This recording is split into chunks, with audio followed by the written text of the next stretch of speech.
we have given that A, we can say flower B, is defined by, first we have to take to second power the sum of our two variables, and next we have subtraction, and we have square of difference these two variables. This is definition of this operation. And we need to find square root of 6, flower square root of 6. So we have that in our example A and B is equal. We can write that A is equal B and is equal square root of 6. So let me copy our example. We have square root of 6. We can write flower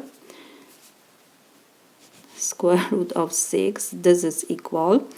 And now we have to come back to our definition. This is our definition of our operation. First, we have to add these two variables. In our example, we have given that A and B is equal square root of 6. So we have to open parentheses, and instead of A and B, we will write square root of 6. Square root of 6, we have plus square root of 6, close parentheses. We have to take to second power. Next, we have to copy negative sign, and we have now square of difference. So again, because A and B is equal square root of 6, so we have to substitute A and B by square root of 6 minus, we copy square root of 6, and we need to take to second power. So this is equal, and now we can do this operation. We have addition, subtraction, we know how to do this. So we have square root of 6 plus square root of 6. This is 2 square root of 6. This is here is like invisible 1. How we do this? We copy square root of 6 and we just add 1 plus 1 is 2. This was inside our parentheses. We have to take this number to second power minus, and what we have inside here? We have square root of 6 minus square root of 6. This is equal 0. Square root of 6 will reduce. So we don't have to copy minus 0 to second power, because 0 to second power, this is 0 I can write, and 0 to second power is 0. So we have only take to second power 2 square root of 6. So this is equal.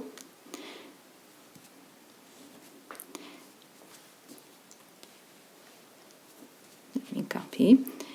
Here this is like multiplication. We have 2 times square root of 6.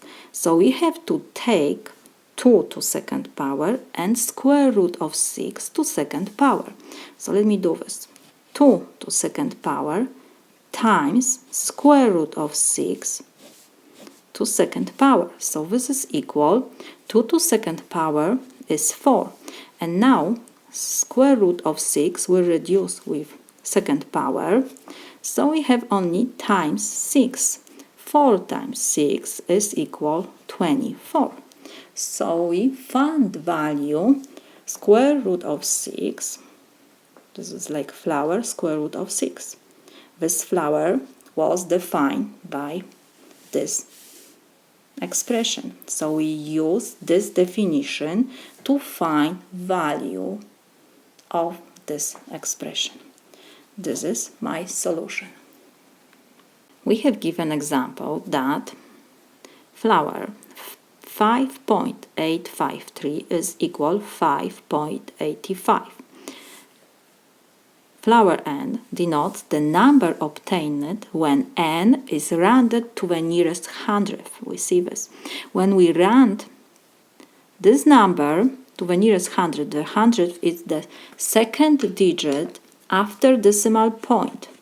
We have 3. When we have number less than 5 after our underlying digit, what we have to do? we have to copy everything what we have before our underlying digits, so 5.85, and whatever we have after underlying digits, we have to change to 0.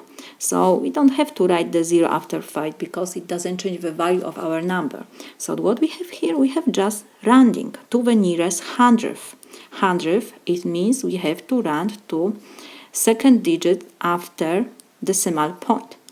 And we need to calculate value of subtraction of these two numbers. But what we have to do first, because we have this symbol, this flower before these two numbers, first we have to round these two numbers to nearest hundredth. So let me do this. Let's copy first number. We have 1.0473. We need to round to nearest hundredth. First, we need to find the hundredth and underline. This is the second digit. This is 10, and the tenth and the second is hundredth. We underline hundredth. What next we have to do? We have to check the digits after our underlined digits. It's 7. When we have 7, the number greater than 5 or 5, we have to add 1 to our underlined digit. So now, what we will have, 4 plus 1 is 5. We copy whatever we have before our underlying digits, so we have 0, decimal point 1, and everything what we have after underlying digits, we have to change to zeros. So 7 we change to 0, and 3 to 0. And this 0 doesn't change the value of our number, so we can write only 1, decimal point 0.5. And we have to run the second number. We have 2, decimal point 2812. Again, we run to nearest hundredth. So this is second digit after decimal point, 1, 2. Second digit. We underline hundredth. Next, we check the digits which is after our underlying digits. It's 1. When we have number less than 5, it means 4, 3, 2, 1 or 0, we just copy our underlying digits, 8, and everything what we have before, so 2, decimal point 2, and every digit after our underlying digits we have to change to 0, so it will be 0, we change 1 to 0 and 2 to 0. And because these zeros don't change the value of our number, so we can write only 2, decimal point 28. And now we can come back to our subtraction. First we run these two numbers. So let me copy this. We have our, I can write start 1.0473 minus 2.2812. This is equal. Now we substitute this expression by the number which we got from rounding for this number to the nearest hundred. So we have 1, decimal point 0.5 minus, and the same we will do with the second expression. This number we round to nearest hundredth, and we got 2.28. So we have minus 2.28. This is equal. We have to subtract two decimal numbers. How we do this? First, because we have subtraction here, and we see that the second number, 2.28, is greater than the first number, so we will keep the sign of the greater number. Before 2 we have negative sign, so we will copy negative sign. And now we have to subtract from the greater number smaller, so from 2, decimal point 28, we have to subtract 1.05. How we do this? We have to keep the columns. Hundredths, tenths, decimal point should be in the same column, and ones in the same column. We start from the last column. From the right side we are going to the left side. So we have 8 minus 5 is 3. 2 minus 0 is 2. 2. Decimal point we copy exactly in the same column. 2 minus 1 is 1. So we got solution. This solution is negative 1.23. We have given that B, we can read flower A, is defined by operation B to power 2A for all positive integers. Then we have to calculate. In parentheses we have 2, flower 4, and outside we have flower 3. So let me copy this. First we have in parentheses 2. I can write star 4 3. This is equal. What first we have to do? We have to do operation in parentheses. We have definition of this operation. B, flower A, is B to power 2A. In our example, our B is 2 and A is 4. So we have to open parentheses. First, we always do whatever we have inside parentheses, whatever we can do.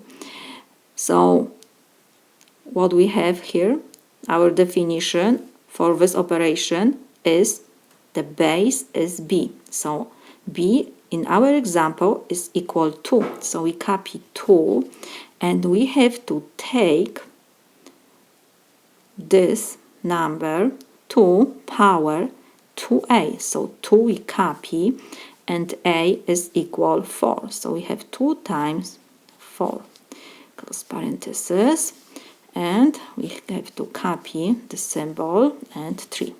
Next, first we have to do whatever we can do in parentheses. So we have 2 to power 2 times 4 is 8. And we have the symbol 3. And again, we have to come back to definition of our operation.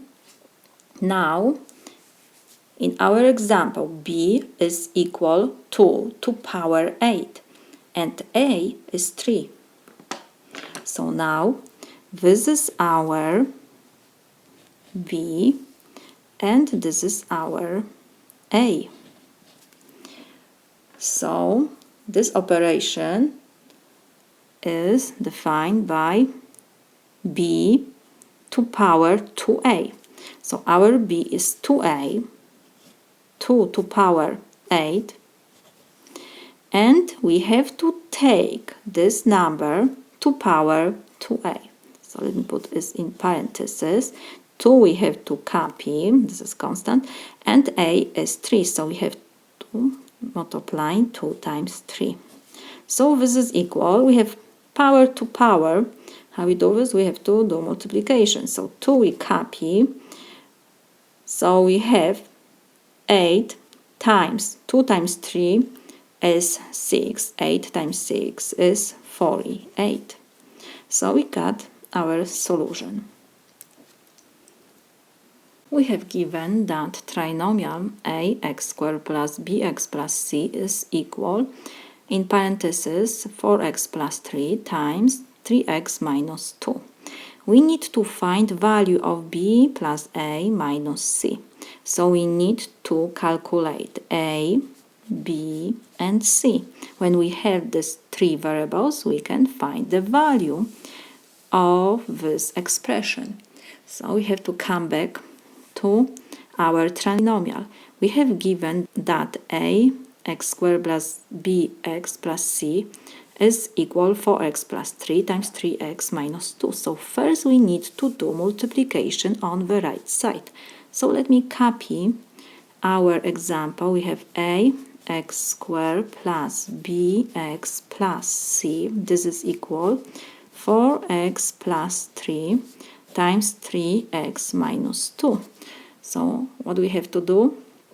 We have to multiply every expression in the first parenthesis by every expression in the second parenthesis.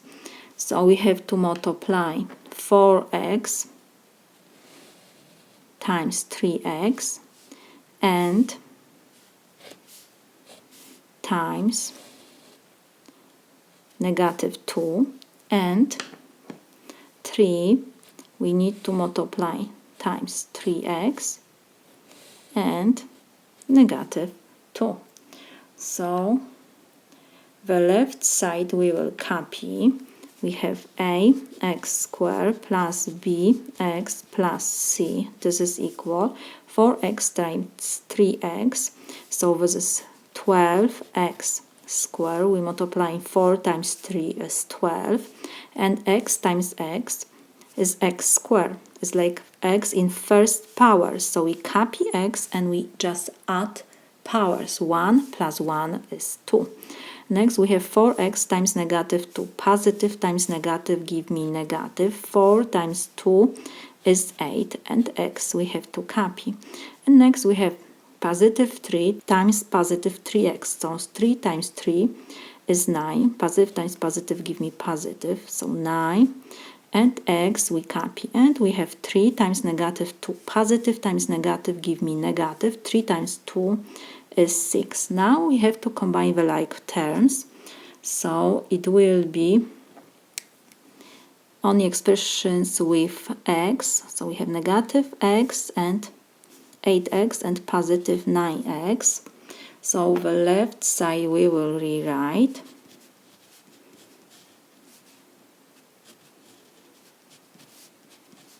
This is equal. First we will write from the highest power, so we copy 12x squared.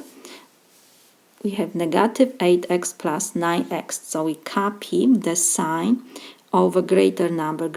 9 is greater than 8, so we have positive sign. And now we have to do subtraction because we have mixed number, negative and positive. So we copy the sign on the greater number and we do subtraction. From the greater number we subtract smaller. 9 minus 8 is 1x. We copy and we have -6. And now we can find a, b, c. We just compare the coefficients. Before x squared on the left side we have a. And on the right side we have before x squared 12. So it means that a is equal to 12. Next, before x on the left side we have b and on the right side we have 1. So b is equal 1 and c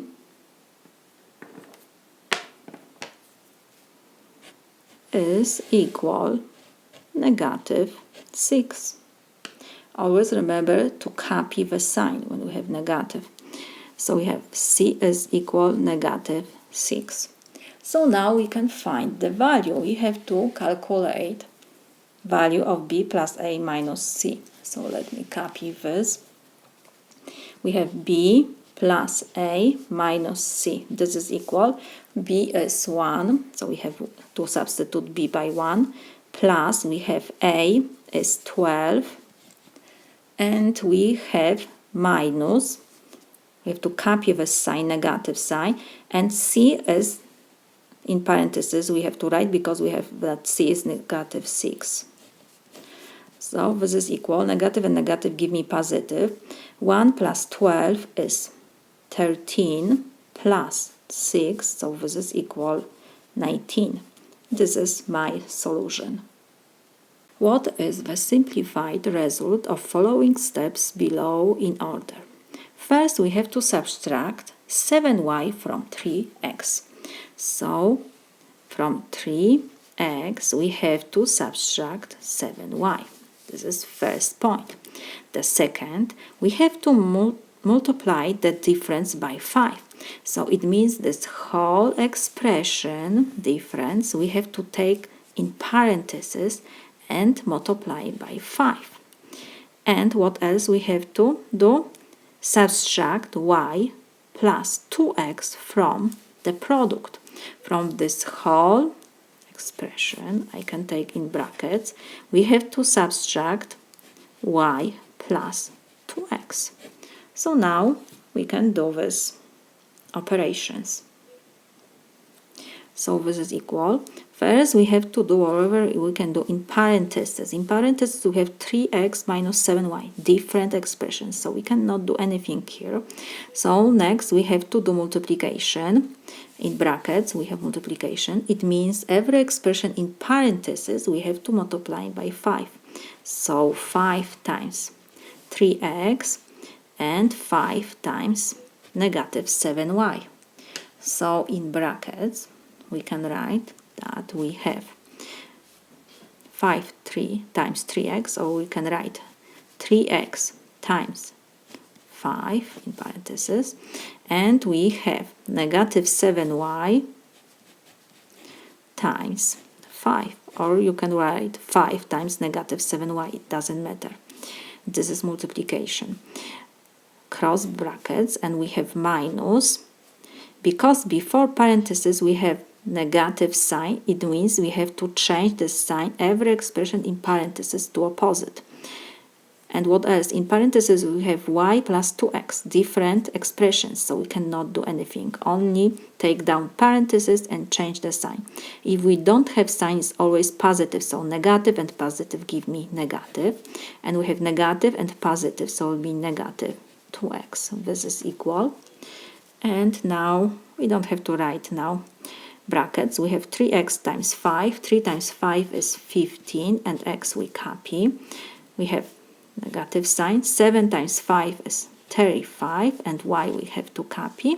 And we have minus y minus 2x. Now we have to combine the like terms. We have expressions with x, 15x, negative 2x, and what else? We have negative 35y and negative y. So this is equal 15x minus 2x. 15 minus 2 is 13, and x we copy. And we have negative 35 and negative, here is like 1 y. So negative and negative, so we copy negative sign, and what we have to do, we add coefficients. 35 plus 1 is 36, and we copy y. This is my solution. We have to find the value of this expression. What we have here, 4 in first parenthesis, 4 times 10 to 5th power. Next, plus 3 times 10 to 3rd power, and 5 times 10 to 1st power. We have powers of 10. We have to do multiplication. 4 times 10 to 5. When we have power of 10, the power tell us how many zeros we have to write. So we copy always the number. We have 4 in this example. And now we just write how many zeros we have. Here, 5. Because the power of 10 is 5. So we have 1, 2, 3, 4, 5 zeros. And we have plus, again we copy 3, and we have times 10 to 3rd power, power of 10. So we have to write how many zeros? 3, because we have 10 to 3rd power. 1, 2, 3 power. So we have 3000. 3 times 10 to 3rd power is 3000. Plus we copy 5. And now we have 10 to 1st power. Power is 1, so we have to write just 1 0. We have 5 times 10 to 1st power is 10. 5 times 10 is 50. And now we have to add these 3 numbers. If you don't know how to do this, you can always add comma. We just count from left 3 digits. 1, 2, 3, and we write comma. 1, 2, 3, and we write comma. So we have 400,000 plus 3,000 plus 50. So this is 400, 3,050. Or you can write this 4 400,000 plus we have 3,000 plus 50. So we start from the left side, we just add last column. So 0 plus 0 plus 0 is 0, 0 plus 0 plus 5 is 5, 0 plus 0, and we have empty space, so this is 0, so we have 0, we copy comma, 0 plus 3 is 3, 0, and we don't have any digits, so we have only 0 and 4, empty space, so we have only 4. So we got the same, 400, 3,050. This is my solution. We have that x is greater than 0, and we have to check which of following inequalities must be true. Must be true. It means for every number greater than 0, these inequalities are true. So let's start from the first inequality. Let me copy this example. We have 2x minus 1 is greater than 0. Because we have here word must, it means this inequality must be true for all x's greater than 0. So it will be enough if we find one example for which this inequality is not true. So let's see what we can take for x. X must be greater than 0. But because we have here first 2x minus 1 on the left side must be greater than 0, if I take that x is 1/2, for example, so what I will have here, let me do this. Write this first. X is equal 1/2. I can take x equal 1/2 because x must be greater than 0. 1/2 is greater than 0. So I can take this fraction. And now what I will do? I will substitute to our inequality x by 1/2. So we have 2 times 1/2. I substitute x by 1/2. Minus 1 we copy, must be greater than 0. Let's check. 2 times 1/2 is 1. 2 and 2 we can reduce. So we have 1 minus 1 is greater than 0. 1 minus 1 is 0. 0 is greater than 0? No, it's not true. So we found one number for which our inequality is not true. Because we have word here must, so this inequality should be true for all x's greater than 0. But we found one example for which this inequality is not true. It's enough to find only one example. You don't have to look for more examples. When you find one and it shows you that this inequality is not true, this is the end. We show that this inequality is not true for all x's greater than 0. So first, inequality is not true. We can write.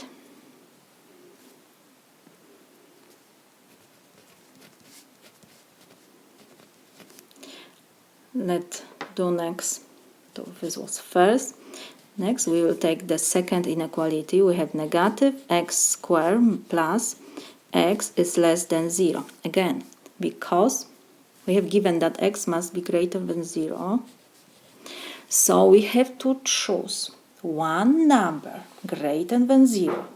And if this number will not give us true inequality, it means that this inequality is not true for all x's greater than 0. So let's do this. We need to find one example only. It will be enough. So let's take that x, because we have here negative sign and positive sign, and when we take 1 to second power it will be still 1. So let's take x is equal 1. You can choose different number, but this calculation will be very easy for x equals 1. So now we substitute to our inequality x's by 1. So we have negative sign, and now I will put in parentheses 1. I substitute x by 1, and we have to take this 1 to second power, plus, and we have x, so it will be plus 1. We have to check if this is less than 0. What we have? Negative sign we copy. 1 to second power is 1. Plus 1 we copy. So negative 1 plus 1 is 0. So we have 0 is less than 0. No, it's not true. 0 is equal to 0. So we found one example for x equal 1. Our inequality is not true. So we can write that the second inequality is also not true for all x is greater than 0, because we found one example. It's enough always to find only one example. You don't have to look for more. And the third inequality, we have x squared is greater than 1. So we have to choose x greater than 0. So the easiest example what will be? For example, we can take x equal 1, x equal 1/2, 1/8, it doesn't matter. We have a lot of numbers which you can choose. It's enough if you show one number this inequality is not true, because we have here word must be true. For x greater than 0, for x, all x is greater than 0, this inequality should be true.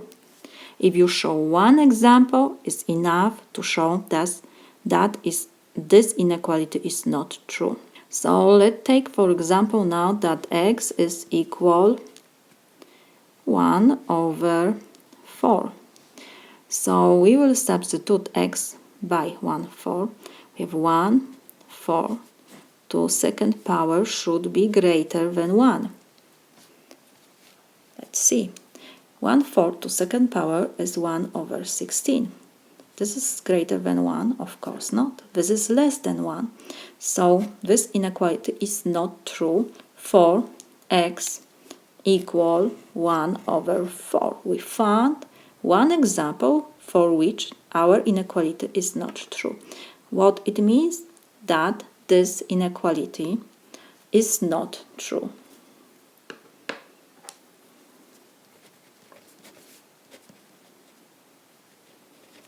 This is my solution.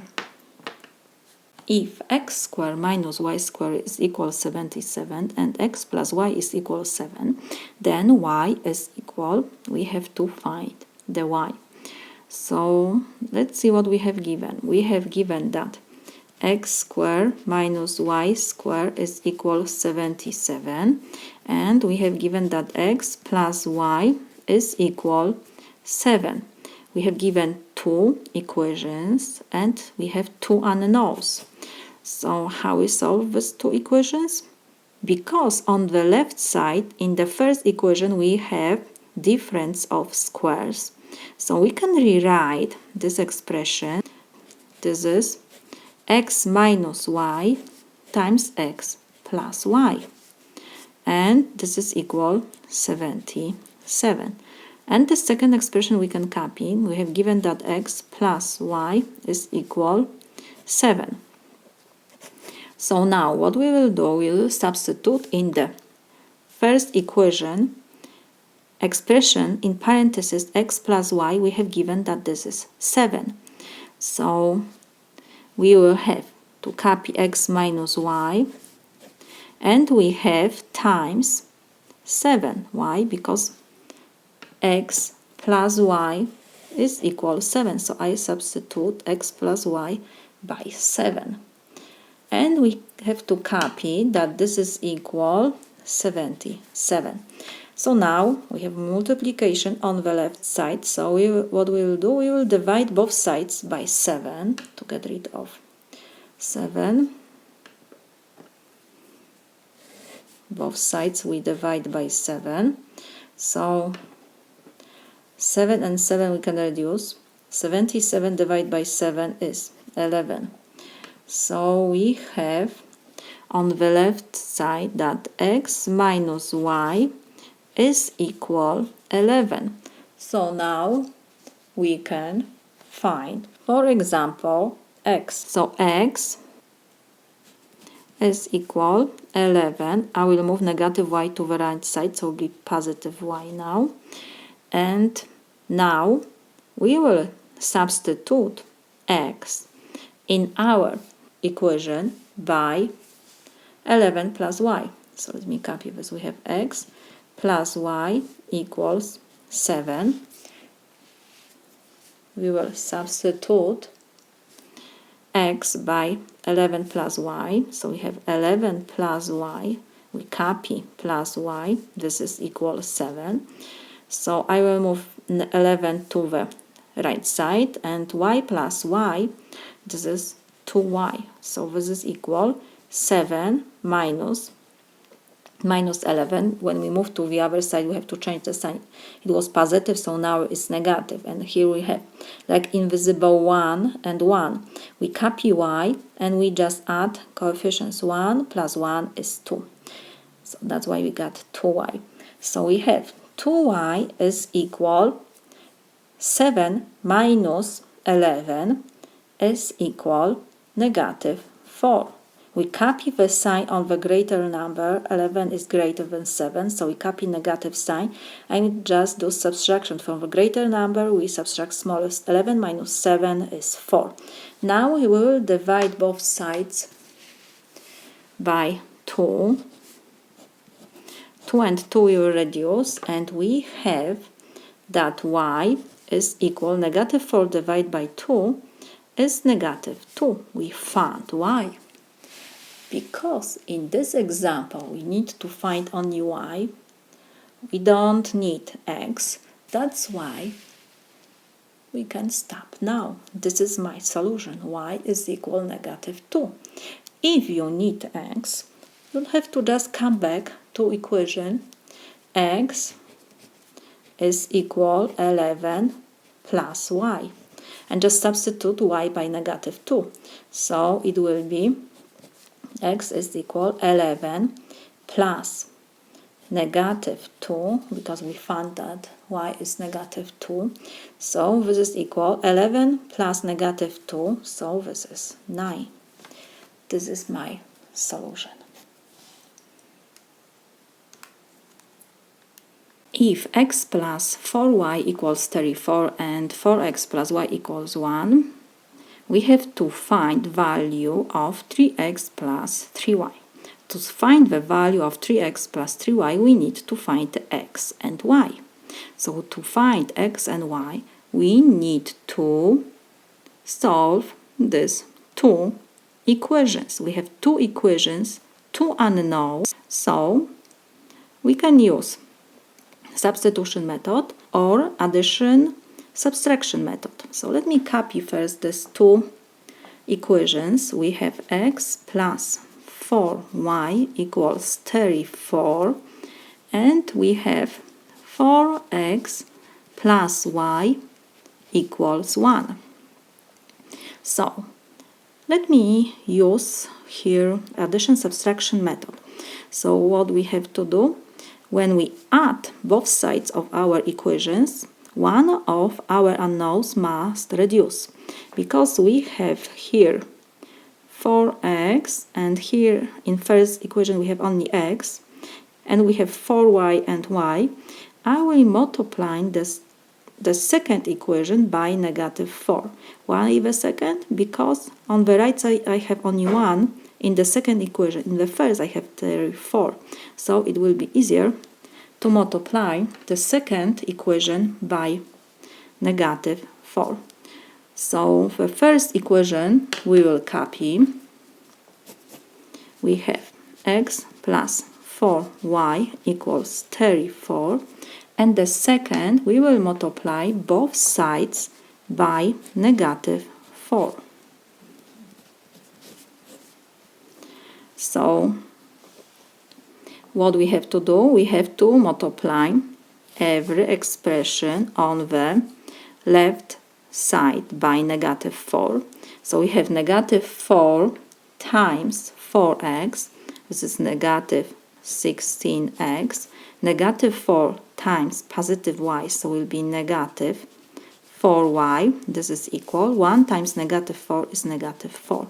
Now, we can add these two equations.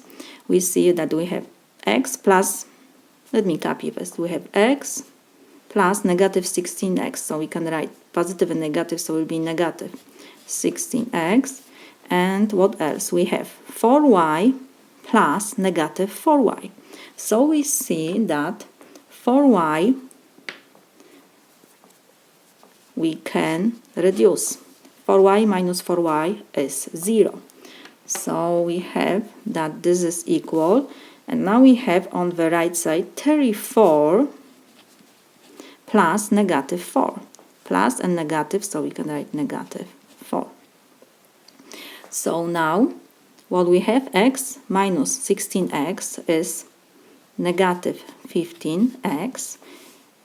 How we do this? We have to keep sign of the greater number. Greater number is negative 16, so we keep negative sign, and we have just 16 minus, here is like invisible 1.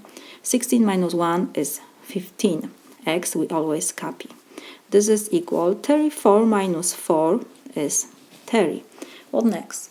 To find x, we will divide both sides of our equation by negative 15. Because we have here multiplication and we need to find x, so we divide both sides by 15. 15 and 15 will reduce, negative 15 of course, and we have on the left side only x is equal 30 divided by negative 15 is negative 2. So we found x. What else we have to find? We have to find y, because we need to find value of 3x plus 3y. So what we have to do? We can use first or second equation, doesn't matter. So let's use first. We have, let me copy this, we have x plus 4y is equal 34. We found that x is negative 2. So we will substitute x by negative 2. So we have negative 2 plus 4y is equal 34. So I will move negative 2 to the right side. So we have on the left side only 4y is equal 34. When we move number to the other side, we need to change the sign of our number. So it was negative, it is negative, so will be now positive 2. So we have 4y is equal 34 plus 2 is 36. We have multiplication, so we will divide both sides by 4 to reduce 4. And we will have now only y. 4 and 4 we can reduce. We have that y is equal 36 divided by 4 is 9. So we found x and y. So we come back to our question. We have to find value of 3x plus 3y. So let me copy this. We have 3x plus 3y. What we will do now? We will substitute x by negative 2 and y by 9.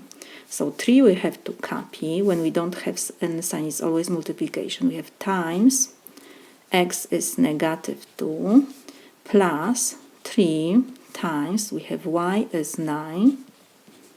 So this is equal 3 times negative 2 is negative 6 plus 3 times 9 is 27. So this is equal negative 6 plus 27 is 21. We find value of 3x plus 3y. This is 21. This is my solution. X and y are integers. X is greater than 7 and x plus y is less than 12. So what is the smallest possible value of x minus y? smallest possible value, x minus y. To find x minus y, first we have to find x and y. So what we have given, x and y are integers, so they are, for example, -2, -1, 0, 1, 2, 3, and so on. Let me remind you integers. So this is like -2, -1, 0, 1, 2, 3, and so on. So what we have, that x is greater than 7. So x, we can write that x can be greater than 7. First integer greater than 7 is 8. So can be 8, 9, 10, 11, 12, 13, and so on. And what else we have given? That x plus y must be less than 12. So if we choose 8, because 8 is the smallest possible value, because x must be greater than 7, so this is the smallest value which we can take for x. So let me take x equals 8, and now we will substitute in our second inequality x by 8. So we will have 8 plus y is less than 12. So we need to solve this inequality. I will move 8 to the right side. So we will have only y is less than, and on the right side we will have 12, because I will move 8 to the right side, positive, so now it will be -8. So we have y is less than 12 minus 8 is 4.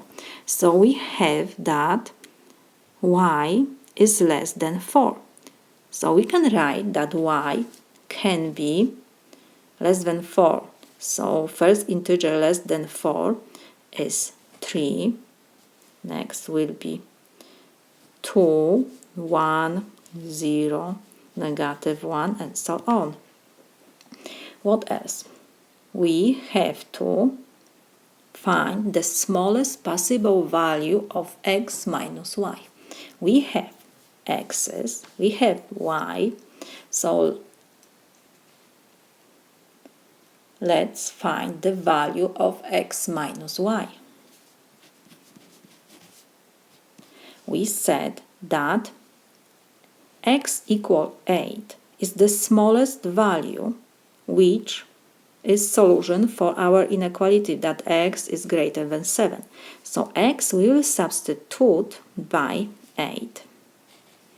Why I don't choose the greater number? Because we need to find the smallest possible value of x minus y. So I choose x, the smallest, as 8. 9 will be greater. So we have, for x we substitute 8. Next we have minus, and first integer for y is 3. So minus 3. 8 minus 3 is 5. Let's see if it is the smallest possible value for x minus y. If now I choose, for example, for y 2, what will be? Let me write here this. If x is equal 8 and y is equal 2, x minus y will be 8 minus 2 is equal 6, is greater value than 5. Then this is the smallest value. When we choose first value for x, the smallest value for x, and the greatest value for y. 3 is the greatest value for y, because next will be 2, 1, 0. These values are smaller than 3. And for x, we choose, when we choose for x the smallest value, then the difference between x and y will be the smallest. This is my solution. If x to 7th power, y to 2nd, z to 4th power is greater than 0, which of the following must be true? Must be true. So if we find one example for which this inequality or that is not true, it means that this inequality is not true. It's enough to find only one example for which inequality is not true. So we have given that x to 7th power, y to 2nd, z to 4th power is greater than 0. What it means? We have y to 2nd power, z to 4th power. The powers are even. What it means? That y square is greater than 0 and z 4th is greater than 0 because the power is even. So the value of y square and z square is greater than 0. And what else?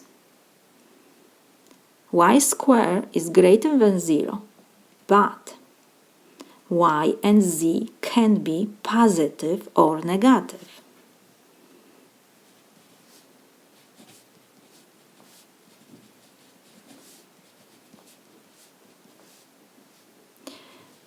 Can be positive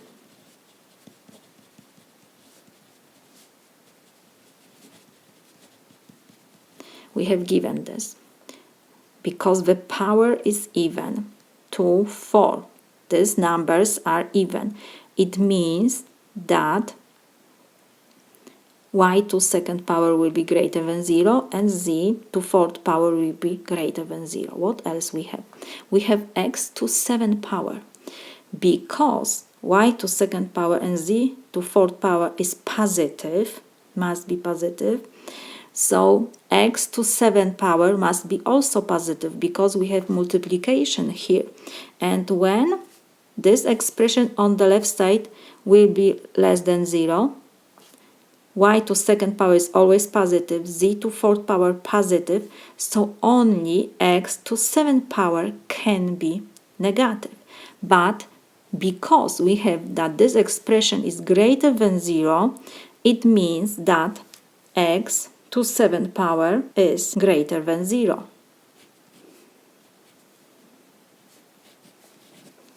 So x to 7 is odd number. So it means that x is greater than 0. So what we have now? Let's go to first inequality. This is given. We have given that from this inequality y and z can be positive or negative. We don't know this because the power is even. So whatever we take, positive number or negative to 2nd power, you will have positive number. The same we have with z.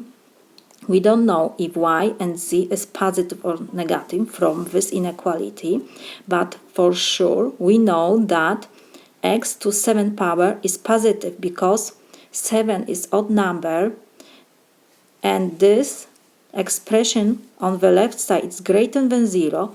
It means that x to 7th power is greater than 0, so x is greater than 0. So now let's come back to first inequality. We have that x, z is less than 0. So let me write this, that this is given. From this inequality we have that y and z can be positive or negative and x is for sure positive. And first inequality is x times z is less than 0. We have given that x is for sure greater than 0, but z can be positive or negative. If z is negative, so everything will be okay. Positive times negative give me negative number. But if z will be positive, then what will be? X times z will be greater than 0. So we see that our inequality will not be true if z is positive. So we can write that this is not true.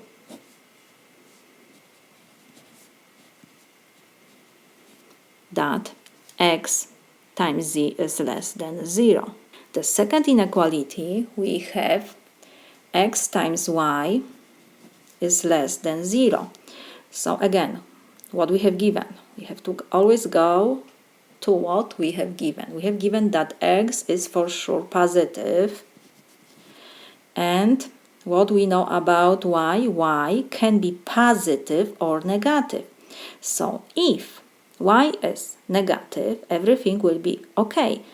Positive times negative give me negative, but y can be positive. So if y is positive, then we have that x times y will be positive. So this inequality is not true, that x times y is negative. So we can write not true. And we have last inequality, y times z is less than 0.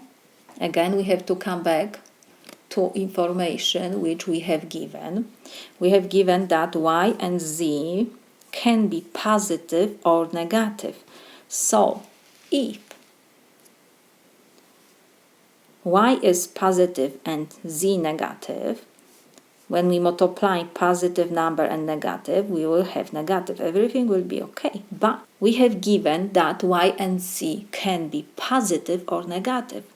So if, for example, y is greater than 0 and z is greater than 0, then y times z will be greater than 0. So we see that our inequality that y times z is less than 0 is not true. It's enough if we show one example for which our inequality is not true.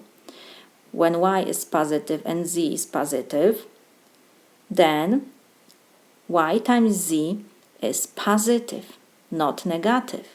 So we see that our last inequality is also not true. So we can write that none of these inequalities is true. This is my solution. Which of following integers is in the solution of inequality with absolute value? And we have given 0 for negative 2. So first, we have to solve our inequality with absolute value. Let me remind you first rule. When we have absolute value of x is less than a, this is equivalent to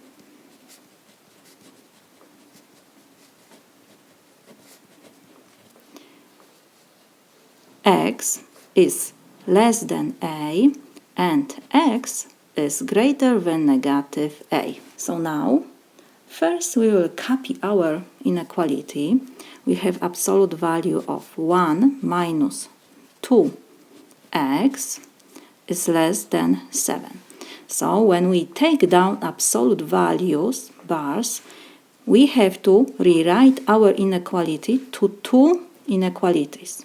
We have wherever we have between absolute value bars, in our example we have 1 minus 2x must be now less than what we have on the right side, 7, and must be greater than negative 7.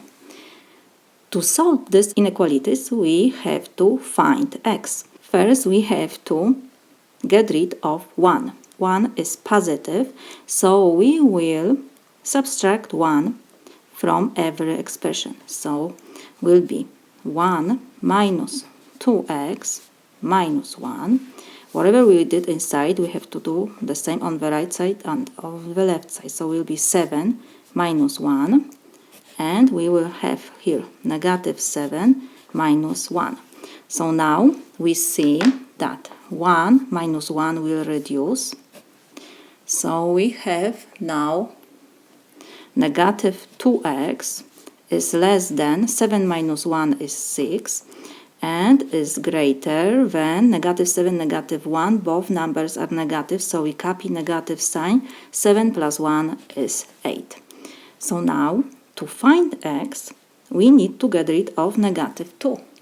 Because we have here multiplication, when we don't have sign, it's always multiplication. So we need to do division. We will divide by negative 2. So let me copy our inequalities one more time. We have negative 2x is less than 6 and greater than negative 8. We will divide now by negative 2. So we have negative 2x divided by negative 2, 6 divided by negative 2, and negative 8 we divide by negative 2. Whatever we did inside, we have to do the same on the right side and on the left side. Now we see that negative 2 we can reduce, and we have, what else we have to do? Because we divide by negative number and we have inequalities here, we have to change inequality sign to opposite. So inside we have only x, and now we have that x is greater than 6 divided by negative 2 is negative 3, and we have to change the second symbol of inequality also. So x is less than negative 8 divided by negative 2 is 4. So we got that x is greater than negative 3 and less than 4. We can draw number line. We have x-axis. We can write that here is 0. We need negative 3, so we have to choose the unit. Here will be negative 1, 1. So we need negative 3, negative 2, negative 3, and we need 4. 1, 2, 3, 4. What else? Because we have here that x is greater than negative 3 and less than 4, it means that 4 and negative 3 don't belong to our solution. So we will draw circle on negative 3 and 4. And now, what do we have? X is greater than negative 3. Numbers greater than negative 3 we have on the right side. So we are going to the right side. And x must be less than 4. So the numbers less than 4 we have on the left side of 4. So we go to left side. And we see that our solution is between negative 3 and 4. So we have solution of our inequality. Absolute value of 1 minus 2x is less than 3 between these two numbers. So we got interval, open interval from negative 3 to 4. So we can write that x belongs to this interval. And now what we have to do? We have to check our three integers. We have 0. Let's see. 0 belongs to this interval, is inside. So 0 is solution to our inequality. What else? We have 4. 4 doesn't belong to our interval. We have open circle. We got open interval. So 4 doesn't belong to our solution. And we have negative 2. Negative 2 is between negative 3 and 4. Here's negative 2. So negative 2 and 0 belong to our interval. So we can write that negative 2 and 0 are solutions for our inequality.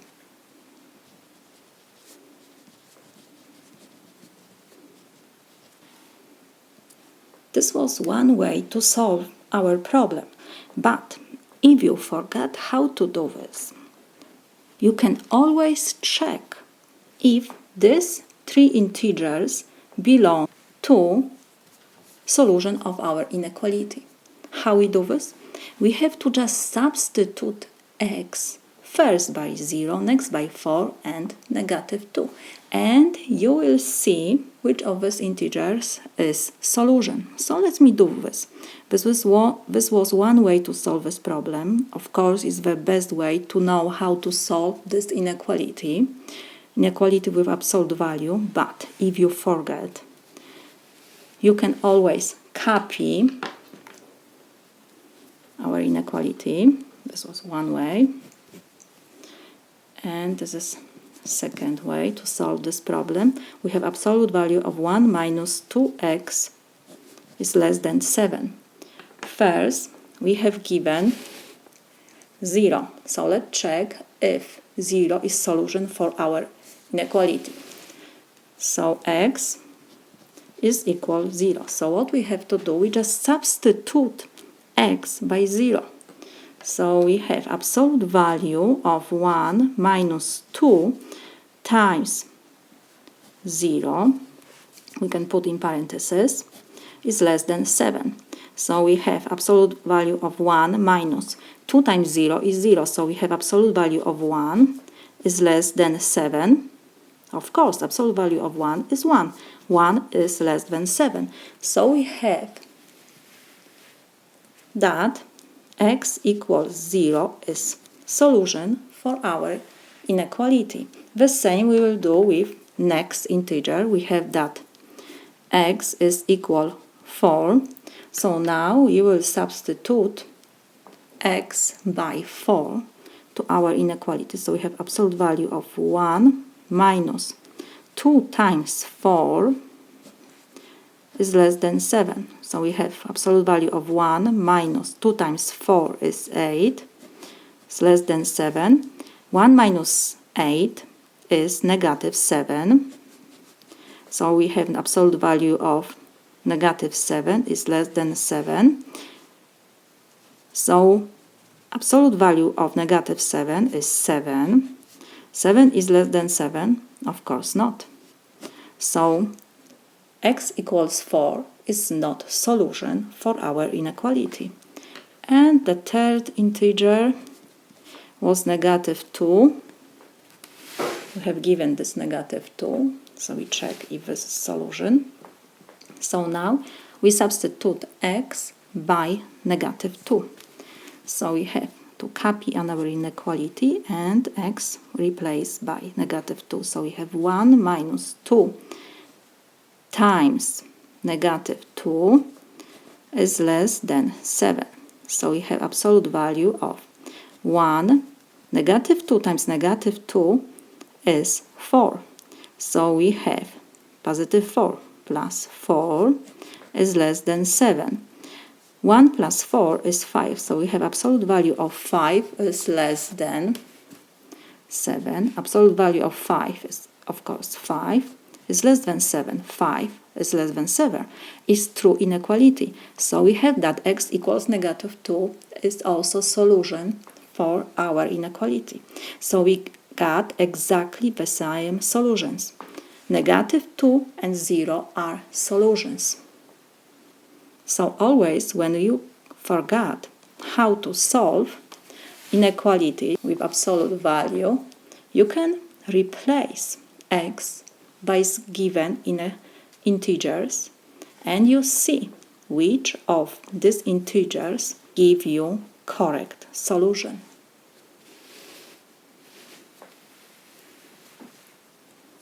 This is my solution. The number 0.375 is how much greater than 1/8. We have decimal number and fraction.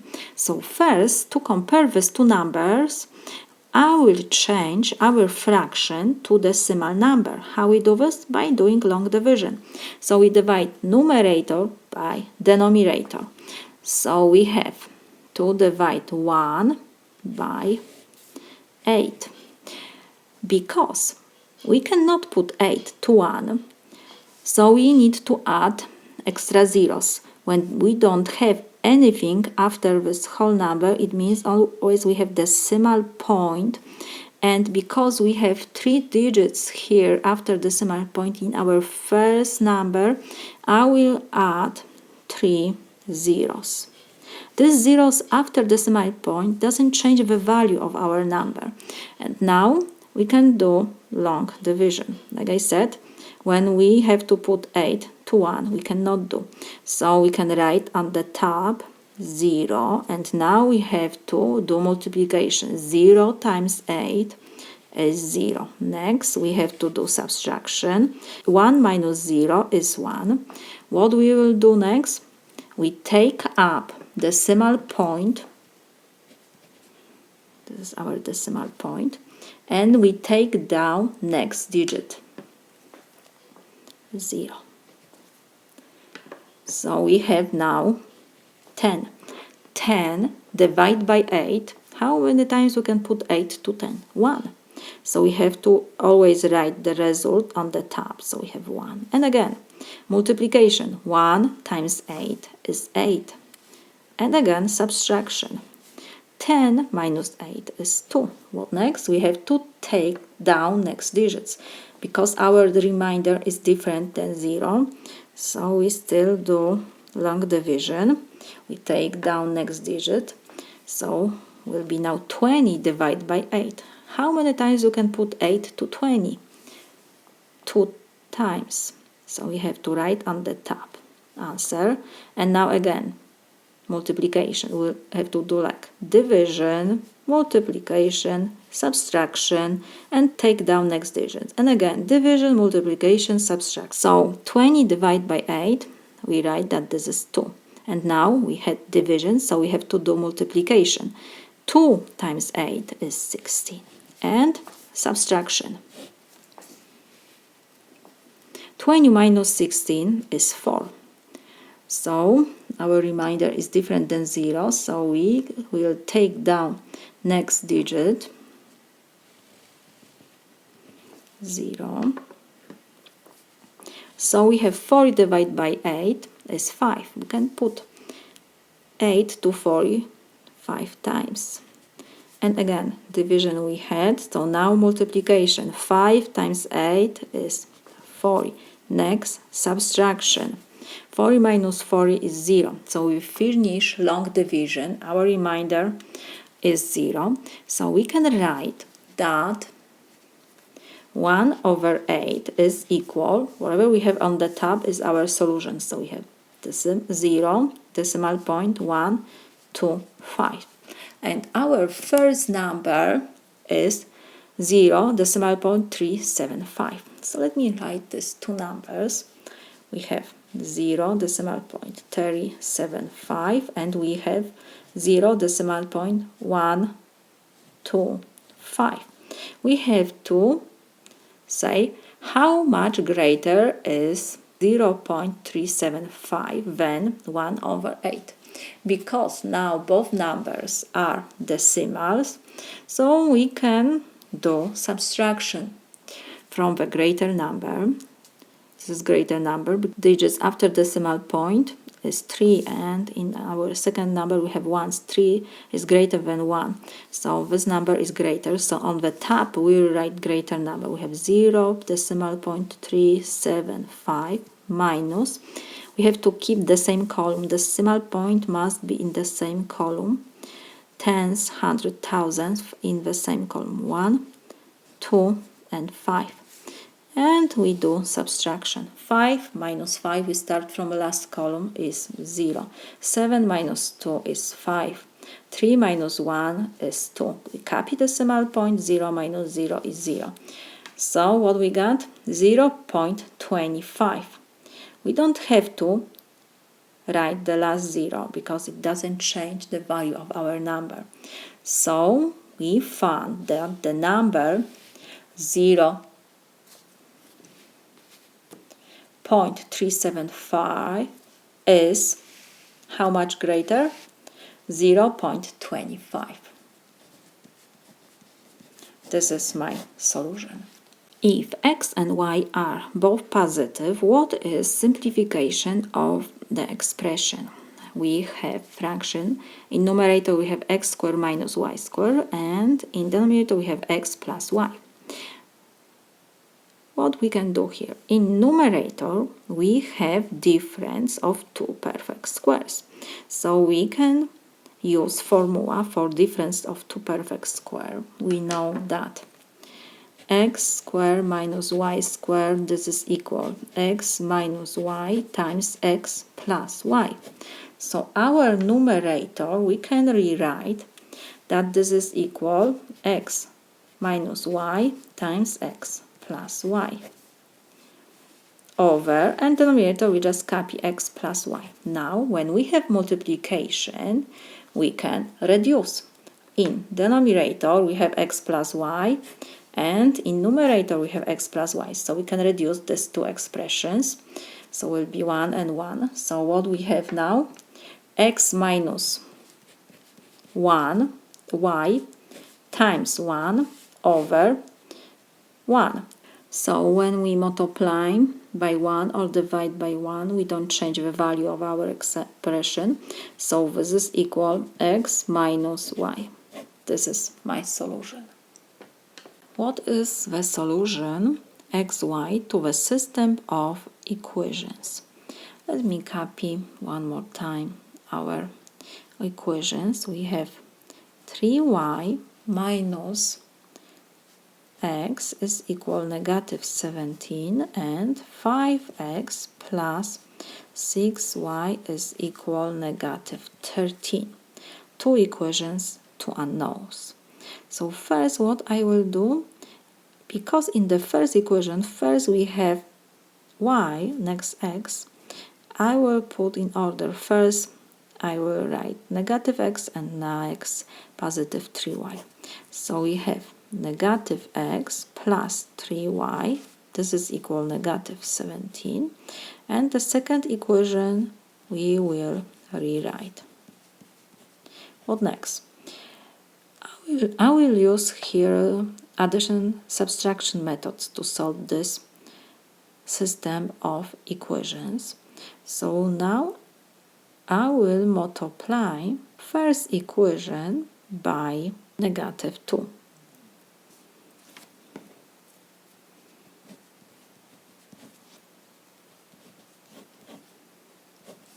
So negative 2 times negative x is 2x. Negative 2 times positive 3y, so it will be negative 6y is equal. Negative 2 times negative 17, so it will be positive 34. And now the second equation I will copy, and we see when we add both sides we will have 2x plus 5x, and we have negative 6y and positive 6y, so we can reduce. This is equal 34 minus 13. So 2x plus 5x is 7x. This is equal 34 minus 13. So this is 21.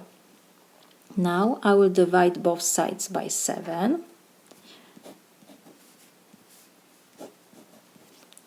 So 7 and 7 we can reduce, and we have that x is equal 21 divided by 7 is 3. So we have first unknown, and now we will take one equation and substitute x by 3. For example, first 3y minus x is equal negative 17. So like I said, x we will substitute by 3 because we calculate x. So we have 3y minus 3 is equal negative 17. 3y is equal, I will move negative 3 to the right side, so it will be negative 17, negative, so now it will be positive plus 3. So we have 3y is equal negative 17 plus 3, so this is negative 14. I will divide both sides by 3. So 3 and 3 we can reduce, and we have that y is equal negative 14 over 3. So we found the solution to our system of equations is first coordinate is x and the second is negative 14 over 3. This is my solution. We have given that v is equal 12r over, in parentheses, r plus r. Then we have to calculate capital letter of r. So let me copy our equation. We have that v is equal 12r over r plus r, because, let me put this in parentheses, we can write this in parentheses. So now what we see here, that we have r in numerator and denominator. So what we have to do first, we have to get rid of this fraction. Fraction is like division. So opposite to division is multiplication. So I will multiply both sides of our equation by r plus r.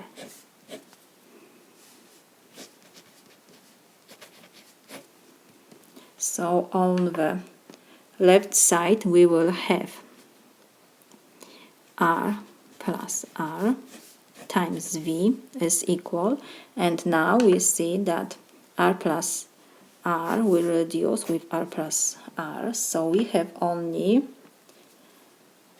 12r. So what else? Because in parentheses we have r and we need to find the r, capital letter of r, so first we need to do multiplication. Every expression in parentheses we have to multiply by v. So r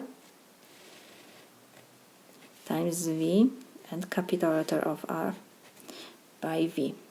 So we have now rv plus rv is equal 12r. What next? We need to find r. So we have expression with r on the right side and left side. So first I will move expressions with r to the, for example, to the left side, and expression without capital letter of r to the right. So we have rv, we copy, we move 12r to the left side, so was positive, so now will be negative 12r. This is equal, and rv I move to the right side, so now will be negative rv. Positive we change to negative when we move to the other side. What else we can do? We have r in first expression, in the second. This is multiplication. So we will take r before parentheses. So r will be before parentheses, and whatever left will be inside parentheses. So we have v minus 12. This is equal negative rv. What now? We need to find capital letter of r. We have multiplication to get rid of this expression in parentheses. Now we have to do division. We divide both sides by v minus 12.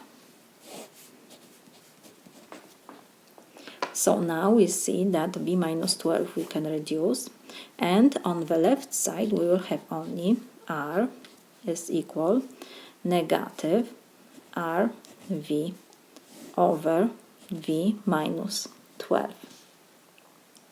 What else we can do?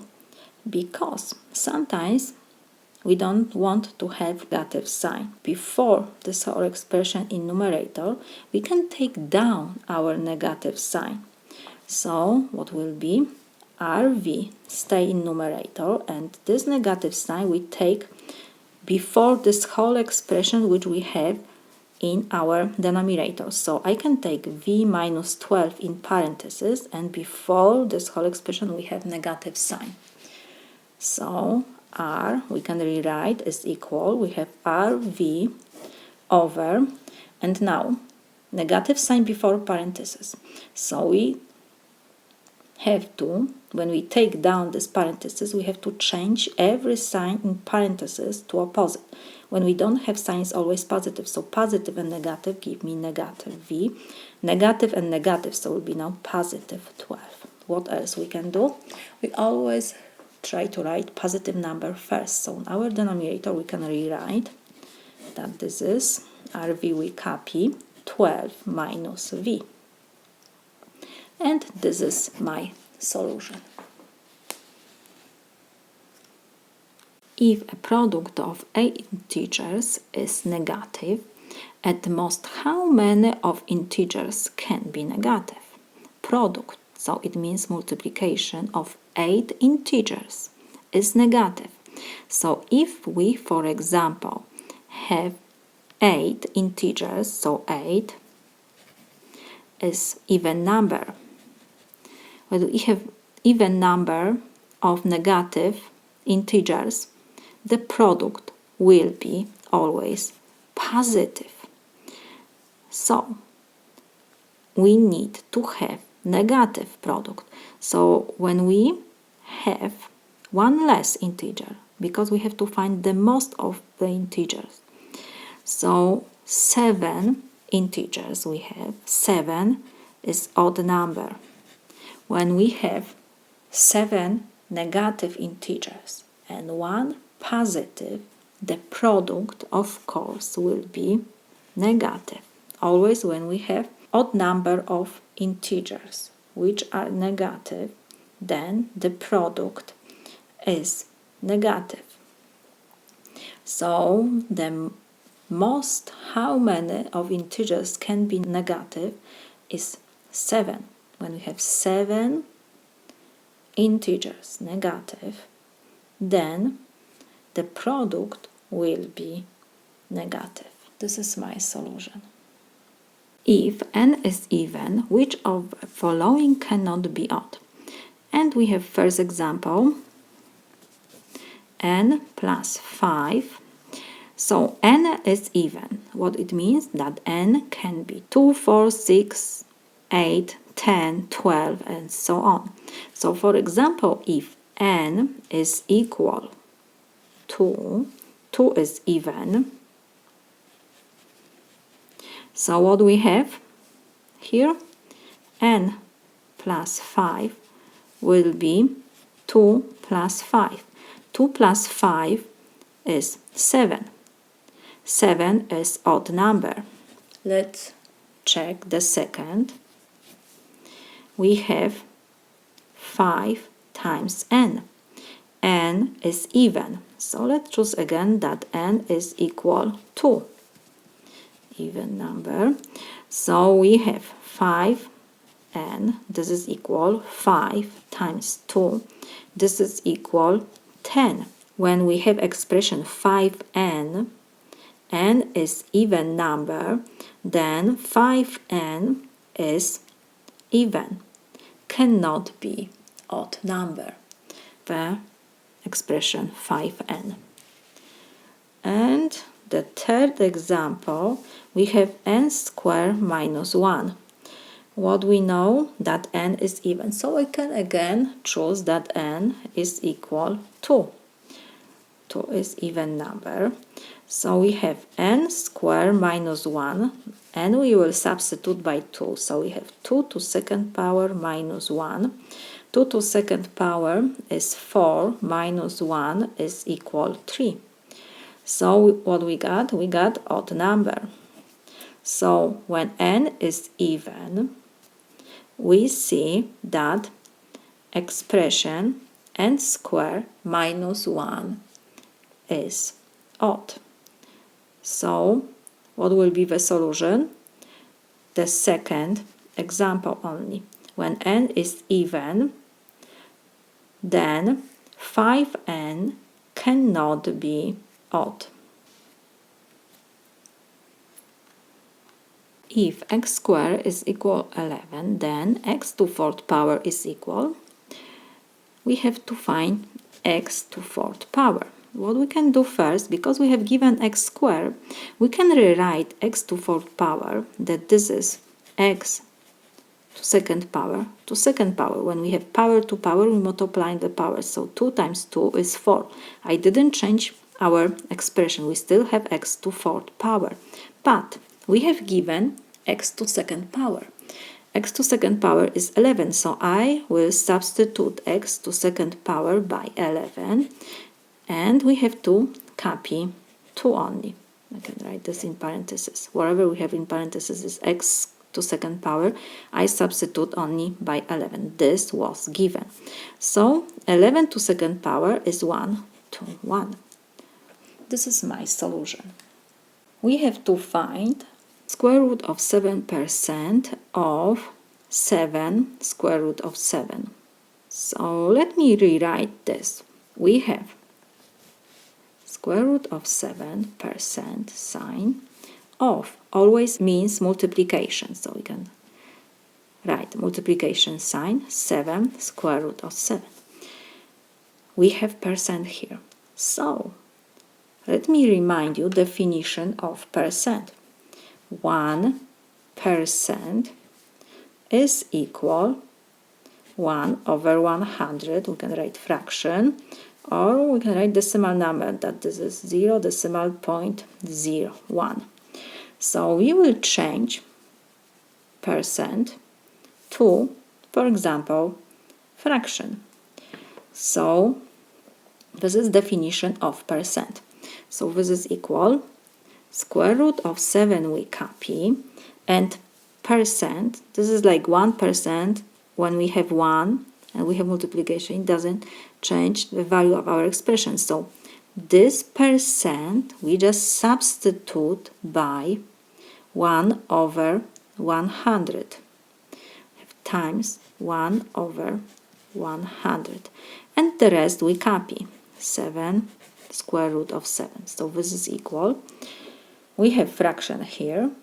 When we don't have fraction, so we can always make fraction, we will write square root of 7 over 1. So we will have square root over 7 over 1. So we have now fraction times 1 over 100 times, and again we will change this number to fraction. So it will be 7 square root of 7 over 1. How we multiply fractions? We multiply numerators times numerators, denominators times denominators.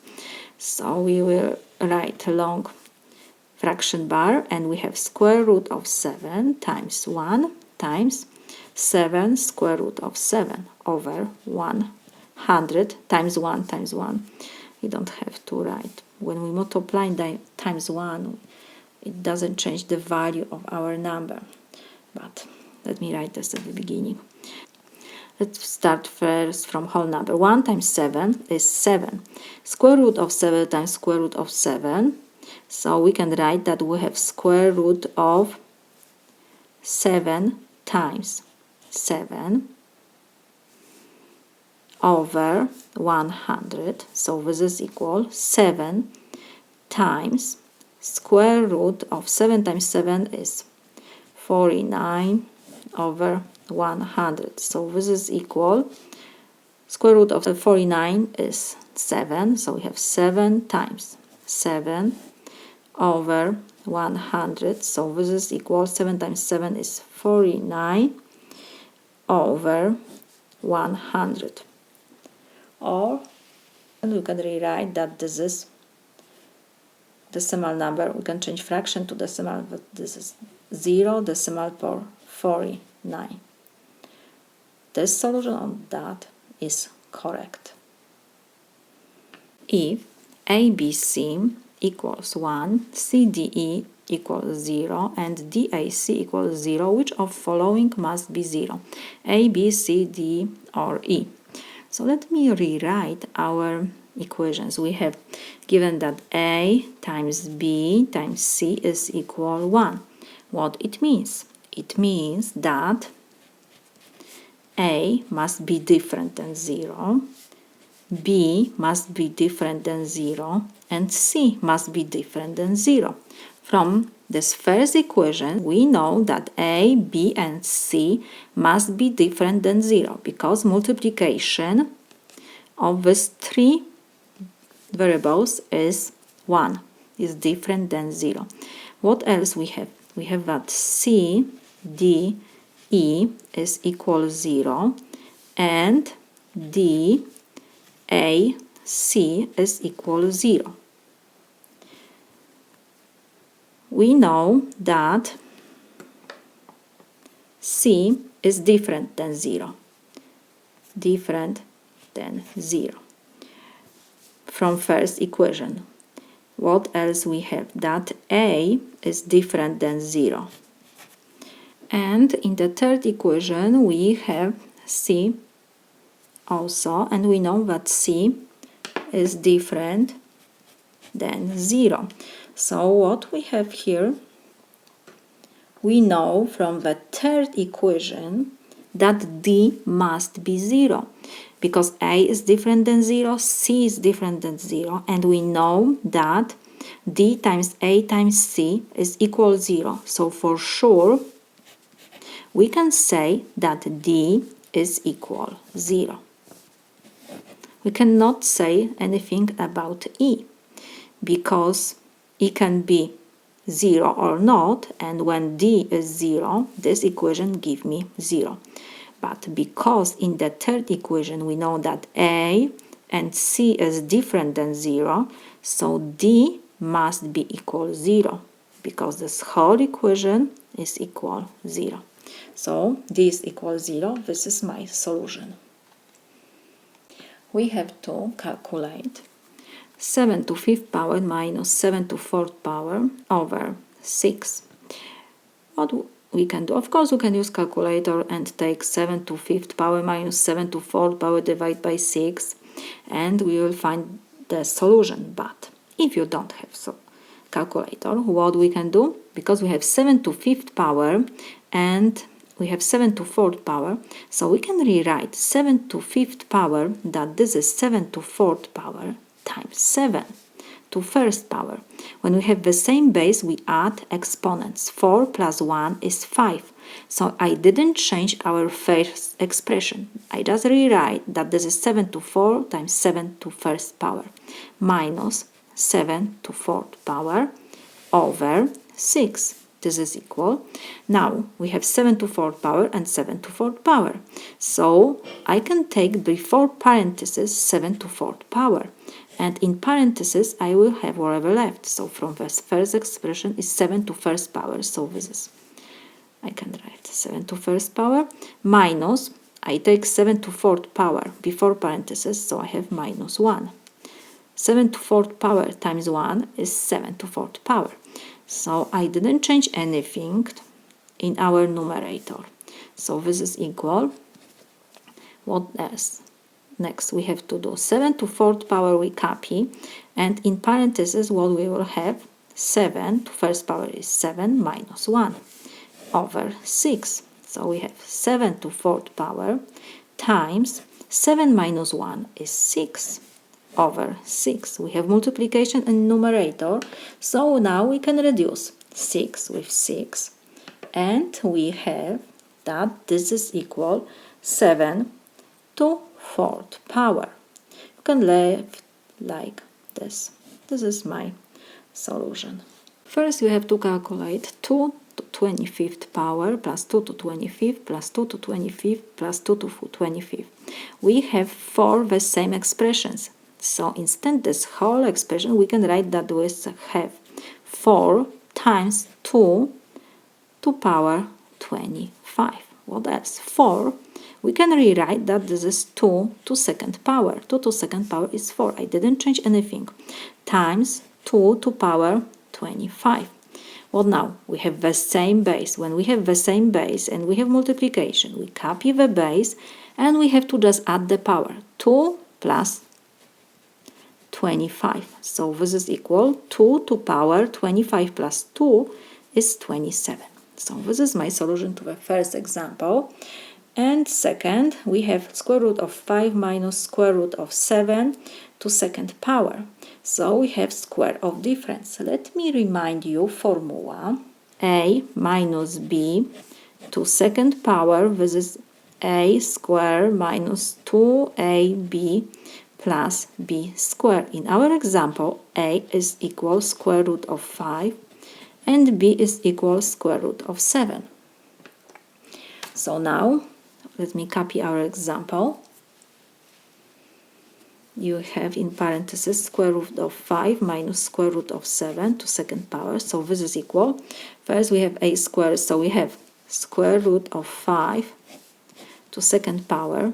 Negative sign we copy. We have 2 times first expression times second expression. So we have square root of 5 square root of 7. Positive sign, and the last expression square root of 7 we have to take to second power. So this is equal. We have square root and second power, so we can reduce square root with 2. So we have only 5 minus 2 we copy, and we have square root of 5 and square root of 7. So we can rewrite that this is 5 square root of and 5 times 7 under square root plus, and again square root we can reduce with 2. So it will be plus 7. 5 plus 7 is 12 minus we have 2 square root of 5 times 7 is 35. This is my solution. If x minus 2 over 5 equals p and p is equal 7, what is value of x? We have given that p is 7, so we can copy our equation. We have x minus 2 over 5 is equal p. P we have given that is 7, so we can substitute p by 7. So we have x minus 2 over 5 is equal 7. And now, because we have fraction on the left side, so to reduce this fraction, I will multiply both sides by denominator, so times 5 both sides. So 5 and 5 we can reduce on the left side, and we have only x minus 2 is equal 5 times 7 times 5 is 35. Next, I will move negative 2 to the right side, so x is equal 35, and when I move always to the other side I have to change the sign, negative, so now will be positive 2. So we have x is equal 37. We found the value of x. This is my solution. We have given that I is square root of negative 1. What is the sum of a plus 3i plus negative 5 plus 7i? We have here complex numbers, and we have to add 2 complex numbers. So let me copy our example. We have 8 plus 3i plus negative 5 plus 7i. So this is equal. How we do this? We have to take down the parentheses and just copy our examples. We have 8 plus 3i, and we have positive before parentheses, so positive and negative give me negative 5, positive negative, so it will be negative 7i. So this is equal, and we have to add or subtract the like terms. We have 8 minus 5, so this is 3, and we have 3i minus 7i. So we copy the sign of a greater number. We have negative 7, so it will be negative sign. And now from greater number we subtract smaller. 7 minus 3 is 4, and we have to rewrite I. This is my solution. We have to simplify this expression. We have in parentheses different terms, and we have negative sign before the second parenthesis. So first we will take down the parentheses. In the first parenthesis we cannot do anything. Every term is different, so we have to just copy everything. B minus 5b squared plus 3a b squared. Because we have negative sign before the parentheses, so we have to change the sign every expression in parentheses. So negative and negative will be positive a squared b, negative positive, so will be negative 5ab squared, negative and negative, so will be positive 5b squared. This is equal. Now we have to check if we have the like terms. What we have here, a squared b, what else? We have negative 5b squared and positive 5b squared, so we can reduce these two terms. And what else? We have 3ab squared and negative 5ab squared. So now we can combine the like terms, a squared b and a squared b. Here is like invisible 1. 1 plus 1 give me 2. And the rest we have to just copy a squared b. We have two terms, a squared b. And what else? We have 3ab squared and negative 5ab squared. We copy the sign of the greatest number because 5 is greater than 3, so we copy negative sign. And we now just subtract coefficient 5 minus 3 is 2. And the rest we copy a b squared. This is my solution. We have given formula m. This whole expression is our formula. Let me rewrite this. We have m is equal, and in numerator we have r over 2100. In second parenthesis we have 1 plus r over 2100 to n power over 1 plus, in parentheses, r over 2100 to power n minus 1 times p. We have to find p in terms of m, r, and n. P is on the right side, and we have multiplication.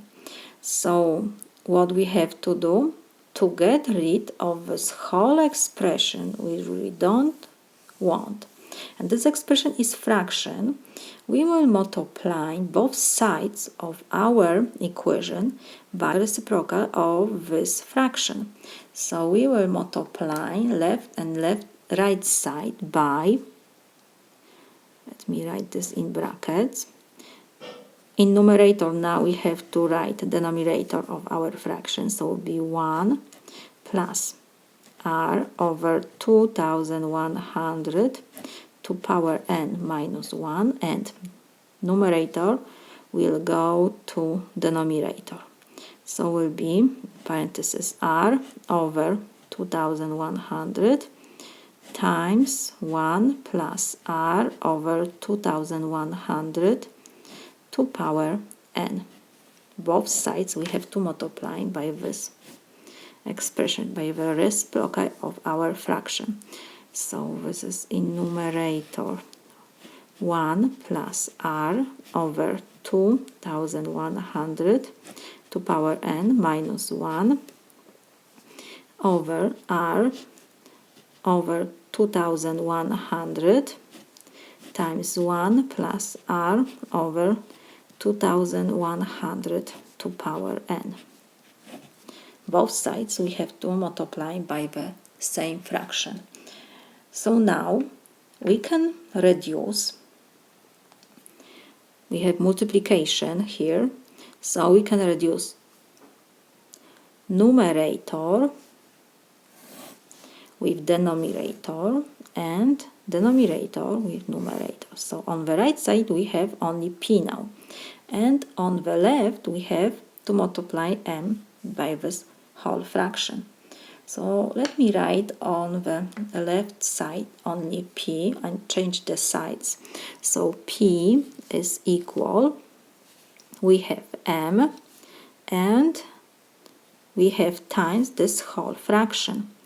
So in numerator we have 1 plus r over 2100 to power n minus 1 over r over 2100 times 1 plus r over 2100 to power n. We found p in terms of m, r, and n. This is my solution. If x over y is equal to 3, what is the value of 5 times y over x? So let me copy what we have to find. We have to find 5y over x. How we can rewrite this? Because in numerator we have multiplication. It's like 5 times y. So I can take this 5 before this whole fraction. So we have 5 times y over x. It doesn't change anything. I just take 5 from numerator before our fraction. Is still the same. What else? We have given here that x over y is equal to 3. That we need to find y over x. So what we can do here, when we multiply our equation by y over x, this fraction will reduce. We multiply fraction by reciprocal of this fraction. So we multiply times y over x, both sides. So we see that we can reduce x with x, y with y. So we have on the left side only 1 is equal 3 times y over x. We multiply both sides by reciprocal of x over y. So now we have y over x, but we don't want this 3 here. So I will divide both sides by 3 because we have multiplication here. So we have 1 over 3 is equal 3 and 3 we can reduce. So we have only y over x. So we found that y over x is 1/3.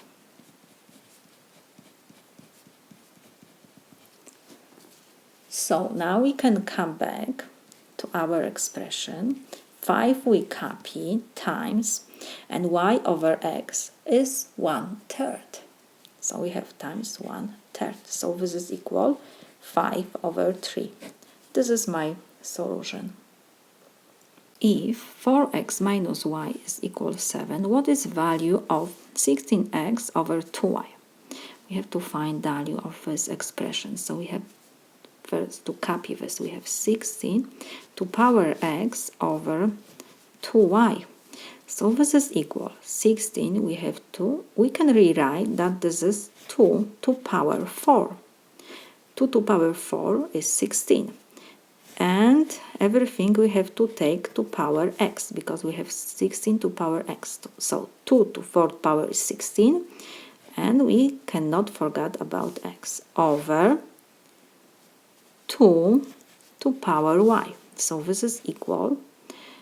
What next we can do? We have power to power. So we can copy base and we multiply the powers. So 4 times x is 4x over 2 to power y.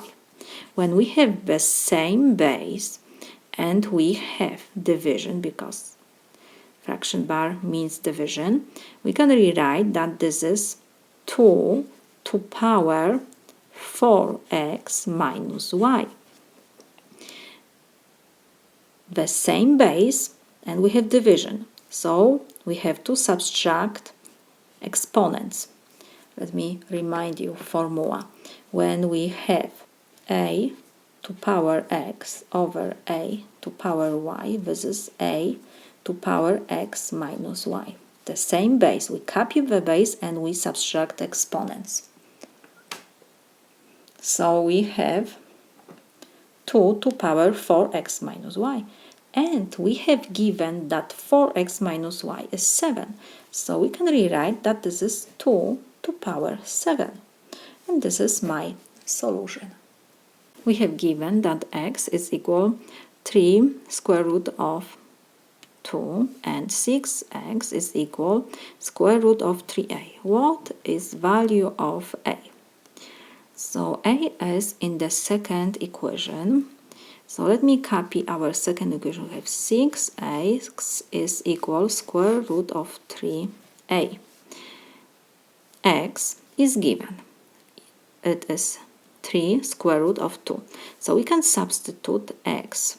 So 6 we copy times we have 3 square root of 2. This is equal square root of 3a. 6 times 3 is 18 square root of 2. This is equal square root of 3a. What next? We have multiplication and we have square root on the left and on the right side. So I will take to second power both sides of our equation to second power. So I have to take 18 to second power. Square root we reduce with 2, so it will be times 2. This is equal square root of, so we reduce with power, so it will be 3a. So what next? Because we have here multiplication and we need to find a, so I would divide both sides by a, by 3 of course. So 3 and 3 we can reduce. And what else? 18, I can rewrite to second power that this is 18 times 2 over 3. This is equal a. So 18 and 3 we can reduce. This is 1 and 6. So we have 6 times 18 times 2. So we have 6 times 18 times 2 over 1. So this is 216 over 1. We don't have to write. This is our a. So we can rewrite that a is equal 216. We found a. So this is my solution. If a plus 2x is 12 more than 18, what is value of 4x? We need to find value of 4x. So we need to find x. What we have given that 8 plus 2x is 12 more than 18. So let me write this. We have 8 plus 2x is 12 more than 18. So if I subtract 12 from this whole expression, this is equal 18. Let's read one more time. 8 plus 2x is 12 more than 18. So when I subtract 12, I have 18. So we have equation 1 unknown. We can take down the parentheses. So we have 8 plus 2x minus 12 is equal 18. 8 minus 12 is negative 4. So we have 2x minus 4 is equal 18. So now we can move negative 4 to the other side. So we have 2x is equal 18. Negative we moved, so will be now positive 4. So we have 2x is equal 18 plus 4 is 22. So we have 2x is equal 22. We need to find x. We have multiplication, so we now divide both sides by 2. 2 and 2 we can reduce, and we have that x is equal 22 divided by 2 is 11. We found x. So now we can come back. What we have to find? 4x. So 4x is equal 4 times x is 11. So 4 times 11 is 44. This is my solution. For what value of a is absolute value of a minus 7 plus 7 equal to 0? So let me write our equation. We have absolute value of a minus 7 plus 7 must be equal 0. So what next? I will move 7 to the other side. So we have absolute value of a minus 7 is equal positive to the other side, so it will be negative 7. What we have now on the left side, we have absolute value. We know that absolute value is always positive or 0. So it never gives us negative number. So this is impossible to have that absolute value of a minus 7 is equal negative 7. Absolute value always give us positive or 0 number. Our equation doesn't have solution, so we can write that there is no such value of a.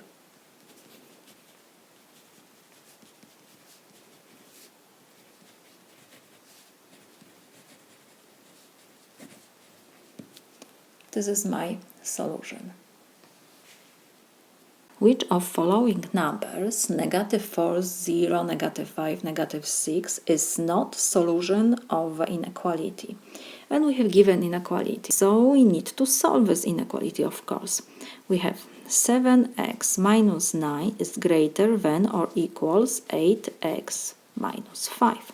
So first I will move expressions with x's to the left side, for example, and negative 9 to the right side. So we have 7x, 8x positive. We move to the other side, so it will be negative 8x is greater than or equal. Negative 5 we copy, and negative 9 we move to right side, so it will be positive 9. And we have 7x minus 8x is negative 1x. Greater than or equal, negative 5 plus 9 is 4. Now, because we need to have x only on the left side, we will divide both sides by negative 1. And because this is inequality, and we know that when we have inequality and we divide by negative sign, we have to remember to change the sign of our inequality to opposite. So negative 1 and negative 1 will reduce, and we have x will be less than or equal. 4 divided by negative 1 is negative 4. So we have that x is less than or equals negative 4. You can draw number line x. We can find 0, unit will be negative 1, 2, 3, 4. So we have negative 4 because we have here inequality less than or equal, so negative 4 belongs to our solution, and we have numbers less than negative 4 when we go to the left side. So this is my solution. Solution will be interval from negative infinity to negative 4, close on right side, because negative 4 belongs to solution. So we have solution for our inequality. We got interval from negative infinity to negative 4. 4 belongs to the solution. And we have to check which of following numbers is not solution of our inequality. We have first negative 4. Negative 4 belongs to our solution. So we go next is 0, but 0 doesn't belong because 0 is farther from negative 4. So we have question which of following numbers is not solution of inequality. So for sure is 0. Next we have negative 5. Negative 5 is on the left side on negative 4, so belongs to our interval. Negative 6 also. So only 0 is not solution of our inequality. 0 we can write is not solution.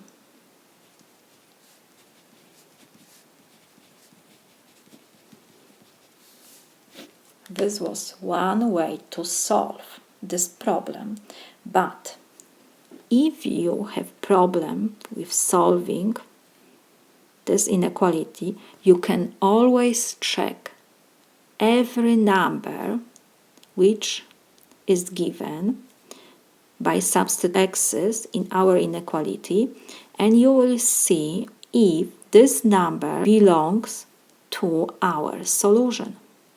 So let me do for you one example for -6. We have our inequality. Let me copy this. 7x minus 9 is greater than or equal 8x minus 5. If we substitute x by -c, let's see what will be. 7 we copy times -6 minus 9 is greater than or equal 8 times -6 minus 5. 7 times 6 is 42. Positive times negative is negative. Minus 9 we copy is greater than or equals 8 times 6 is 48. Positive times negative is negative. Minus 5 though.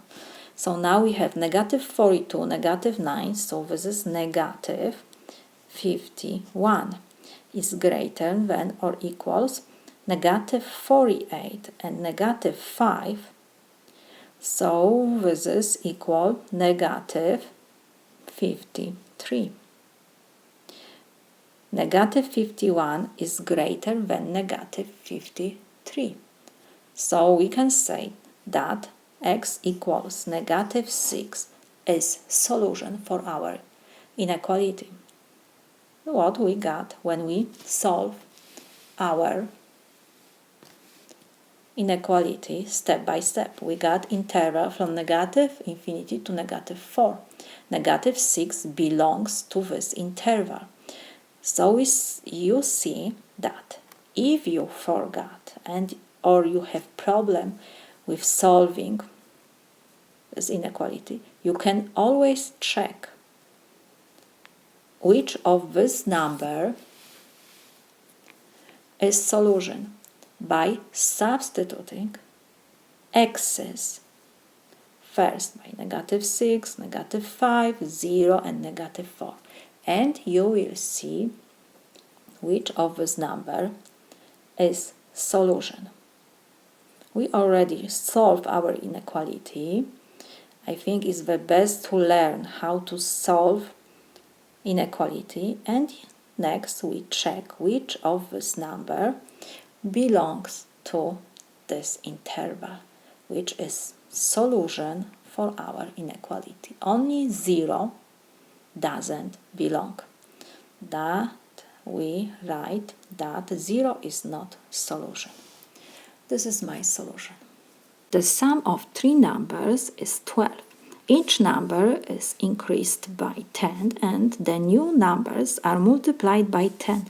What is the sum of the resulting numbers? So first, what we have to read first sentence. The sum of three numbers is 12. So we have three numbers. Let's choose that first number is x, first number.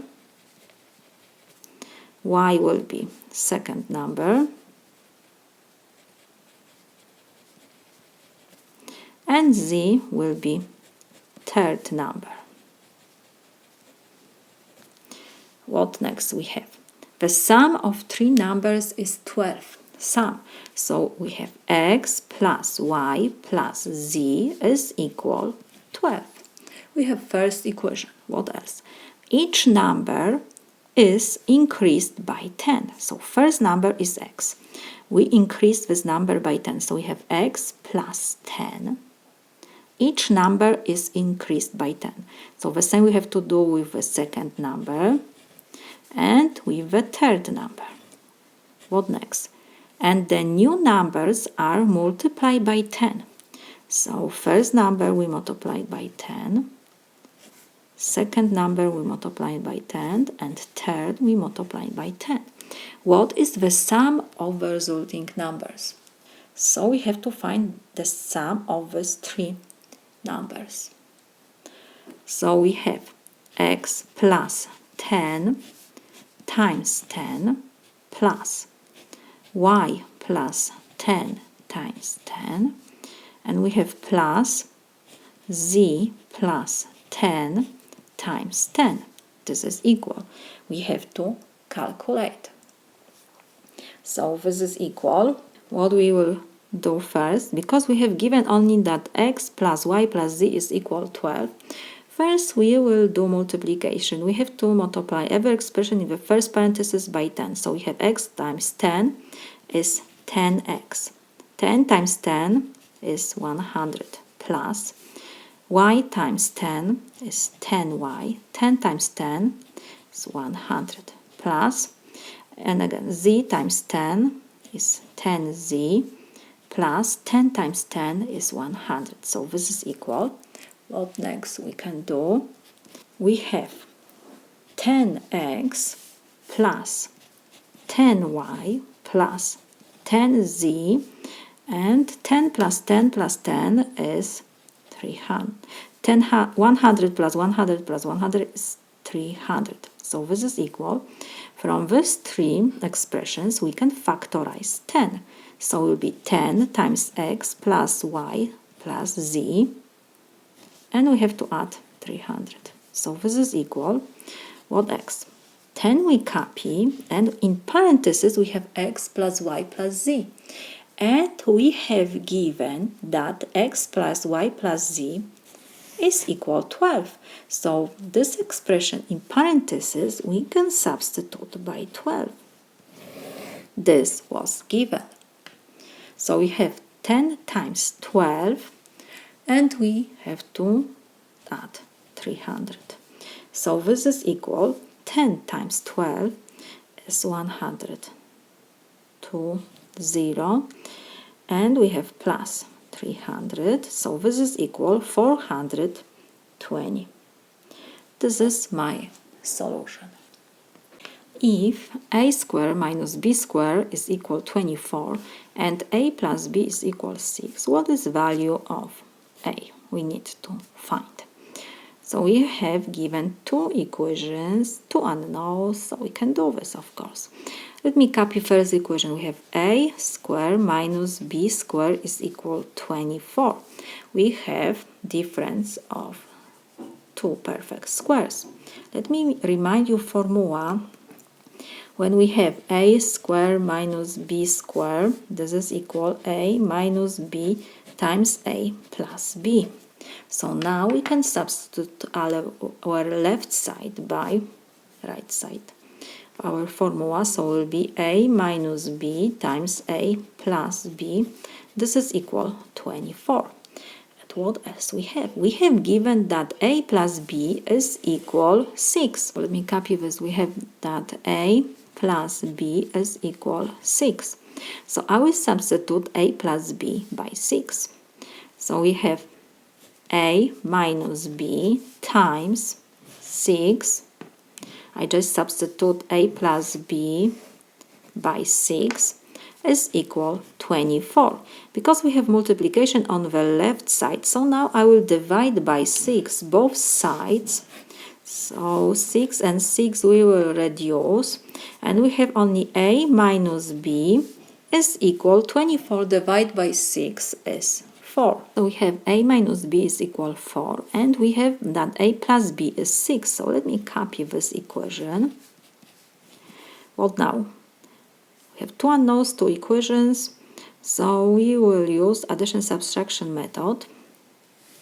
When we add both sides of our equation, we have a plus a, and we have negative b plus b, so b will reduce, is equal 4 plus 6. A plus a is 2a is equal 10. So we have that a is equal, we'll divide both sides by 2. 2 and 2 will reduce. 10 divided by 2 is 5. We found that a is 5. And we need to find value of a. So it doesn't matter value of b. You don't have to calculate. You need to find only value a. This is my solution. The sum of 6 consecutive integers is 621. What is value of the least of these integers? So first, what it means consecutive. For example, when we have first number 5, consecutive 6 numbers, so next will be 6, 7, 8, 9, 10. How we got the second number? We add 1 to the first. And when we add 2 to the first number, we have third number 3, we have fourth number 4, we have fifth number, and so on. So if I, for example, write that the first number is x,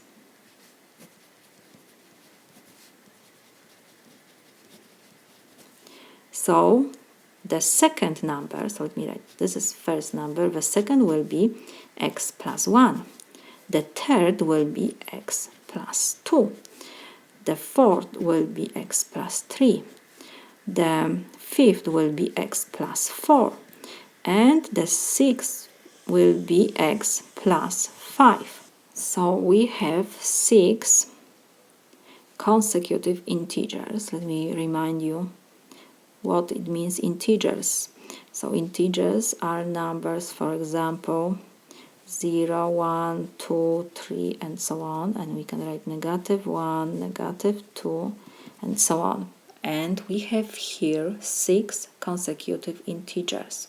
So if I wrote that x is first in number, so next we got by adding 1 to first number. When we add 2 to first number, we will have third number. When we add 3 to the first number, we will have fourth number, and so on. So now we know also that the sum of 6 consecutive integers is 621. So let me write this.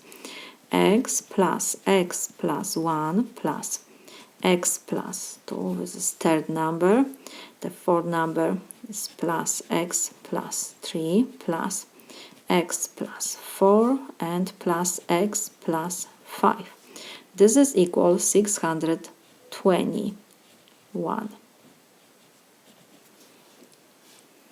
So now we have equation. We have only one unknown. So we can solve this equation. How many x's we have? 1, 2, 3, 4, 5, 6 x's. So we can combine the like terms. We have 6x, and what we have? 1 plus 2 is 3, plus 3 is 6, plus 4 is 10, plus 5 is 15. So we have plus 15. This is equal 621. Now I will move positive 15 to the right side. So 6x is equal 621. When we move to the other side, we have to change the sign. So it will be negative 15. So 6x is equal 621 minus 15. So this is 606. And what next? Because we have multiplication on the left side. So now I will divide both sides by 6. So 6 and 6 we can reduce, and we have that x is equal 606 divided by 6 is 101. So we have x. First, x was first number. So first number is our solution, because next number will be x plus 1. So it will be 101 plus 1, so it will be 102.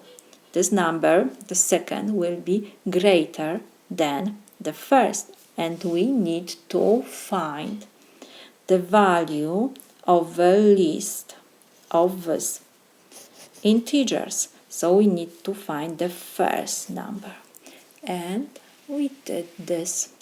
This is my solution. A typist can type 40 words per minute. He increases his speed by 30%. How many words can he now type per hour? So first, we have given that typist can type 40 words per minute. Let me write this. 40 words per minute. So I can write that this is 40 words per minute. What next? He increased his speed by 30%. So he types 40 words and increased his speed by 30%. So we have to add 40 times 30%. We have to calculate how many is 40 times 30% because he increased his speed by 30%. So this is equal 40 we copy plus 40 and 30% we have to change to decimal. We know that 1% is 0.01. So 10% is 0.1. So 30% is 0.3. So we have to multiply 40 times 0.3. So this is equal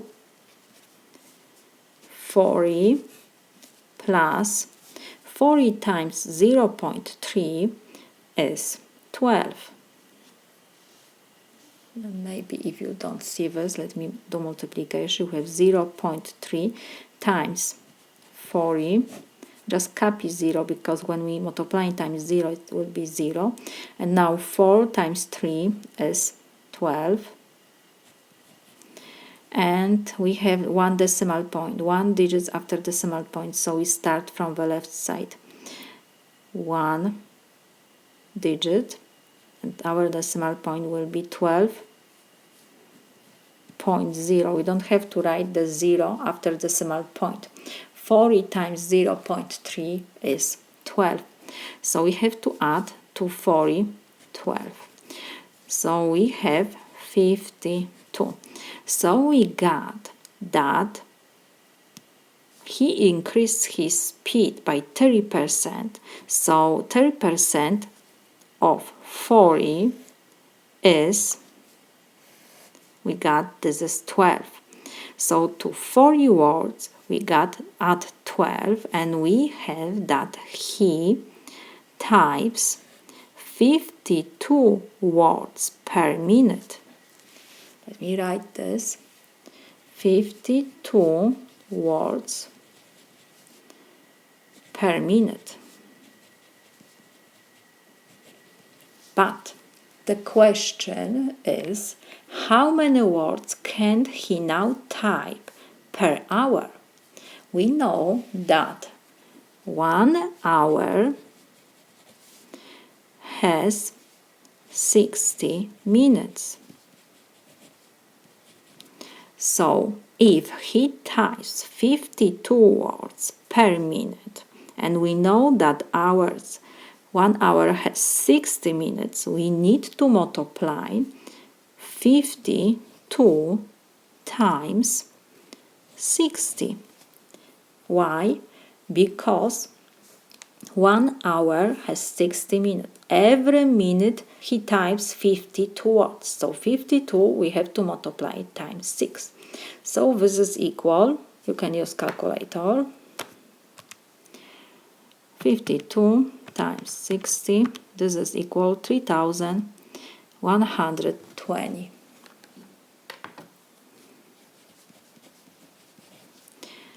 So our answer will be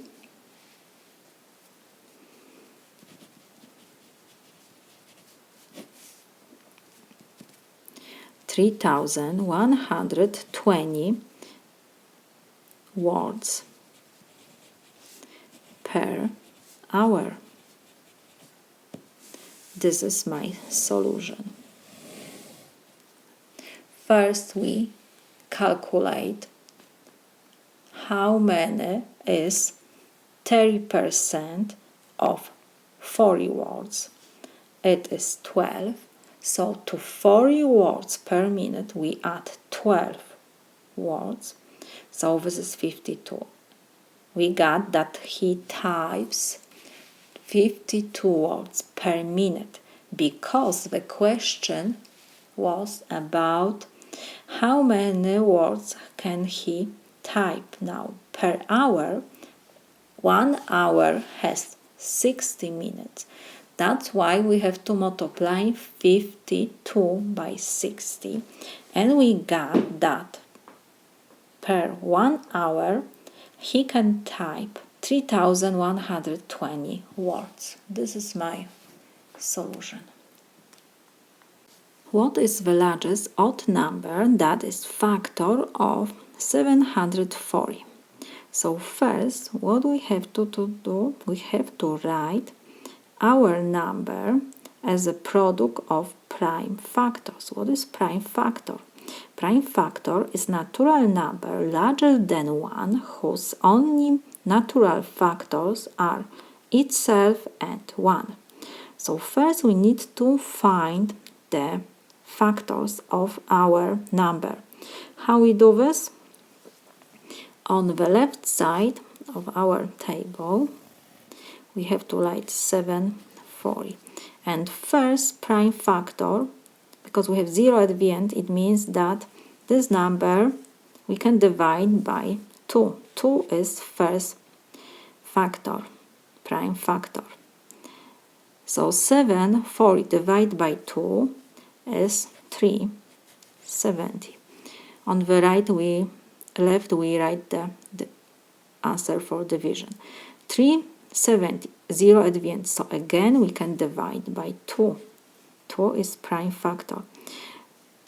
370 divided by 2 is 185. Now 185 we cannot divide by 2 because 5 is at the end, so 3 is next prime factor, but we can divide by 3 when the sum of digits is divisible by 3. We have 1 plus 8 is 9 plus 5 is 14. 14 is not divisible by 3, so 3 we cannot divide by 3.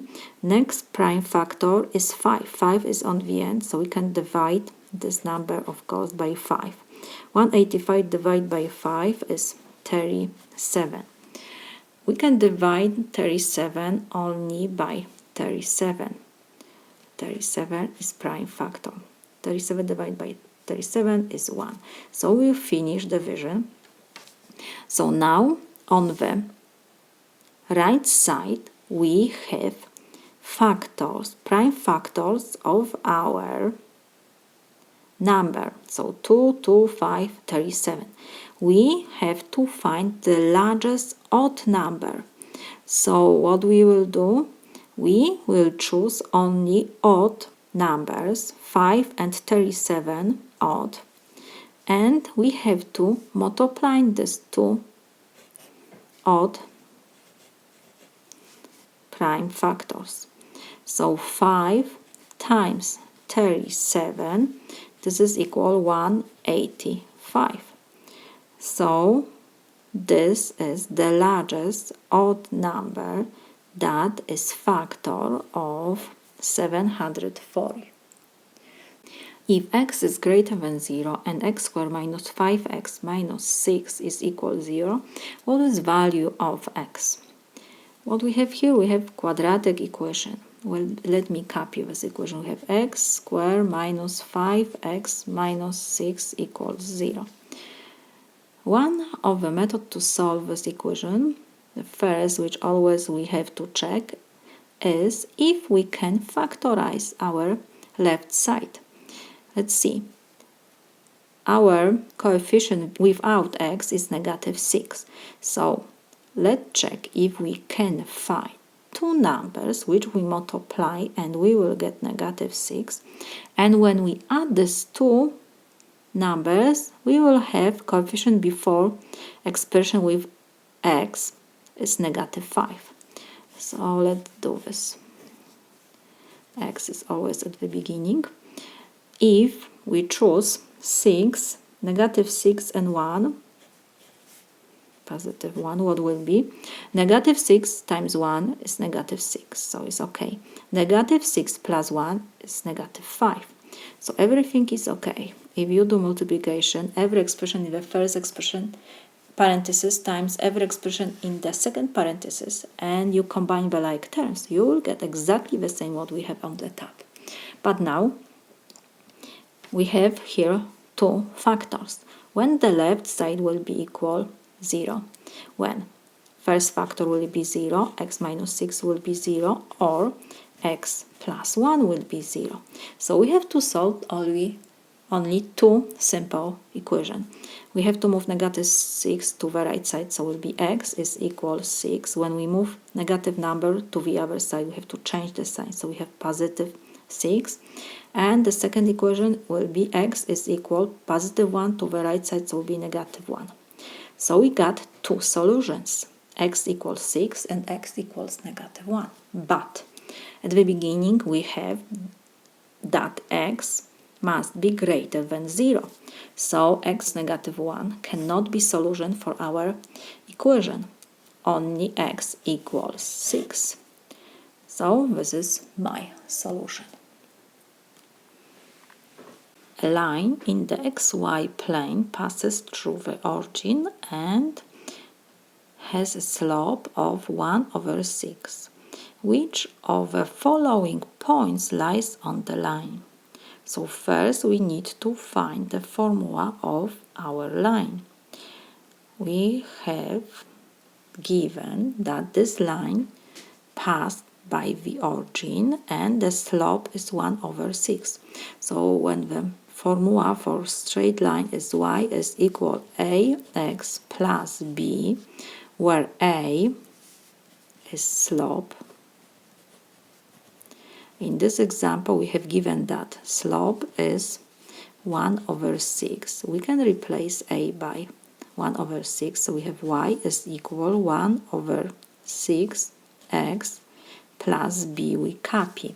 What else? To find formula of our line, we need now to find the b. b, how we will find? We know that this line passes through the origin. The origin has coordinates 0, 0. So if this line passed through this point, we can substitute x by 0, y by 0, and we will calculate the b. So y is 0. So we have 0 is equal 1/6, x is 0, so times 0 plus b. So we see that b is equal 0, because 1 times 0 is 0, so 0 plus b is b. So we have that b is equal 0. So we have formula of our line, y is equal 1/6, x and b is 0, so we don't have to write. This is our line, formula for our line. And now we have to check which point, those 3 points, belong to our straight line. So let's take first point. We have 4, 0. This is first coordinate x and the second is y. Let's copy our formula. Y is equal 1/6x. So we need to substitute y by 0 and x by 0. So we have x by 4. So we have 1/6 times 4. So we have 0 is equal, we can reduce 6 and 4 by 2, so it will be 2 and 3. 2/3. 0 is equal to 2/3. No. So it means that this point with coordinates 4, 0 doesn't belong to our line. So let's check next.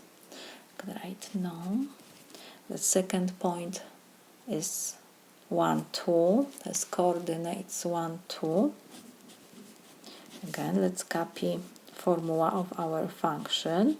And now we need to substitute x by 1, y by 2. So we have 2 is equal 1 over 6 times 1. So we have 2 is equal 1 over 6 times 1 is 1 over 6. 2 is equal 1 over 6? No. So we see that the second point also doesn't belong to our line, and the third point is 3, 2, has coordinates 3, 2. Let me copy again formula of our line, 1 over 6 times x. So x now is equal 3 and y is equal 2. So y we substitute by 2, y 1 over 6 we copy, and x is 3. 6 and 3 we can reduce as 2.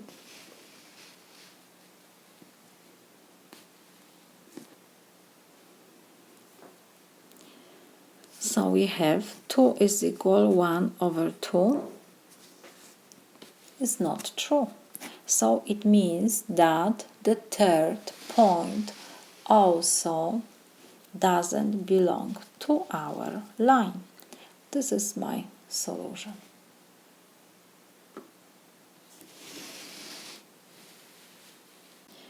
According to the system of equations below, what is value of x?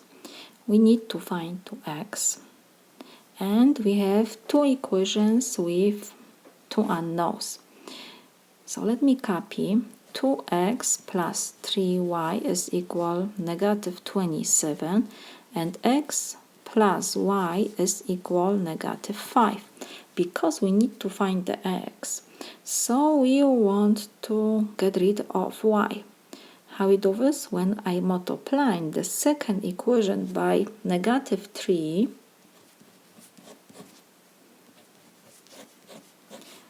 our expression on the left side we need to multiply by negative 3, and the first equation we will rewrite. So we have 2x plus 3y is equal negative 27. And now every expression in parentheses we need to multiply by negative 3. Negative 3 times x is negative 3x. Negative 3 times y is negative 3y. This is equal negative 5 times negative 3 is 15. Now I will add both sides of our equations. I just use addition subtraction method to solve this system of equations. So now what we have, 2x plus negative 3x, and we see that 3y and negative 3y we can reduce. This is equal negative 27 plus 15. 2x plus negative 3x, so this is negative 1x, so we can write negative 1x, so this is equal negative 27 plus 15, so this is equal 12. Now I will divide both sides by negative 1 because we need to find x.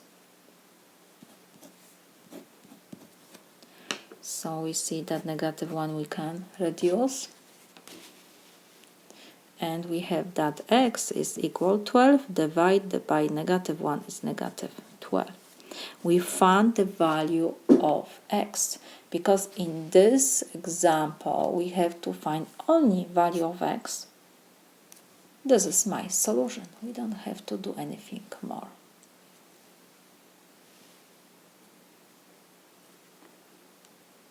A store sells sandwiches for $5.50 each and drinks for $2 each.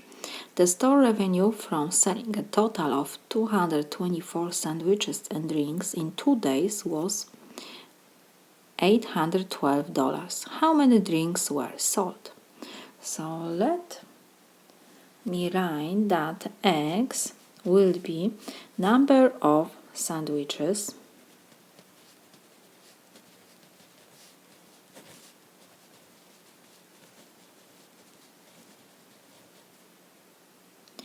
and y will be number of drinks.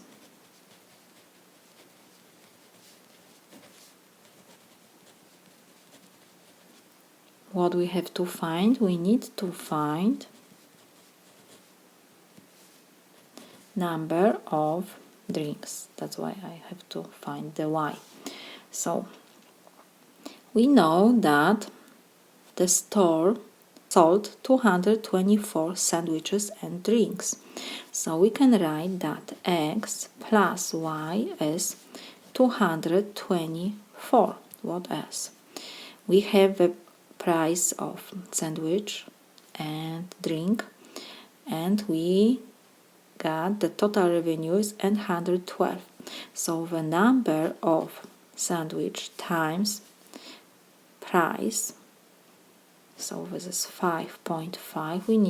we don't need to write the 0 at the end because it doesn't change the value of our number, and we have number of drinks times the price. Price of drink is $2, so times 2, and again we don't need to write the zeros at the end after the decimal point. It doesn't change the value of our number. This is equal, and the total revenue was 812. We don't write the zeros at the end after the decimal point. So we got two equations, two unknown, and how we can solve this two equations. I will use addition subtraction method. So first I will multiply, because in the second equation I have 2y, so I will multiply first equation by -2. The whole expression on the left side I have to multiply by -2. So what will be? -2 times x is -2x. -2 times y is -2y. This is equal. -2 times 224 is 4, negative, of course, 8. And the second equation we will rewrite. So we have x times 5.5, so this is 5.5x. Plus y times 2 is 2y. This is equal 812. Now we will add both sides. We have -2x plus 5.5x, and we see that -2y and 2y we can reduce. So now we have that this is equal -448 plus 812. -2x plus 5.5x, like terms we copy x. 5.5 minus 2 is 3.5. And this is equal, we have 812 minus 448. This is equal 364. Now we have multiplication on the left side. We need to find x, so we will divide both sides by 3.5. And we see that 3.5 we can reduce, and we have that x is equal 364 divided by 3.5. So this is 104. We found x, but we need to find the y, number of drinks. So we will use the first equation. We have that x plus y is equal 224. We know the x, so we will substitute x by 104 plus y is equal to 224. I will move 104 to the right side, so we'll have 224 minus 104. So we have that y is equal 120. This is my solution. We found the number of drinks.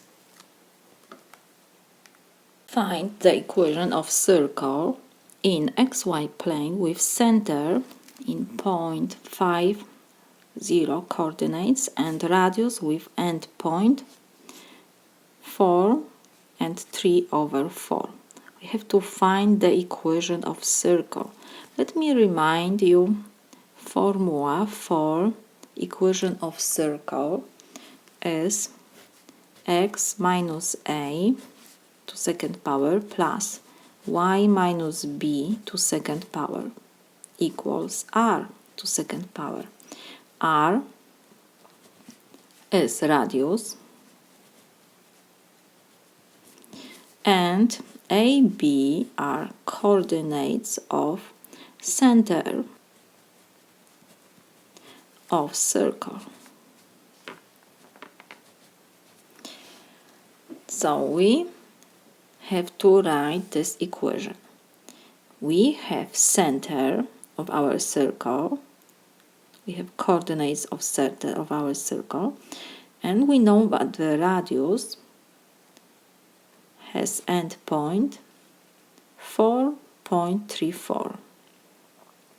So let me draw the circle. We have given center and endpoint we have on our radius. This radius we have center 5, 0, and endpoint of radius is 4, 3/4.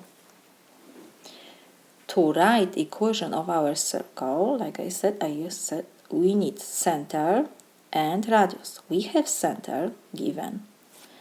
We need to find r. How we find the r, the radius? This is the distance between center and the given point.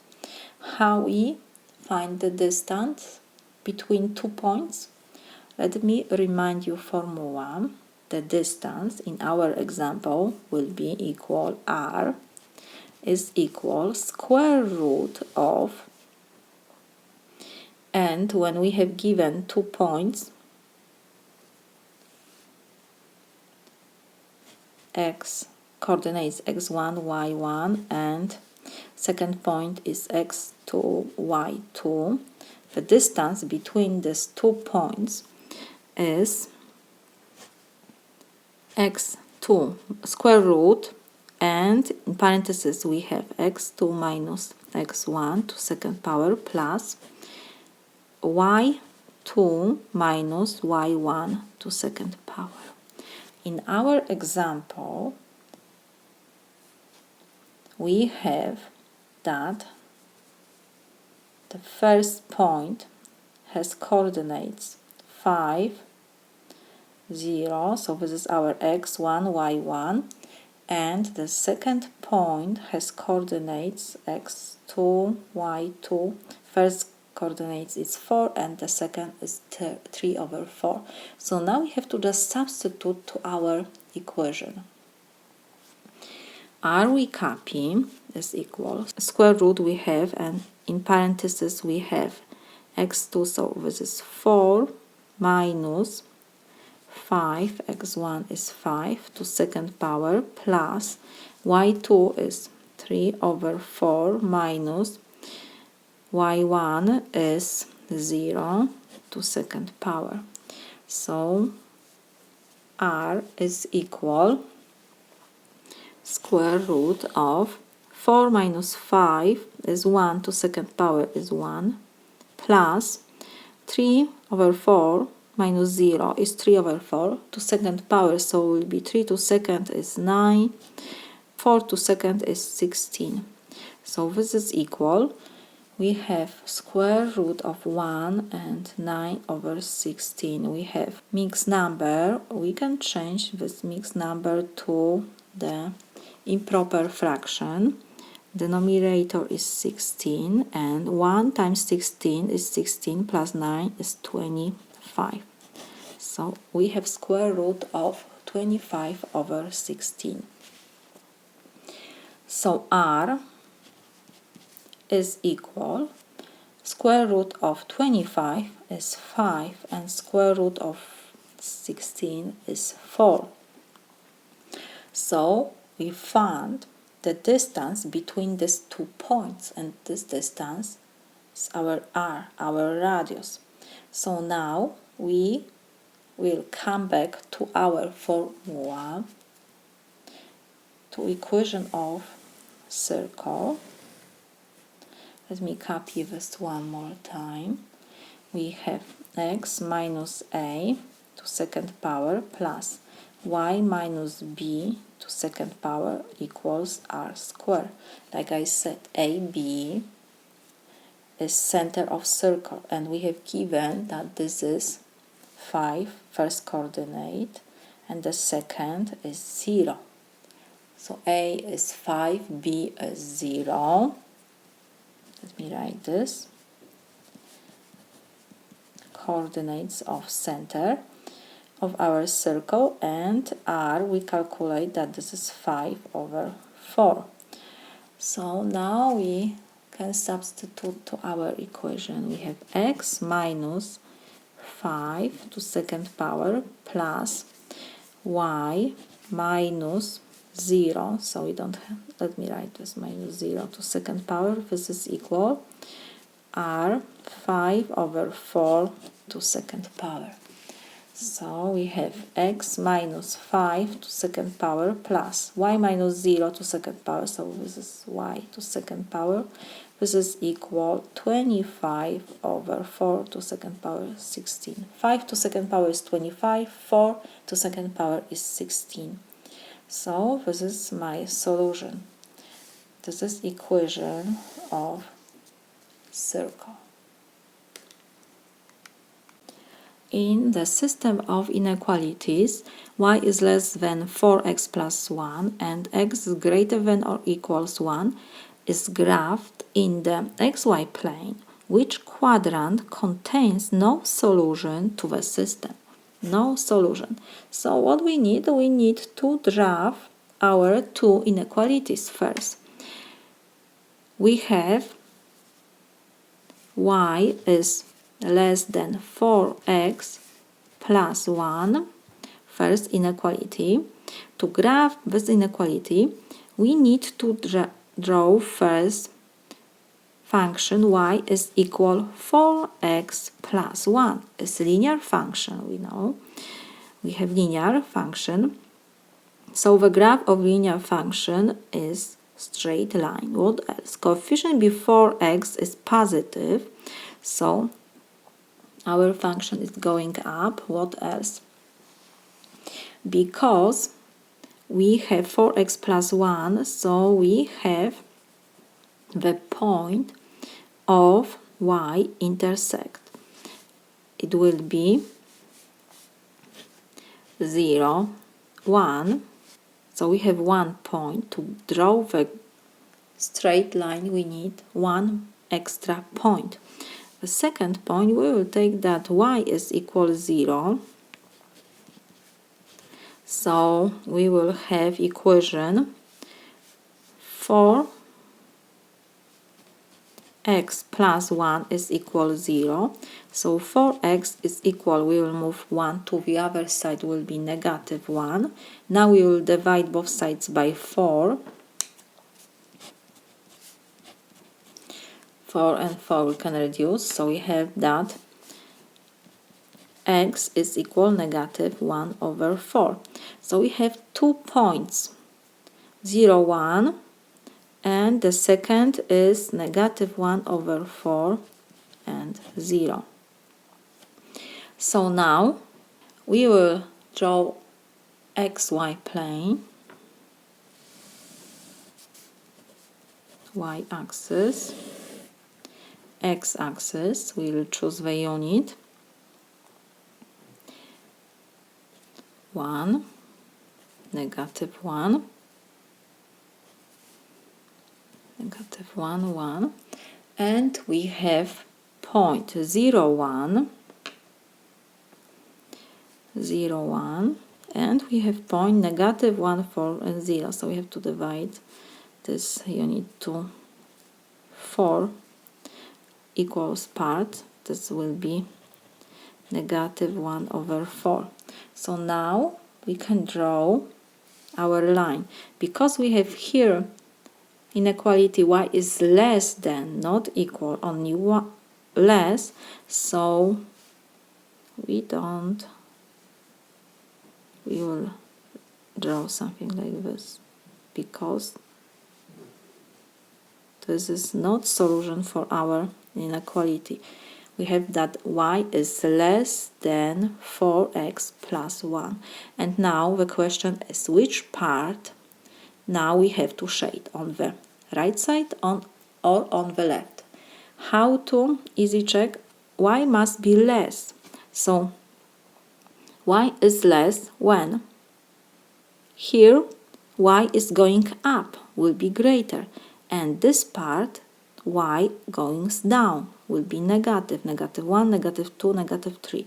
So we can shape the right part, right side.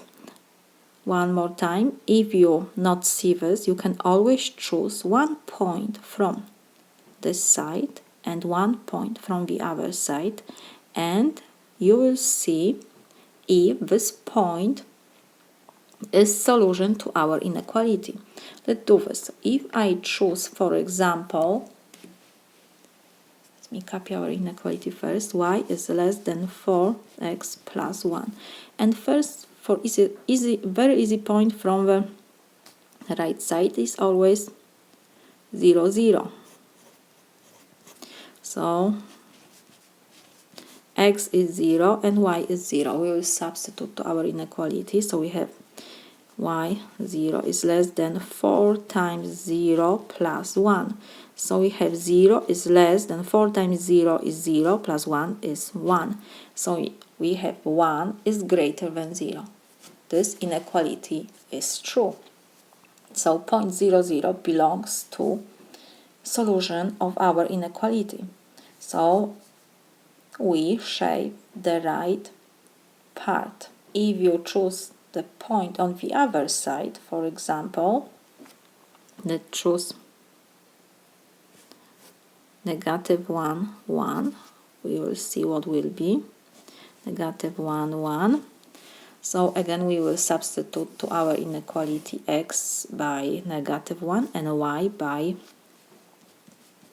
1. So we have 1 is less than 4 times -1 plus 1. 1 is less than 4 times -1 is -4 plus 1. 1 is less than -4 plus 1 is -3. So we got that -3 is greater than 1 is not true. So we see that this point doesn't belong to our solution. So for sure we shade the right part. And the second inequality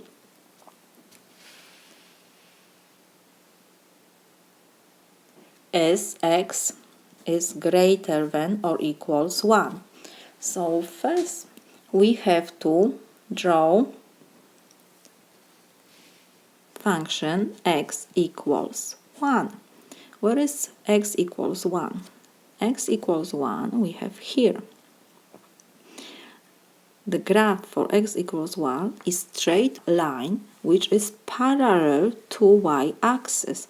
And because we have here x is greater than or equals 1, so 1 belongs to our solution. So we will draw, let's use different color. This is our solution.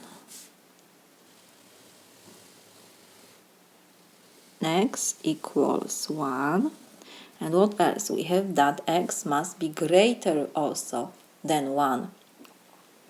So value greater than 1 we have on the right side. Is 1, will be 2, 3, so values grow. So this part will be solution to our second inequality, x is greater than or equals 1. So now the system of these two inequalities we graph and we see the solution. These two inequalities y is less than 4x plus 1 and x is greater than or equals 1, this system has solution only we have in the first and this is second quadrant, third quadrant and fourth quadrant. So we see that the solution for our system of inequalities is in the first and in the fourth quadrant, because in these two quadrants our two inequalities covered. So we can write now that we have question which quadrant contains no solution. So we see that the second and third quadrant have no solution to the system. We can write second and third quadrants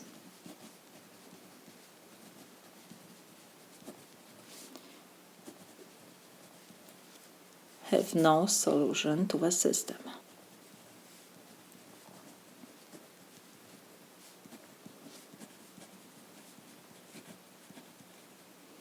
Of inequalities. This is my solution. A farmer uses a storage silo that is the shape of right circular cylinder with height h equals 12 meters. If the volume of the silo is 2352 pi cubic meters, what is the diameter of the base of the cylinder in meters? So first let me draw the silo, right circular cylinder. So it will be something like this.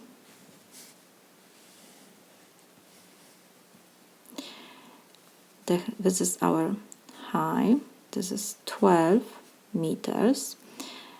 We need to find diameter. This is diameter. We can write this is d. And we know that d is equal to r. r is radius of our base of our cylinder. The base of our cylinder is circle. So what we need to find? We need to find d. To find the d diameter, we need to find the r, because d is 2r. So let me write first what we have given. We have given that h, the height of our silo, is 12 meters. What else? We have volume that d is equal 2352 pi cube meters. This is given, and we have to find d. So let me remind you first formula for the volume of right circular cylinder. We have here V is, we have to take area of our base. The base is circle. Area of circle is PR squared times the height of our cylinder. We have given height, we have given value. Our unknown is only R. So we can solve this equation. First we will substitute V. V is 2352 pi, and this is equal. We don't use the units, we add the units at the end. And we have pi, R is unknown, squared, times h is 12. So first I will divide both sides by 12 because we have multiplication, and we don't need also pi because we need to find r. So we will divide by pi and 12. We can write 12 pi. So on the right side we can reduce 12 and pi. So we have that r squared is equal 2352 divided by 12 is 196. So we have that pi and pi, of course, we can reduce. So we have r squared, but we need r. Which number raised to second power give me 196? Is 14, but can be positive and negative. Negative 14 to second power give me 196, and positive give me 196. But in this example, r is the radius, it's the distance. So the distance cannot be negative.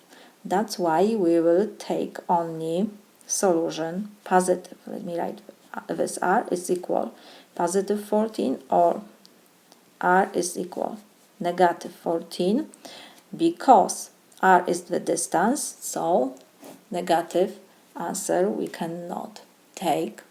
So now we have r.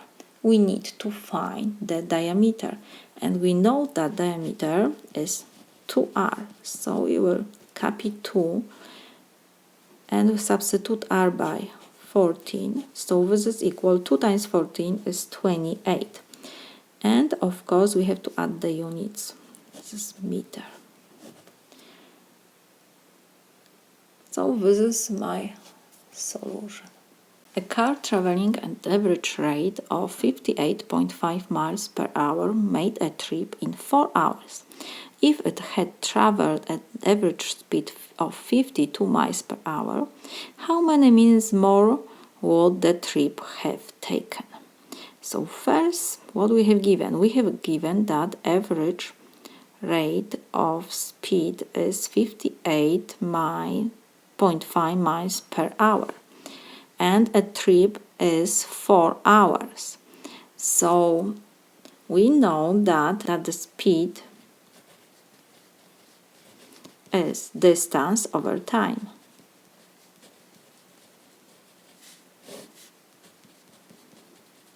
So from this formula we can calculate the distance, because we have given speed and we have given time.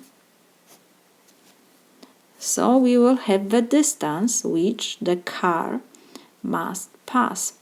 And when we have the distance, we will calculate the time when the car travels 52 miles per hour. And when we have the time for which the car passed this distance, we will find the difference between these two. And so now let's first calculate the distance. We will substitute speed by 58.5. This is equal, we have to find the distance, so let me write the d, and the time is 4 hours. So now I will multiply both sides by 4. 4 and 4 will reduce, and we have that distance is equal 4 times 58.5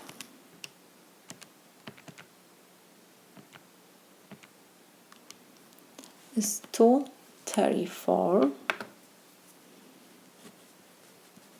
So we found the distance is 234 miles. We can write in brackets.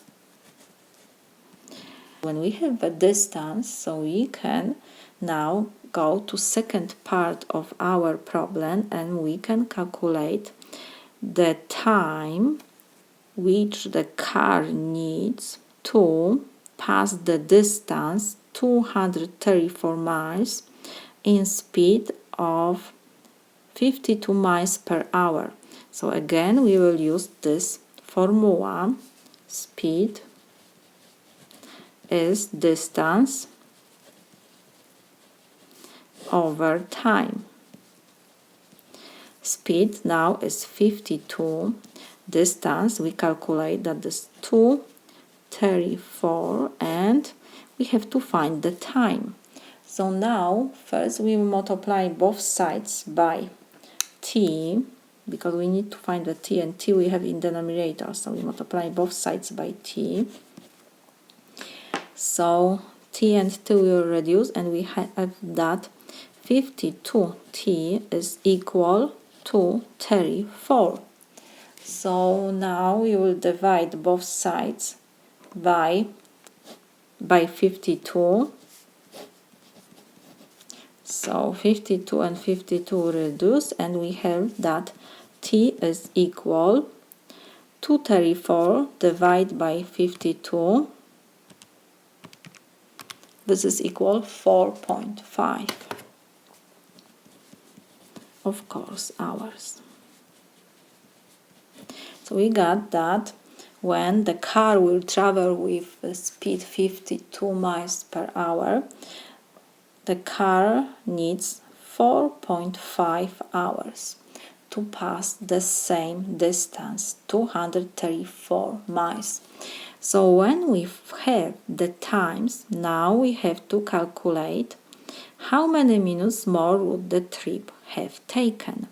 So the first car traveled 4 hours when the speed was 58.5 miles per hour, and when the speed was 52 miles per hour, the car traveled 4.5 hours. So we have to subtract 4.5 hours minus 4 hours. So this is equal 0.4 hours. So half of hour, so this is equal 30 minutes. So we found how much longer the car will travel when the speed will be 52 miles per hour. It takes 30 minutes more. This is my solution. For the function h, define h of x is equal ax squared plus 8. A is constant and h of 2 is equal 4. What is value of h of negative 2? So we have here given quadratic function ax squared plus 8. And what we can say about this function is even. Why? Because when we have to find h of negative x, what will be? What we have to do, we have to substitute x by negative x. So a we copy, we will have negative x to second power plus 8. So this is equal a negative x to second power, so will be x squared plus 8. We got value of our function h of x. So we have that h of negative x is equal h of x. So we can write that function h is even. And when we have even function, value of our h of negative 2, what will be? Will be h of 2. And we have given that h of 2 is equal 4. This is my solution. We have value of our function for negative 2 is 4. Why? Because our h function is even function. The calculation is very easy. The value of negative 2 is equal to value of 2 for our function. Only because we have even function. This is my solution. For given quadratic function y is equal x squared minus 2x minus 7, find the coordinates of vertex A. So let me graph our function. We have quadratic function. The graph of quadratic function is parabola. And parabola can be open up or open down. Everything depends on coefficient before x squared. When we don't have any number, it's always invisible 1. And let me write the formula for quadratic equation. Y is equal ax plus bx plus c. So coefficient before x squared is, in our example, 1. So parabola is open up, and this is our vertex. We have to find this point. The point A, the vertex, has coordinates h and k. And now when we have this coordinates, the quadratic function we can write in this form: a and in parentheses x minus h to second power plus k, where h, k are coordinates of vertex. So the easiest way to find the vertex of quadratic function is to change given function to this form. We have given that y is equal x squared minus 2x minus 7. Let me write this. Y is equal x squared minus 2x minus 7. Like I said, before x squared we have invisible 1. We can write this one. We have to change to this form. So we have a. A is 1. So we can write that 1. And in parentheses, what we have to write? Always x, because variable is x. And what else? Next we have here expression with x only. We have negative 2x. When we get negative 2x? Always when we have negative 1 to second power. When we have x minus 1 to second power, this is square of difference. This is x squared minus 2x plus 1. So we will have the second term, and we have the first x squared. X squared is at the beginning. So when we raise x minus 1 to second power, we will have x squared minus 2x plus 1. But we don't have here plus 1. We have only negative 7. So I need to subtract 1, and we just copy negative 7. So this is equal 1. We don't have to write, because when we multiply times 1, it doesn't change anything. So we have x minus 1 to second power minus negative 1, negative 7, so negative 8. We change formula of our quadratic function to this form. And now we can very easy read how much is h and k. And we will have vertex of our quadratic function, of our parabola, because the graph of quadratic function is parabola. So what we see, h is equal 1 and k is equal negative 8, because in formula we have plus k and now we have here negative 8. So we can rewrite this one more time. We have x minus 1 to second power plus negative 8. So now it's very easy to read the value of k and h. So we can write the coordinates of vertex. H is 1 and k is negative 8.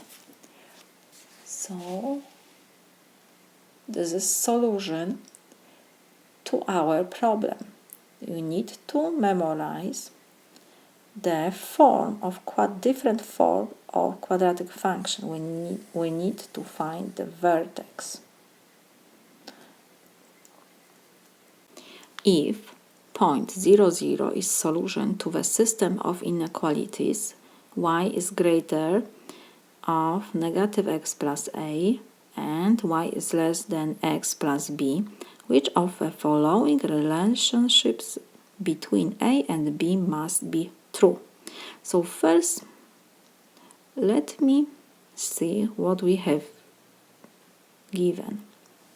We know that point 0, 0 is solution to our system of inequalities. What it means, we can substitute x by 0 because x is first coordinate and y is the second coordinate, so y we will substitute by 0. Let me copy. We have point 0, 0, so first coordinate is always x, the second is y.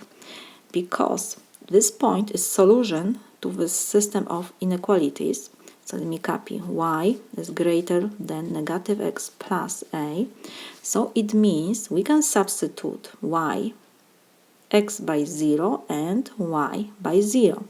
So we will have 0 is greater than negative 0, so it is 0 plus a. So what we have, that we can change the sides.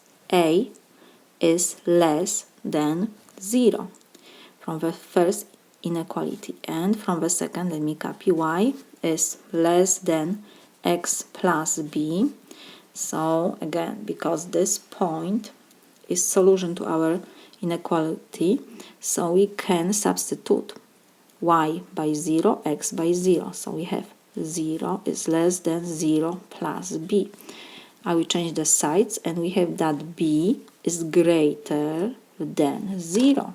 So we got that because point 0, 0 is solution to our inequalities, so we have that a is less than 0, b is greater than 0. So we can write from these two inequalities that because a is less than 0, so a is negative, b is greater than 0, so it's positive.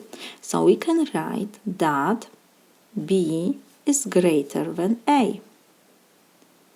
Why? Let me write this. Because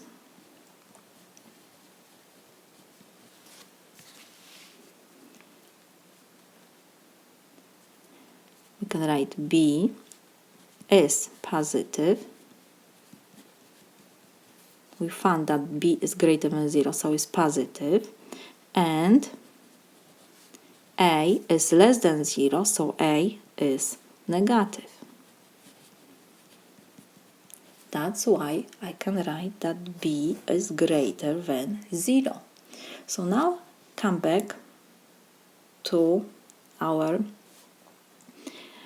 expression which we have relationships which we have given. First is b is greater than a. Exactly what we have here. So we found solution to our problem. The answer will be 1. Cannot be a because the second cannot be because a is not greater than b. B is greater than a. B is equal negative a. For example, if we choose that b is equal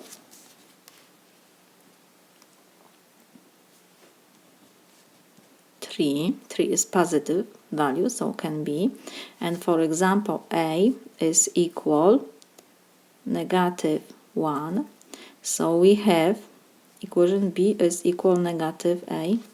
No, we have 3 is equal a, we substitute by negative 1, so it will be negative 1. So we have 3 is equal negative positive 1. No, it's not true. So for the third relationships, we can find example for which this equation is not true. And the last, we have absolute value of b is greater than absolute value of a. So for example, this was example for the third relationship, and for the fourth if we have, for example, that b must be greater than 0, so if we take b is 4 and a is equal, for example, negative 8. So what we will have, the absolute value of b is greater than absolute value of a. Let's substitute 8 and b and a, so we will have absolute value of 4 is greater than absolute value of 8. Absolute value of 4 is 4. 4 is greater than absolute value of 8 is negative 8 is 8. It's not true. 8 is greater than 4. So for these two numbers, we see that our inequality, the fourth relationship, is not true.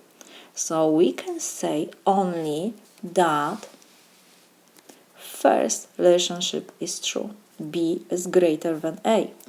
We got this from these two inequalities because point 0, 0 is solution for these two inequalities. We calculate that B is greater than 0, A is less than 0. So because B is positive and A is negative, we can write that B is greater than 8. So only the first relationship is true. This is my solution. The distance between the points 2, 2 and 6x is 5. What is one possible value of x? So let me remind you formula. When we have given 2 points, x1, y1 and x2 coordinates of point, second point will be x2 and y2. So the distance formula will be square root of, and we have in parentheses x2 minus x1 to second power plus y2 minus y1 to second power. We have given that the distance is 5, so we can substitute d by 5. Right, that d is equal 5. What else? In our example, this is our first point, so this is x1, y1, this is x2, y2. So let's substitute now d by 5, and we have square root of, and in parentheses x2 is 6 minus x1 is 2 to second power plus y2 is x, so we copy, minus y1 is 2 to second power. So what else we can do? Because we have square roots, so we will raise both sides to second power to reduce square root. So 5 to second power we will have, so will be 25, and square root will reduce with the second power, so now we will have 6 minus 2 is 4 to second power plus x minus 2 to second power. So now 25 we copy, 4 to second power is 16 plus x minus 2 to second power. So now I will move 16 to the left side, so we will have 25 minus 16, positive 16 we move to the left side, so it will be negative 16 is equal x minus 2 to second power. I will change the sides, so we have x minus 2 to second power is equal 25 minus 16 is 9. So we have that x minus 2 to second power is equal 9. How we can solve this equation? You can always raise to second power expression in the left side, but the easiest way, you have to ask question yourself. X minus 2, this expression raised to second power, must give you 9. So let me write x minus 2 is equal what? Which number raised to second power give you 9? Of course, 3 or positive 3 or negative 3, because 3 to second power give you 9 and negative 3 to second power give you 9. So we have two values. And now we have two equations to solve. X minus 2 is equal 3 or x minus 2 is equal negative 3. So now what will be? I will move negative 2 to the right side, so it will be 3 plus 2. So x is equal 5, or the second equation we need to solve will be x is equal negative 3, negative 2 to the right, so it will be positive 2. So x is equal negative 3 plus 2 is negative 1. We got two solutions. X equals 5 and x equals negative 1. If nk is equal nl and is equal lm and x is 34, what is the value of y? So what we have given? We have given that nk is equal to nl and to lm. X is 34 degrees. And we need to find the y. So first, what we can say, because we see that ml, or we can say lm, it doesn't matter, is equal to nl. So we can say that the measure of angle LNM and LMN is the same. So let me write this. Because LM is equal to LN, we have that measure of angle LMN is equal to measure of angle LNM. And we know that measure of angle LMN is 34 degrees. So this is equal 34 degrees. So we have that this angle is also 34 degrees. Why it was? Because we have here isosceles triangle. LN is equal to LM, so we have isosceles triangle, so measure of angle LMN is equal to measure of angle LNM. What else? We have here triangle. We know that measure of angles, interior angles in triangle, is 180 degrees. So if we have these two angles, we can find the measure of this angle. So measure of angle NLM is equal 180 degrees minus, and we have two angles of 34 degrees plus 34 degrees. So this is equal 180 minus 2 times 34. So this is equal 112 degrees. So what next? When we have value this angle, we can find the angle NLK. because these two angles are supplementary angles. So we can write that because angles MLN and NLK,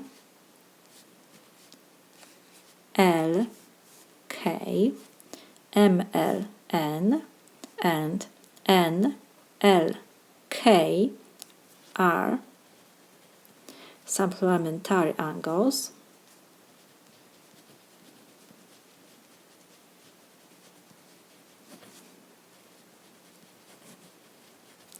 So we have that measure of angle NLK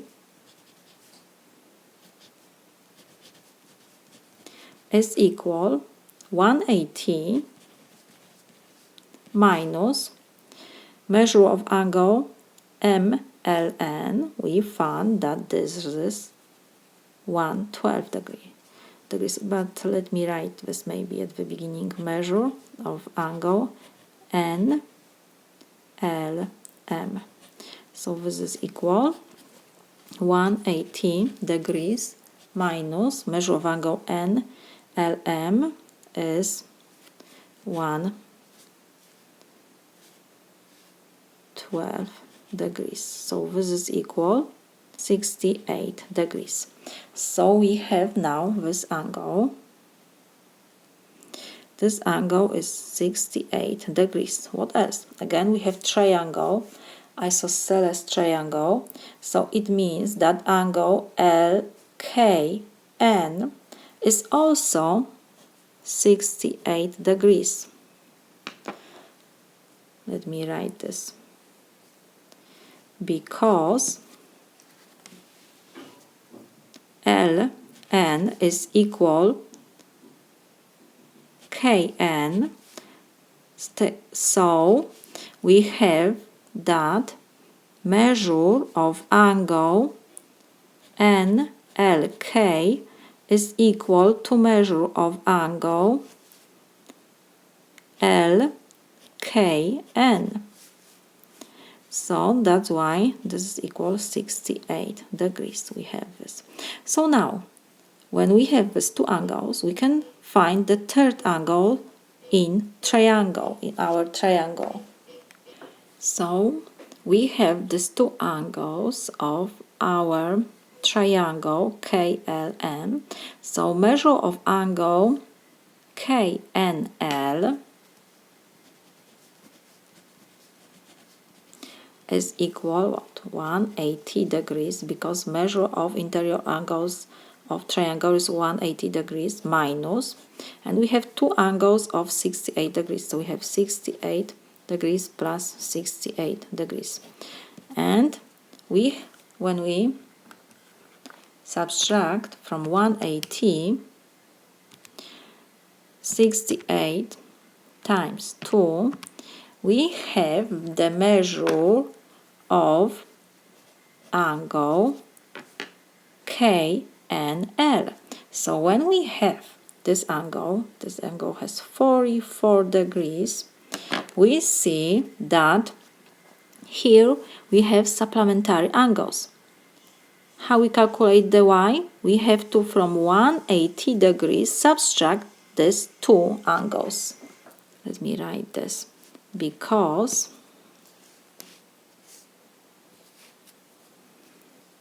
angle, we can write B, angle KNL and angle LNM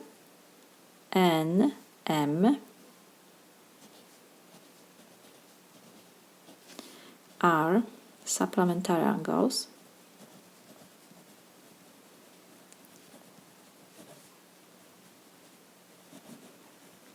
So measure, of course here should be y, measure of angle y is equal 180 degrees minus measure of angle K and L minus measure of angle L and M. So this is equal 180 degrees minus measure of angle K and L. We found that this is 44 degrees minus measure of angle L and M. We also have that this is 34 degrees. Have 34 degrees. So this is equal. So we found that y is equal 102. This is my solution. If y is greater than 0 and y squared minus 9 is equal to 0, what is value of y? We have quadratic equation y squared minus 9 is equal 0. We have to solve this quadratic equation. How we do this? Because we have only y squared on the left side, so I will move negative 9 to the right side. So we have y squared is equal negative to the other side, so it will be positive 9. Which number raised to second power give me 9? Of course, is 3 positive or negative. Negative 3 to second power give me 9, and positive 3 to second power give me 9. So we have two solutions, negative and positive 3. But we have given that y must be greater than 0. So the number greater than 0 is only 3. So solution for our equation is 3. Value of our unknown y is 3. The equation h is equal negative 6.9 t squared plus 16t expresses the approximate height h in meters of ball t seconds after it's launched vertically upward from ground with initial velocity of 60 meters per second. After approximately how many seconds will the ball hit the ground? So when ball hit the ground, it means that the height h will be 0. So let me copy our equation. We have that h is equal negative 6.9 t squared plus 16t. We know that when ball hit the ground, the height will be 0. So we can substitute to our equation h by 0. So we have 0 is equal negative 6.9 t squared plus 16t. Let me rewrite our equation. On the right side, I will put negative left side 6.9 t squared plus 16t is equal 0. We have quadratic equation. How we solve this quadratic equation? Because we have t and t in the first and in the second expression, I will take before parentheses t. So we have in parentheses negative 6.9t plus 16 is equal 0. We have multiplication when these two factors give me 0, when t will be 0, or negative 6.9t plus 16 will be 0. So t equals 0, and the second equation I will move 16 to the right side, so we have negative 6.9 t is equal negative 16. I will divide both sides by negative 6.9,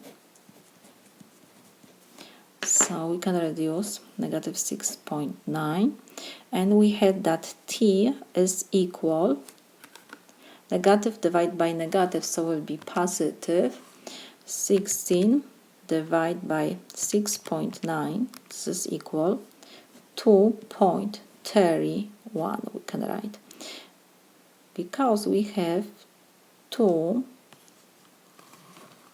give approximately in how many seconds the ball hit the ground. So approximately t is equal to second. Can write. So this is my solution. The average of set of 6 numbers is 14. As one number is removed, the average of remaining numbers is 17. What is value of a number removed? So we have set of 6 numbers. Let me put that this is x1, x2, x3, x4, x5 and x6, and we have that average of the 6 numbers is 14. So let me remind you formula. When we have to find the average of 6 numbers, we have to first add these numbers,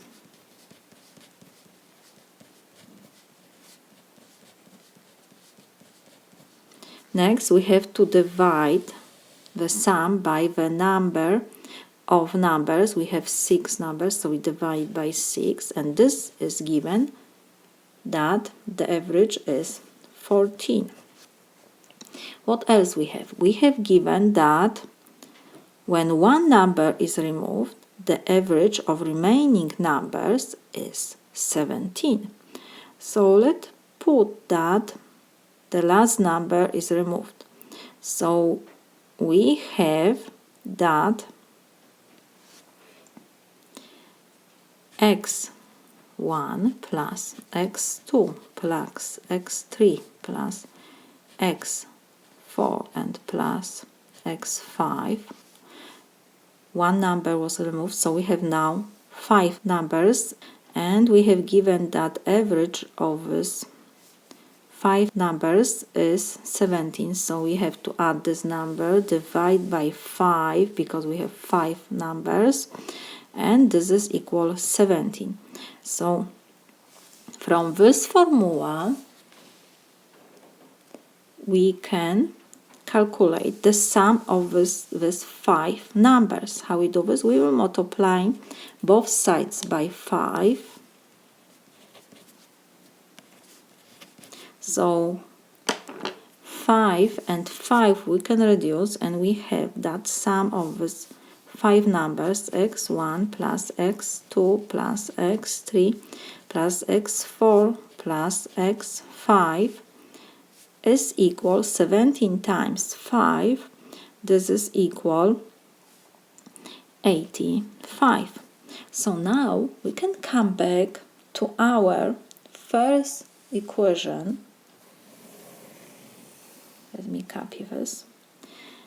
x1 plus x2 plus x3 plus x4 plus x5 plus x6 over 6 is equal 14, and we calculate that the sum of these 5 numbers x1 to x5 is 85. So we can substitute the sum of x1 to x5 by 85. This sum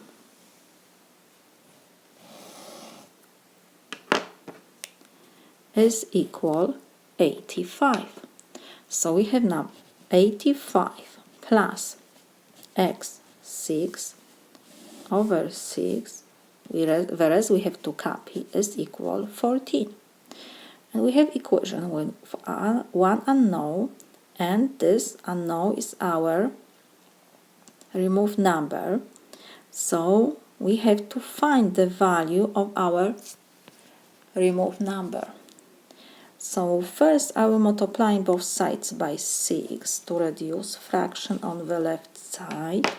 So 6 and 6 we can reduce, and we have 85 plus x6 is equal 14 times 6 is 84. So now to find x6 I will move 85 to the right side, so it will be 84 positive, we move to the right, so it will be negative 85. So x6 is 84 minus 85 is negative 1. We found the value of number which was removed. This is my solution. Agnes is botanist studying the production of apples by two types of apple trees. She noticed that type 1 trees produce 40% more apples than type 2 trees did. If the type 1 trees produced 343 apples, how many apples did type 2 produce? So we need to find how many apples produce type 2 trees. So let's put that X is number of apples produced by type 2.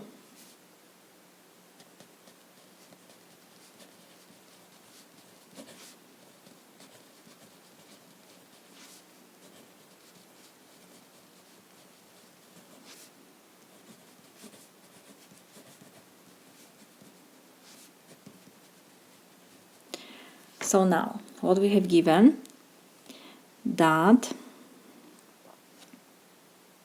type 1 trees produce 40% more apples than times 2. So if types 1 produce 40% more than times 2, and we know that times 2 produce X apples, so we can write that X plus 40% of X, of is always multiplication, we have number of apples which produce type 1. And also we have given that type 1 trees produce 343 apples. So we can write that this is 343. Let me repeat. We wrote that X is number apples produced by type 2 trees. And we have given that type 1 trees produce 40% more apples. So if the type 2 is X, we have to add 40% of X to type 2, and we have how many apples produce type 1. What else? We have also given that type 1 produce 343 apples. So we got equation with one unknown. And when we solve this equation for X, we will have how many apples produce type 2. So let me copy. We have X plus 40%. We will change to decimal number. We know that 1% is 0.01. We change percent to decimal number. So 40%, what will be? 1% is 0.01. So 10% is 0.1. So 40% will be 0.4. X we copy is equal 343. What next? We have like here invisible 1. So 1x plus 0.4x is 1.4x is equal 343. Now we will divide both sides by 1.4. 1.4 we can reduce on the left side, so we have that x is equal 343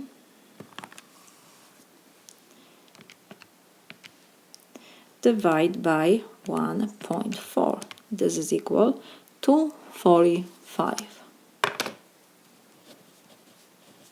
So we found the number of apple produced by type 2 trees. This is my solution. If the average of A and 4 is 10 and the average of 7 and B is 4, what is the average of A and B? So to find average of A and B, first we have to find these two variables. We need to find A and B. So first, how we find the average? We we have two numbers, a and 4. The average of a and 4 is a plus 4 over, and in the numerator we have always number of numbers. We have two numbers, so we have to divide by 2. And we have given the average is 10. So we have equation with one unknown, a is unknown, our unknowns. To reduce this fraction, first I will multiply both sides by 2. So 2 and 2 we can reduce, and we have a plus 4 is equal 10 times 2 is 20. Now I will move 4 to the other side, so it will be 20, positive 4, so now it will be negative 4. So a is equal 20 minus 4 is 16. We found a, now we have to find b. And we have given also that the average of 7 and b is 4. So how we find the average? We add first given numbers. So we have 7 plus b over, and we count how many numbers we have. 7 and 8, 2 numbers, and 7 and b, so 2 we divide by 2. And this is given that the average is 4. So again, equation with one unknown, we will multiply by 2 both sides to reduce fraction on the left side. 2 and 2 we will reduce, and we have now 7 plus b is equal 4 times 2, 8. Now I will move 7 to the right side, so was positive, so now will be negative 7. So b is equal 8 minus 7 is 1. We found a and b, so now we will find the average of these two numbers. How we do this? The average of ab, so in numerator we have sum of these two numbers, and we divide by 2. Why? Because we have two numbers only, the average of two numbers. This is equal, a is 16 plus b is 1, so we substitute a and b, and we have to divide by 2. 16 plus 1 is 17 over 2, so this is equal 8.5. This is my solution. Find the length m in meters across a lake as represented in the sketch below. Segment K, M, and NO intersect at L, and angle KOL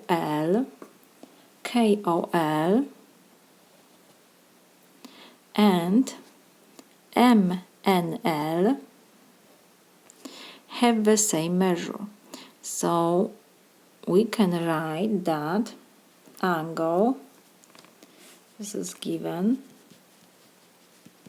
angle KOL is congruent to angle MNL.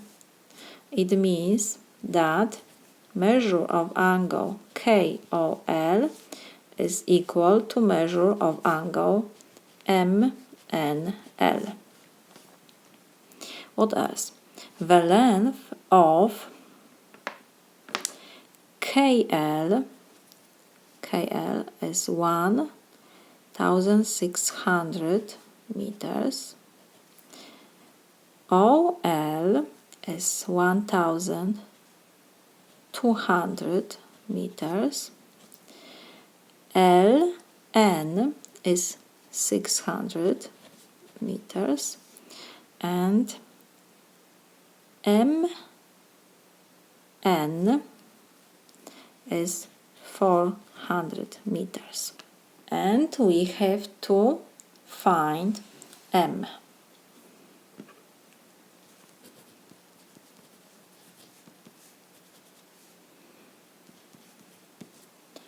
This is the length of segment KO.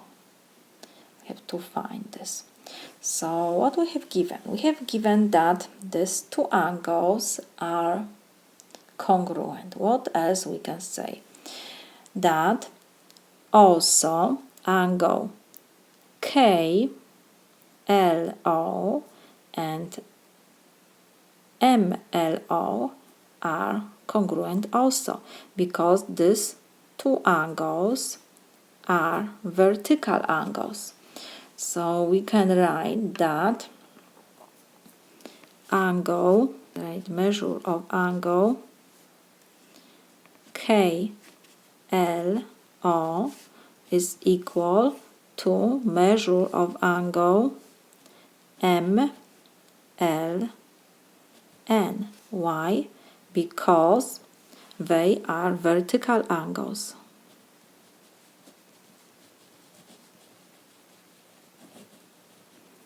So, because we have given that this angle and that angle are congruent and these vertical angles are congruent, so we can say that triangle OLK and MLN are similar triangles. Triangle OLK is similar to triangle NLM because of angle similarity postulate.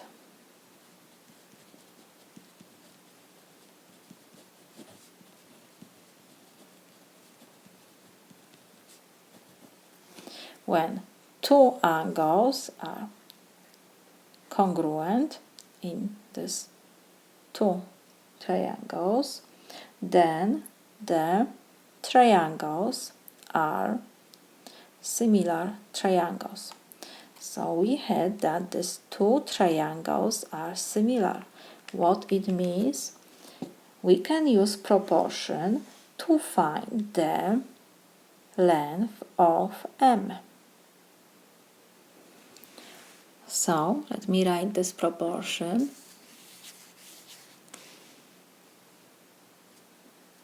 Because these two triangles are similar triangles, it means that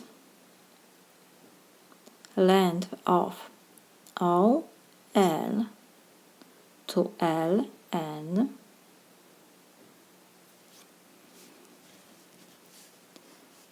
to LN is equal to,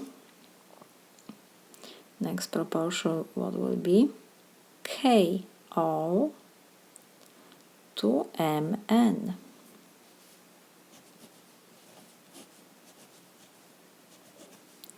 So we have that OL is 1200,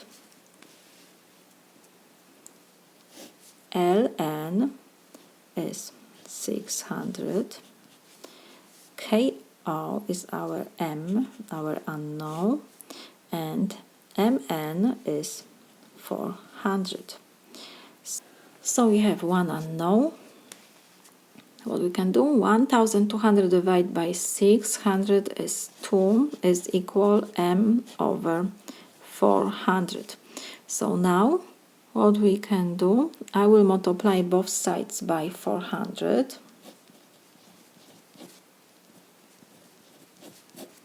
So 400 and 400 we can reduce, and we have that M is equal 2 times 400, 800. Of course, we have this in meters.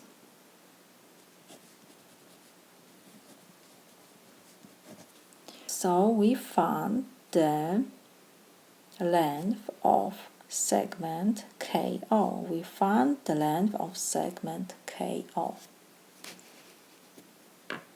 This is 800 meters. This is my solution. A right circular cylinder has volume of 72 pi if the circumference of the base is 8 pi. What is the height? So first let me sketch our right circular cylinder. So we have circle, our base,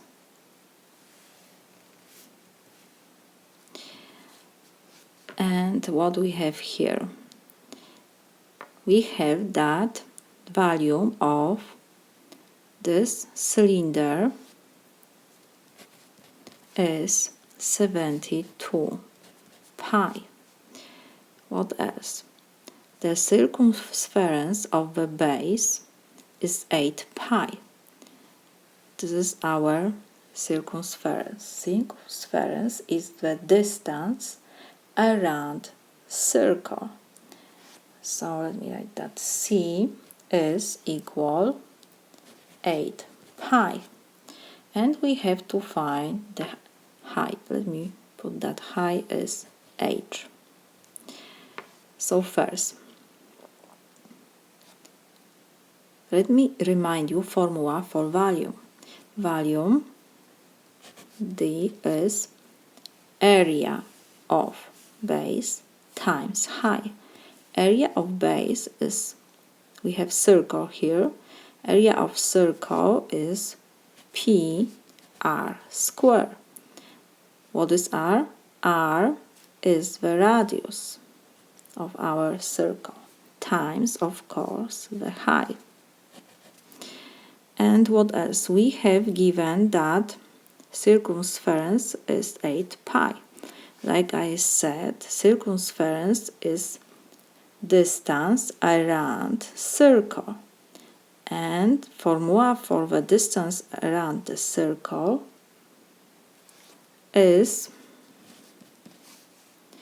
2 pi times r times the radius. So what we have? We have V, we have C given. We need to find the h, the height. So we have to find h.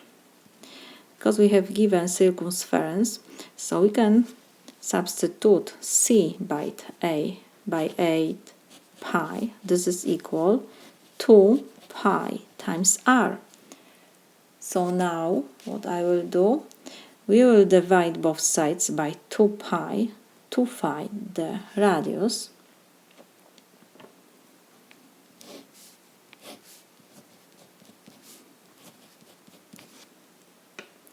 So we can reduce 2 pi, and we have that r is equal, pi and pi we can reduce, 8 divided by 2 is 4. We have radius. So we will come back to formula of our volume. Let me copy. V is pi r square times h. We have given V 72 pi. We found r. So our unknown is only h.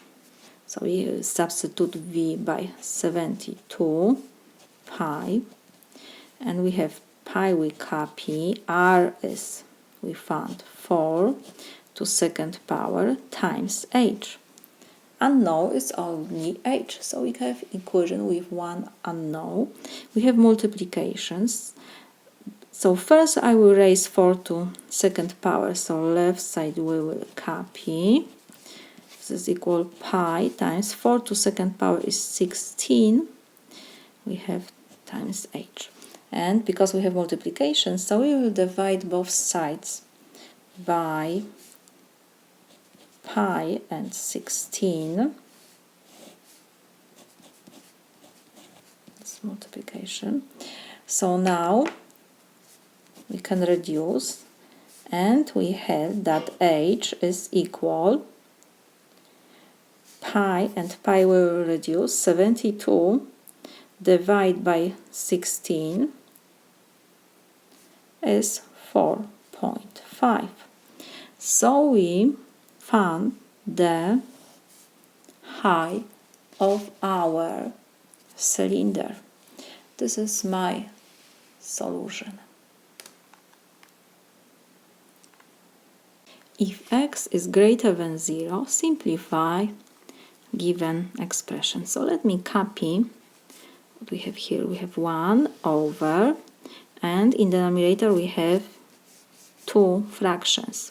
1 over x plus 3 plus 1 over x plus 4. So we have to go to our denominator. What we will do first, we have to add these two fractions, we need to have the same denominator. So numerator we will copy.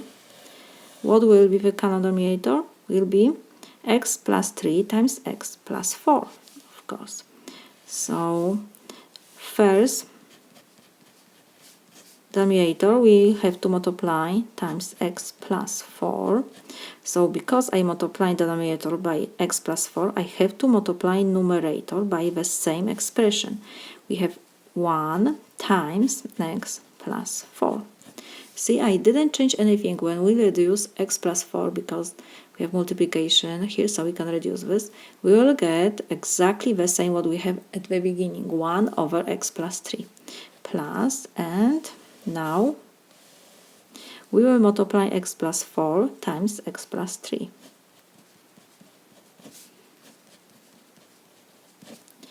So now we will have the same denominators, and because we multiply denominator by x plus 4, x plus 3, we have to multiply numerator by x plus 3. And now next we can add these two fractions. Numerator we copy 1 over, and how we add fractions? We copy the numerator when we have the same. So it will be x plus 3 times x plus 4, and we add numerators. So it will be 1 times x plus 4 is x plus 4 plus 1 times x plus 3 is x plus 3. So this is equal. Numerator we have to rewrite, and in the numerator we have x plus x. We have to combine the like terms. So it will be 2x. 4 plus 3 is 7, so we have plus 7 over x plus 3 plus times x plus 4. So this is equal. We have 1 over this fraction. So we have like 1 fraction bar divide by 2x plus 7 over x plus 3 times x plus 4. How we divide? When we have fraction, we copy first expression, so we have 1, we change division sign to multiplication, and we need to flip the second fraction. So we have x plus 3 times x plus 4 over 2x plus 7. When we multiply times 1, so it will be the same expression. So we have in numerator x plus 3 times x plus 4 over 2x plus 7. And this is my solution. Because we cannot reduce anything here, you can only multiply numerators if you want, or you can left like this. For what value of x the function k of x given by this formula is undefined? What it means? When we have to check if function is undefined for what value, we have to always check what kind of operation we have in formula on our function. What we have here? Subtraction, addition, multiplication, and we have fraction bars, so we have division. We know that we can add every numbers, subtract every numbers, multiply every numbers, but when we have division, we know that we cannot divide by 0. So we have here fraction bars, so we have to check denominator. Denominator cannot be 0. So we have to check when, wherever we have in our denominator will be 0. So we have x minus 3 to second power plus 4 times x minus 3 plus 4 is equal 0. What we have here? We have x minus 3 to second power, so we will use formula square of difference. Let me remind you the formula. A minus b to second power, this is equal a square minus 2ab plus b square. In our example, a is equal x and b is equal 3. So now we will raise to second power x minus 3. So this is x square minus 2 times x times 3, so it will be 6x, and we have plus 3 to second power is 9 plus, and now we have to multiply every expression in parentheses by 4, positive 4. So 4 times x, positive times positive, so will be positive 4x. 4 positive times negative 3 is negative 12, and we have plus 4. This is equal 0. So now we have to combine the like terms. We have only one formula with x squared, and we have here negative 6x and positive 4x. And also we have here 9, negative 12, and 4. So first we will write expression with x, so negative 6x plus 4x will be negative 2x. We have to always copy variable and subtract from greater number, smaller number when we have different sign. 6 minus 4 is 2, and copy the sign of the larger number. So we have negative 6. 6 is greater than 4, that's why we have negative sign. And what we have, 9 plus 4 is 13, minus 12 is 1. This is equal 0. We have x squared minus 2x plus 1 equals 0. We got quadratic equation. How we solve this equation? First, we always check if we can factorize this. So we have to check if we can find two numbers which we multiply and we will get 1, and when we add these two numbers we will have negative 2. So it will be negative 1, because negative 1 times negative 1 will be 1, and negative 1 plus negative 1 will be negative 2.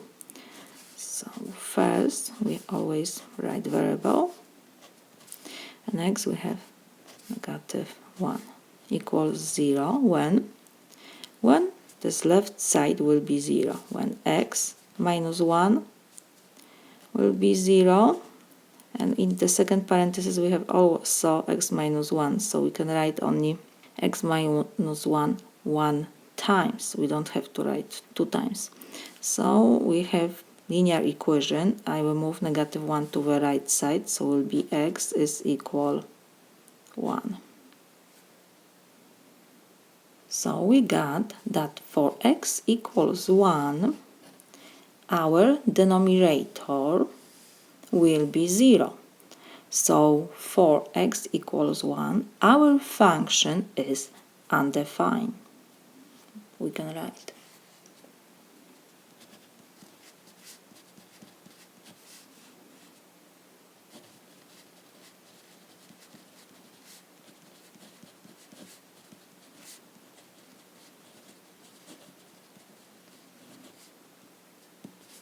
One more time, when we have to check if function is undefined, we always check what kind of operation we have in our function.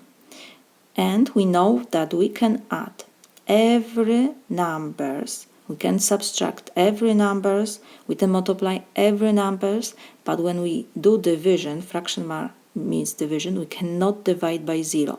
So we always check when we have fraction bar denominator. When denominator will be 0? When x equals 1. So for our function, we have that for x equals 1, our function k of x is undefined. This is my solution. For polynomial h of x, the value of h of 1 is negative 7. What can you say about h of x? We have that h of x is polynomial. And we know that x minus a is the factor of polynomial, in this case h of x, if h of a is equal 0. In this example, we have that h of 1 is equal negative 7. What we can say about h of x? That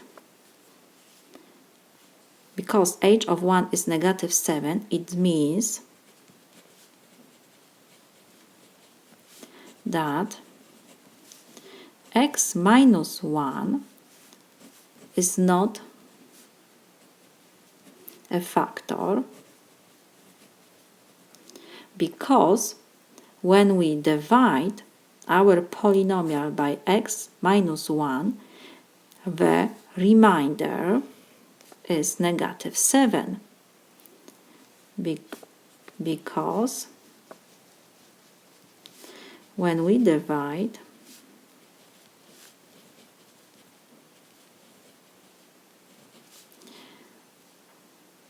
polynomial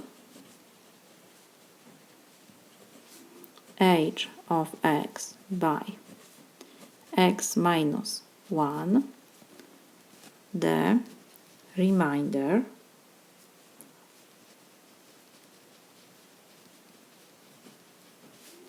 is negative 7. So this is my solution. Mark bought computer at store that gave 30% discount of its original price. The total amount he paid to the cashier was $3, including a 7% sales tax on the discounted price. Find the original price of the computer in terms of T. So what we have here? We have that Mark bought a computer at store that gave 30% off of here's original price. So let me write this. We have 30% of original price.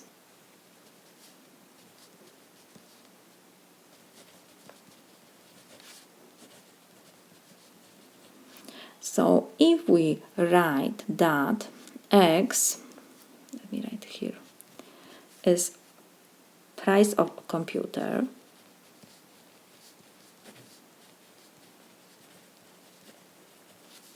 original. So when we have 30% of original price, what we have to do? We have to, from original price, subtract 30% of original price, so of our x. So this is equal, we can change percent to decimal number. Let me remind you, definition, 1% is equal 0.01. So we have 30%, so we will have x minus 0.3. We don't have to write 0 at the end of our decimal number of x. So this is equal, we have like 1x minus 0.3x. So 1 minus 0.3 is 0.7, and x we copy. So we have price of the computer after 30% of original price. What next? The total amount he paid to the cashier was $10, including a 7% sales tax on the discounted price. So we have to find 7% sales tax on the discounted price. So let me write this. We have to find 7% of discounted price.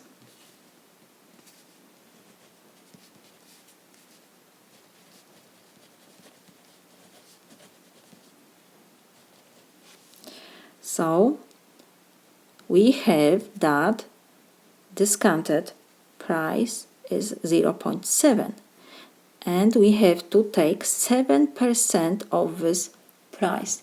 So we will write 7% of, so we have to always write multiplication, 0.7 times x. This is our discounted price.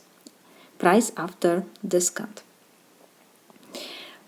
So this is equal, again we will change the percent to decimal. We know that 1% is 0.01, so 7% it will be 0.07 times, and we copy in parentheses 0.7x.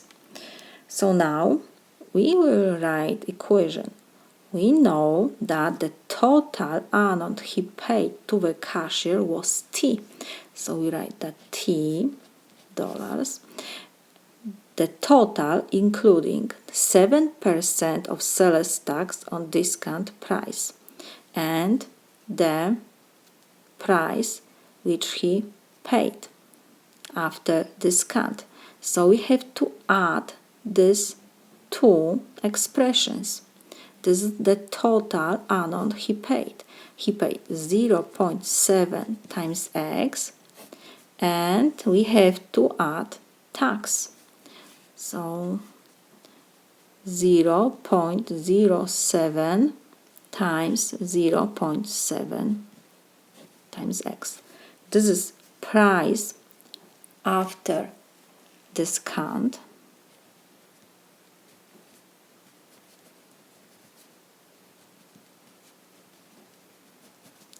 And this is our sales tax.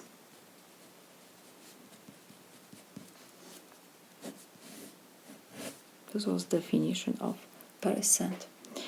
So we got equation. The total amount he paid is price after discount and sales tax. So we got equation, and what we have to find? We have to find the original price of computer in terms of T. Original price, we write that this is X.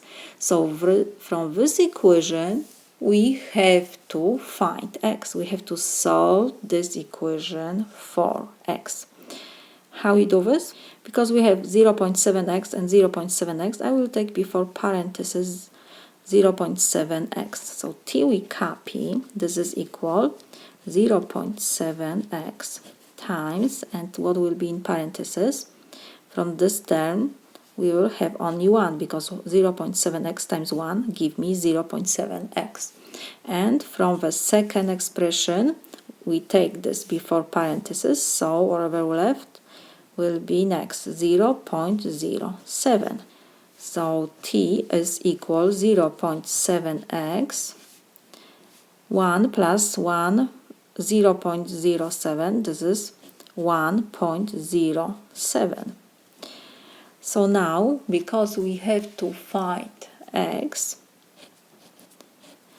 and we have multiplication here, so I will divide both sides by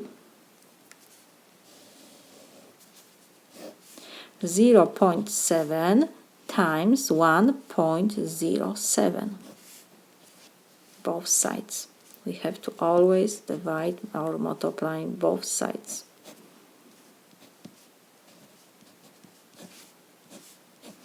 So we can reduce, And on the right side we have only x. Now I will move the sides, so we have x is equal, wherever we have on the left, now we will put to the right, so t over 0.7 times 1.07. And this is my solution. We found the original price of computer. Let me remind you, first we calculate the price after discount, because the discount was 30%, so from original price, because I put that x is original price of computer, we have to subtract 30% of x.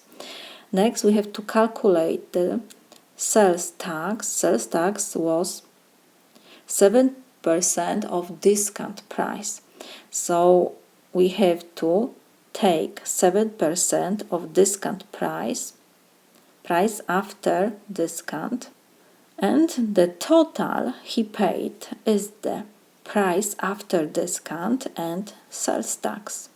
We have to add these two expressions, and we have to solve this equation for x. This is my solution. Using the digits 2, 3, 6, 9 exactly once in each number, what is the difference between the largest and the smallest number that can be formed? So we have 4 digits. Let me copy 2, 3, 6 and 9. Exactly 1 times we have to use every digit.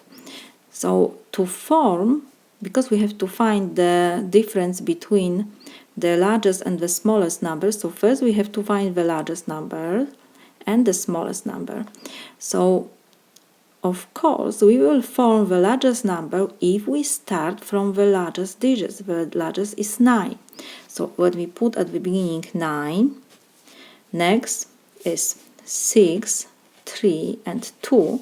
So this is the largest number which we can get. We start always from the largest digits and we go to the smallest. So we got 9,632 number. This is the largest.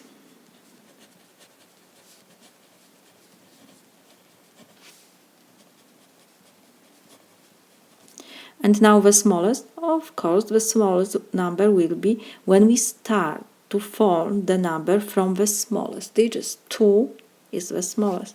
So we have 2, next is 3, 6 and 9. This is the smallest number.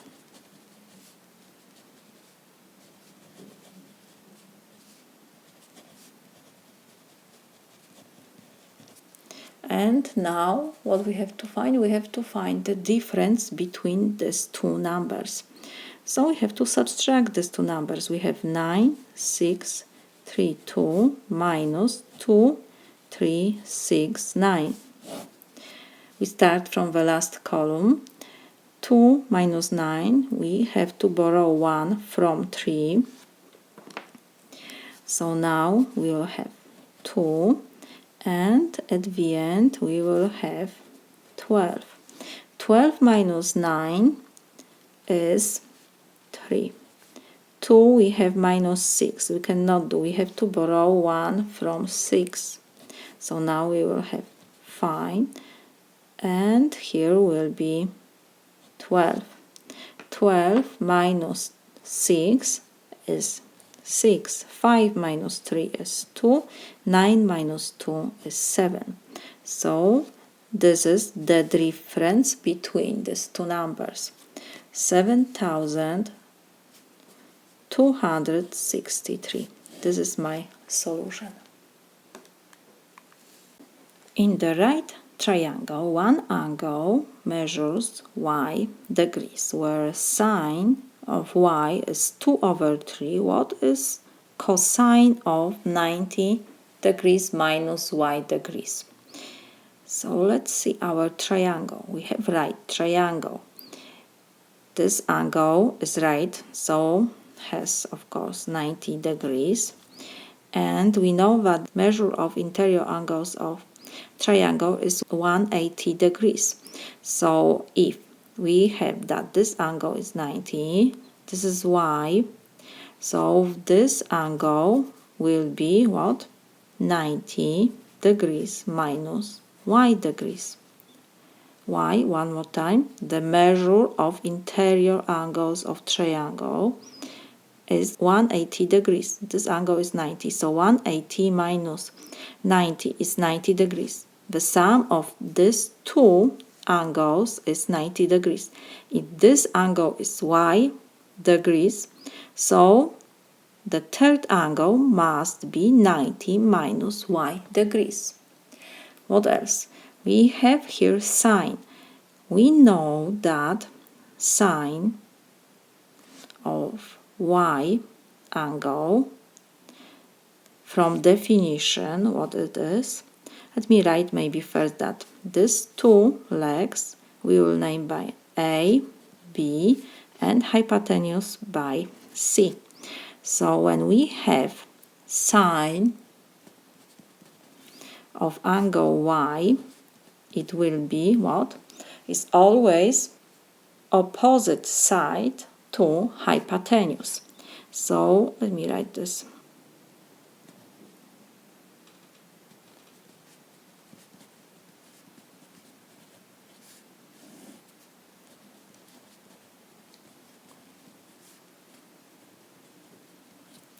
So in our example, what it will be, sine of y is opposite side is A, this angle, and hypotenuse is C. What else? We have to find cosine of 90 degrees minus y degrees. This is this angle. And cosine, from definition, let me write this, cosine of 90 degrees minus y degrees is, from definition, is adjacent side to hypotenuse. So let me write this.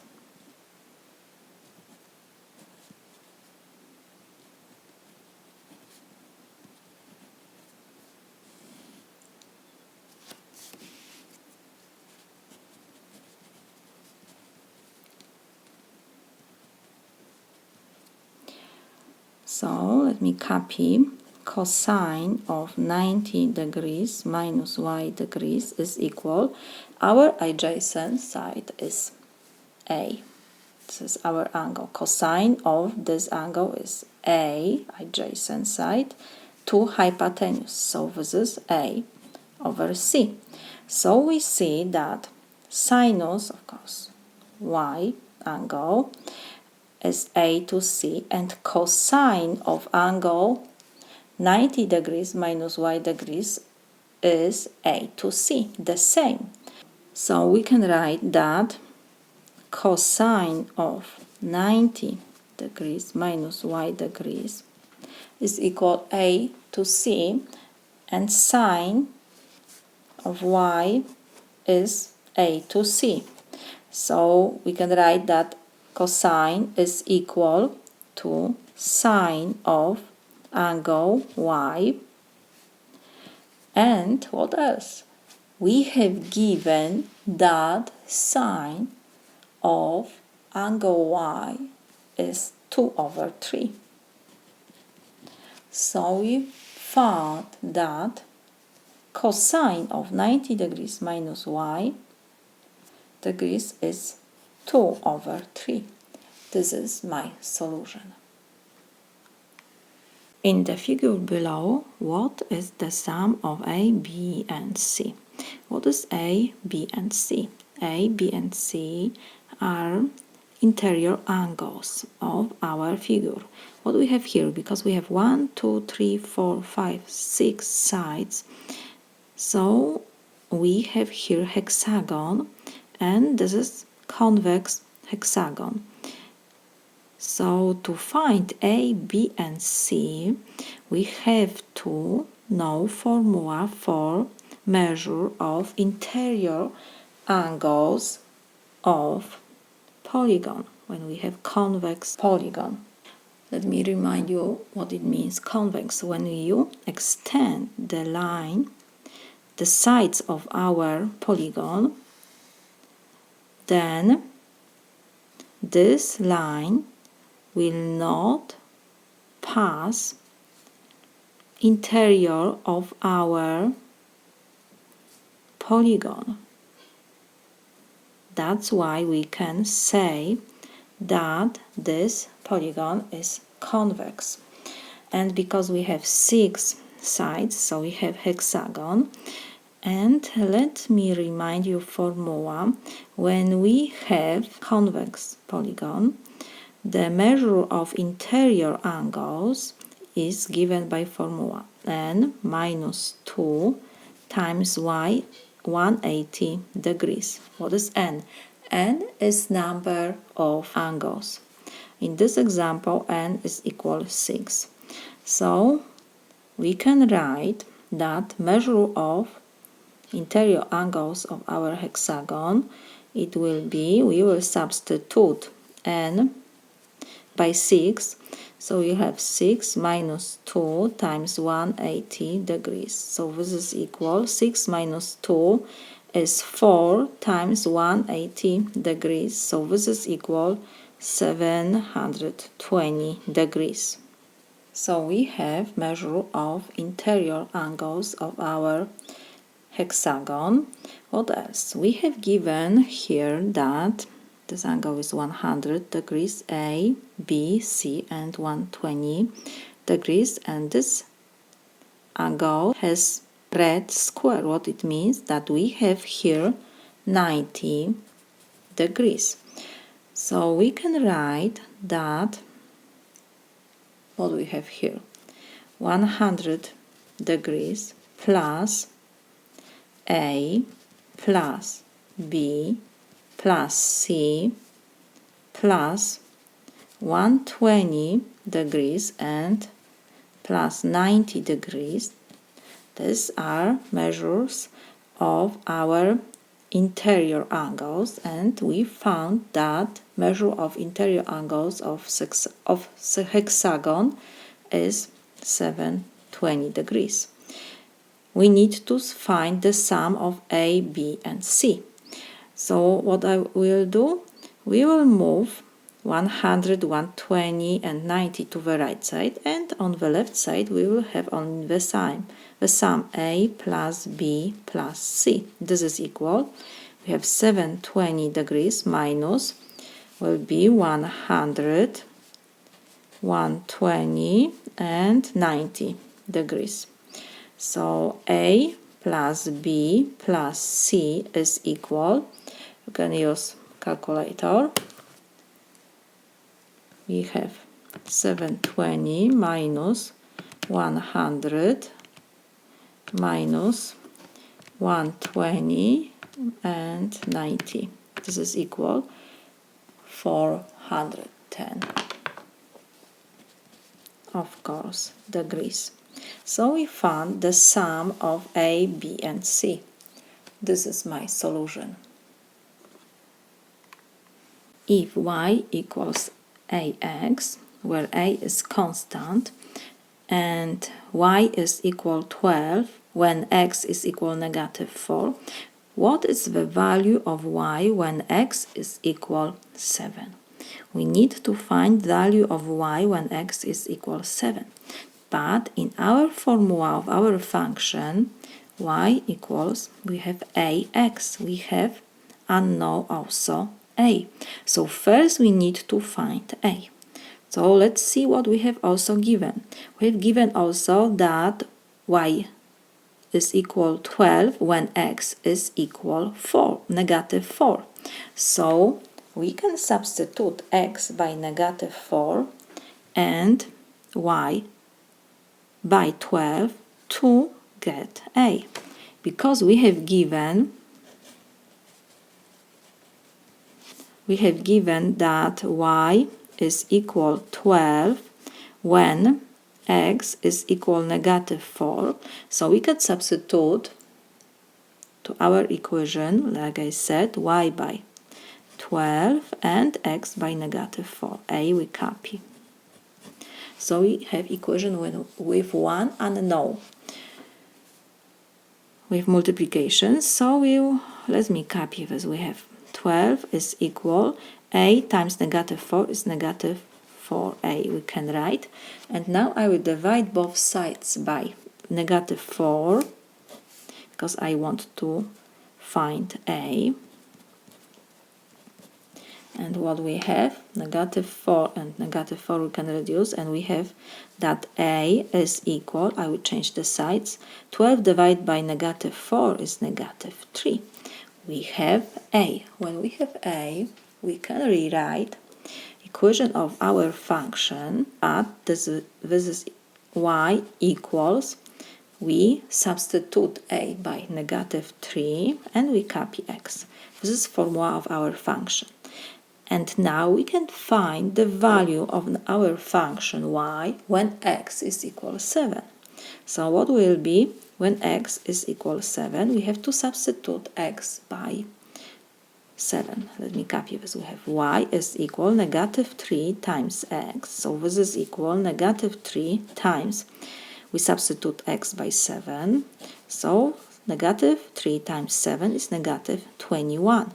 We found that for x equals 7, y is equal negative 21. This is my solution. If a is integer, what is the value of a? A is integer, it means that a can be, for example, negative 2, negative 1, 0, 1, 2, 3, and so on. So can be, we are going from negative infinity to positive infinity.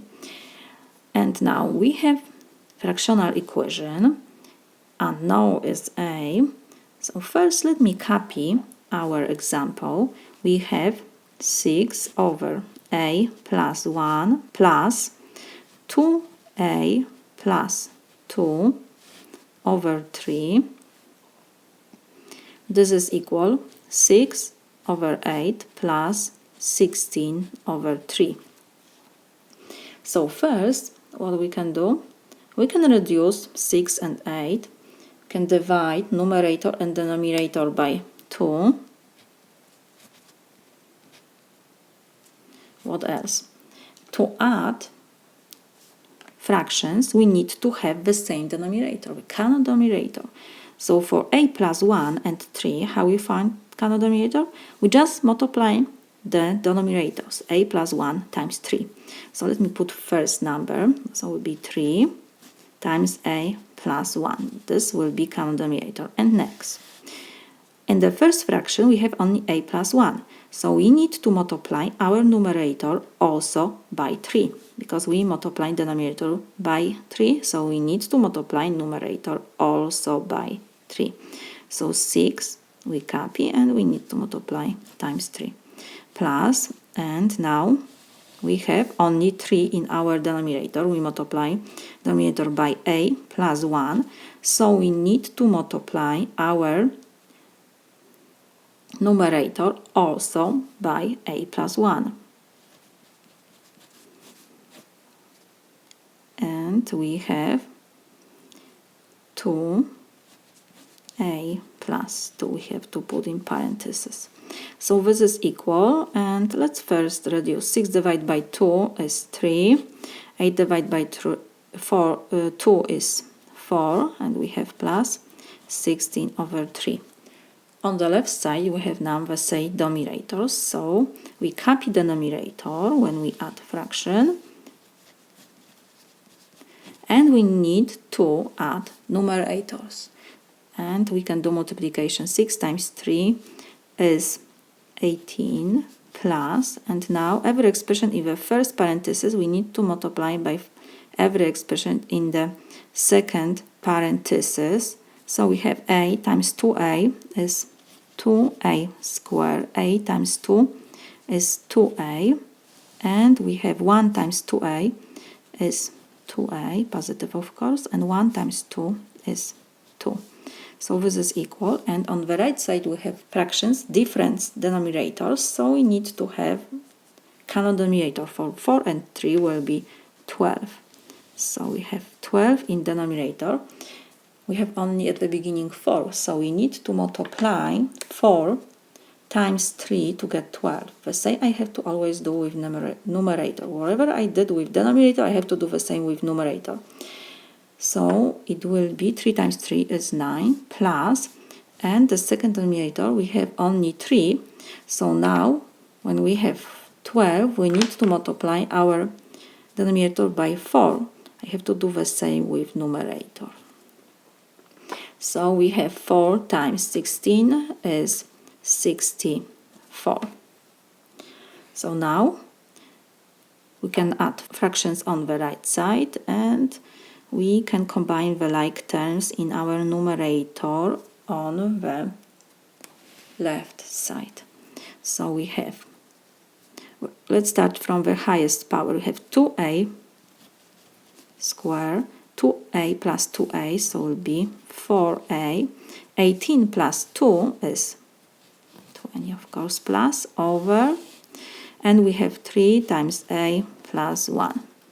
This is equal, and now we copy the numerator and we add numerators only. So we have 9 plus 64, so this is equal 73. So now we have proportion. To reduce proportion, we will cross multiply. So it means we have to multiply numerator times denominator on the other side and denominator times numerator. So we will have 2a squared plus 4a plus 20 times 12. This is equal, and we have 3a plus 1 times 73. So what now we can do? We have multiplication on the left and on the right side. We have 12 and 3, so we can divide both sides by 3. So we will have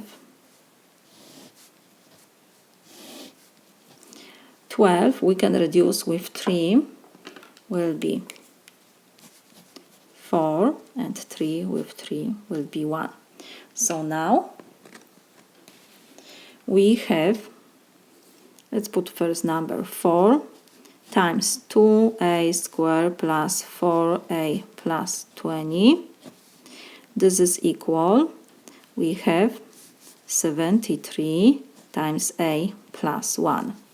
Now we multiply every expression in parentheses by 4. So we have 4 times 2a square is 8a squared plus 4 times 4a, so it's 16a. 4 times 20 is 80. This is equal 73 times a, so it's 73a. 73 times 1 is 73. Next, I will move our expressions to the left side. Because we have a square, so we will have quadratic equations. So we move everything to the left and we combine the like terms. So we have 8a squared plus 16a plus 80, and when we move to the other side, positive expressions, so we will have now negative 73a and negative 73. This is equal 0. So we combine the like terms. So we have 8a squared, 16a minus 73a, so will be negative 57a, and we have 80 minus 73, so this is plus 7. So this is equal 0. So now we have quadratic equation with unknown a, and how we will solve this equation? We know formula. When we have quadratic equation, let me write this. Ax squared plus bx plus c is equal 0, and now is x. So x is equal negative b plus minus square root of b squared minus 4ac over 2a. So now in our example we have that unknown is a and coefficient before a. Let's put that this is a1 here. Do not confuse you. So we have that a1 is equal coefficient before a squared, so will be 8. B is equal negative 57. C is equal 7. So now we will use this formula to find our unknown. So a will be equal negative sign we copy, and what we have b is negative 57, so we will put in parentheses, and we have plus minus square root of b to second power, so we have negative 57 to second power, and we have now minus 4 times a1, so this is 8, and times c 7 over 2 times a1, so times 8. So this is equal. So we have negative sign and negative, so it will be positive 57 plus minus, and let's use now calculator. We have square root, and we will put parentheses. We have negative 57 square minus 4 times 8 times 7, close parenthesis, this is equal 55. So we have plus minus 55 over 2 times 8 is 16. So we have that a will be 57 plus 55 over 16, and the second solution will be that a is equal 57 minus 55 over 16, because we have here plus minus. So now we have that a is equal 57 plus 55, so it will be 112 over 16. So this is equal 7, and we have that a is equal 57 minus 55, so this is equal 2 over 16, so this is 1 over 8. So we got two solutions, one 7 and second one over 8. But we have in our example that a is integer, so a can be only 7. The fraction is not integer. So our solution is a is equal 7.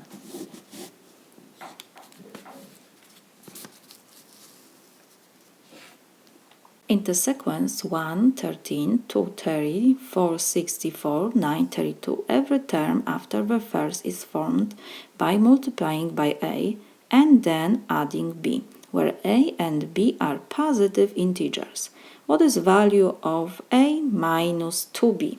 So to find value a minus 2b, we need to find variables a and b.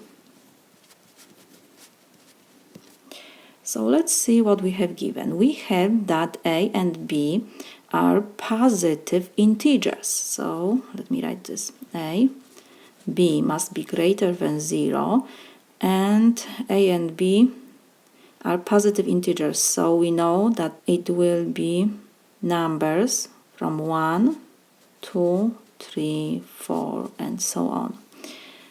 Next, every term after first is formed by multiplying by a. So let's take first number from our sequence. We have 1, 13. So next number is formed by multiplying by a. We have to multiply first term by a, and then we have to add b. So we have to add b, and this is equal, the second term of our sequence is 230. So this is second term. The third, what will be? We have to take the second term, 230. We have to again multiply by a, and we need to add b. And this is equal, the third term is 464. We have two unknowns and we got two equations. So now we have to solve these two equations. How we will do this? We can use subtraction addition method. So first I will multiply our second equation by -1, both sides. So let me copy first equation. We have 113a plus b equals 230. And the second, like I said, we will multiply both sides by -1. So now every expression on the left side we need to multiply by -1. Let me put this in brackets. So we have -1 times 238, so will be -230a. -1 times b will be -b, and this is equal -1 times 464 is -464. Now we will add both sides. So we have 113a plus negative we have, so will be -230a. We see that b and -b we can reduce. B plus -b will be 0. And we have that this is equal to 230 minus 464. 113a minus 230a is -117a. How we do this? When we have one positive and one negative number, the sign will be of number which is greater. 230 is greater, so we have negative sign. And now we have to just subtract 230 minus 113, and we copy a always. So this is equal, and we have 230 minus 464. Again, the larger number is negative, so we copy negative sign. And now 464 minus 230, so this is equal to 34. And now we need to find a, and we have multiplication on the left side, so we will divide both sides by -117. And we see now that we can reduce 117. Negative and negative will cancel, and we have a is equal negative over negative. So again, the negative sign will cancel, and 234 divided by 117 is 2. So we found variable a. Now we have to find b. So we copy one of our equations. Let's choose the first equation. We have 113a plus b. This is equal to 30. A we can substitute by 2. So we have 113 times 2 plus b. This is equal to 30. And now 113 times 2 is 226 plus b. This is equal to 30. We need to find variable b. So we will move 226 to the right side. So b is equal 230 we copy, and when we move positive number to the other side, so now will be negative 226. So b is equal 4. We found a and b, so now we go to our expression which we have to find the value. We have to find value of a minus 2b. So let me copy this. A minus 2b, this is equal. Now we will substitute a by 2, so we have 2 minus 2 times b is 4. So this is equal. First we have to do multiplication, so we copy 2, negative sign. 2 times 4 is 8. 2 minus 8, again we copy the sign of the larger number, so it's negative because we have negative 8, and 8 minus 2 is 6. This is my solution. A CVS stores one type of medicine in 3 decagrams containers. Based on the information given below, how many 1 milligram doses are there in one 3 decagram container? So we have to change decagram to milligram. And we have given that 1 decagram is 10 grams. So let me write this. We have that 1 decagram is equal 10 grams. Because we need to change 3 decagrams, I will multiply, because we have equation here, both sides of our equation by 3. So now we have that 3 times 1 is 3. 3 decagrams, we can write now, because we have 3, is equal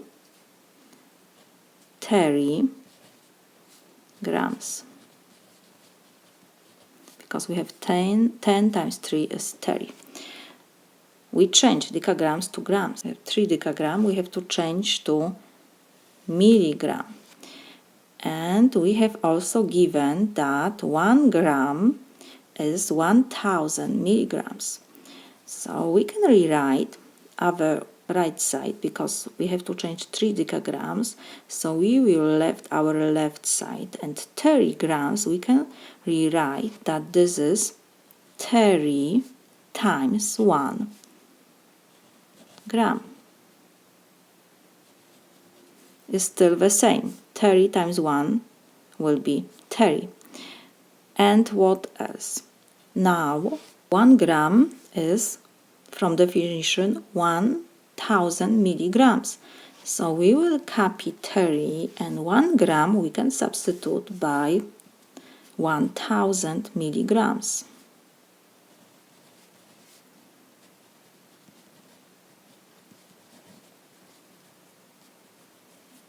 And now we have 30 times 1000, so this is 30,000 milligrams. We change 3 grams to milligrams. This is 30,000 milligrams. This is my solution. If h of x is equal 18 minus x times 3 over 7 and n is equal h of 4, what is value of 3n? So we need to find value of 3n, and n is given here. N is equal h of 4. So we have to find value of our function for x equals 4. Let me write this. N is equal h of 4. So this is equal. Now we have to go to formula of our function, and we need to substitute x by 4. So we have to copy parentheses 18 minus will be 4. We substitute x by 4, and we have times 3 over 7. So this is equal. Now we have to do whatever we have in parentheses. 18 minus 4 is 14, and we have times 3 over 7. So this is equal. We can reduce 7 with 14 is 2. So we have 2 times 3 is 6, divided by 1 is 6. So we found value of n. So now we can calculate 3n. 3n is equal 3 times n. n is 6. So 3 times 6 is 18. This is my solution. Line K and L are parallel. So we can add these 2 arrows. These 2 lines are parallel. So what next? We have lines M and T are parallel also. if the measure of angle 1 is 27, what is the measure of angle 2? So we have given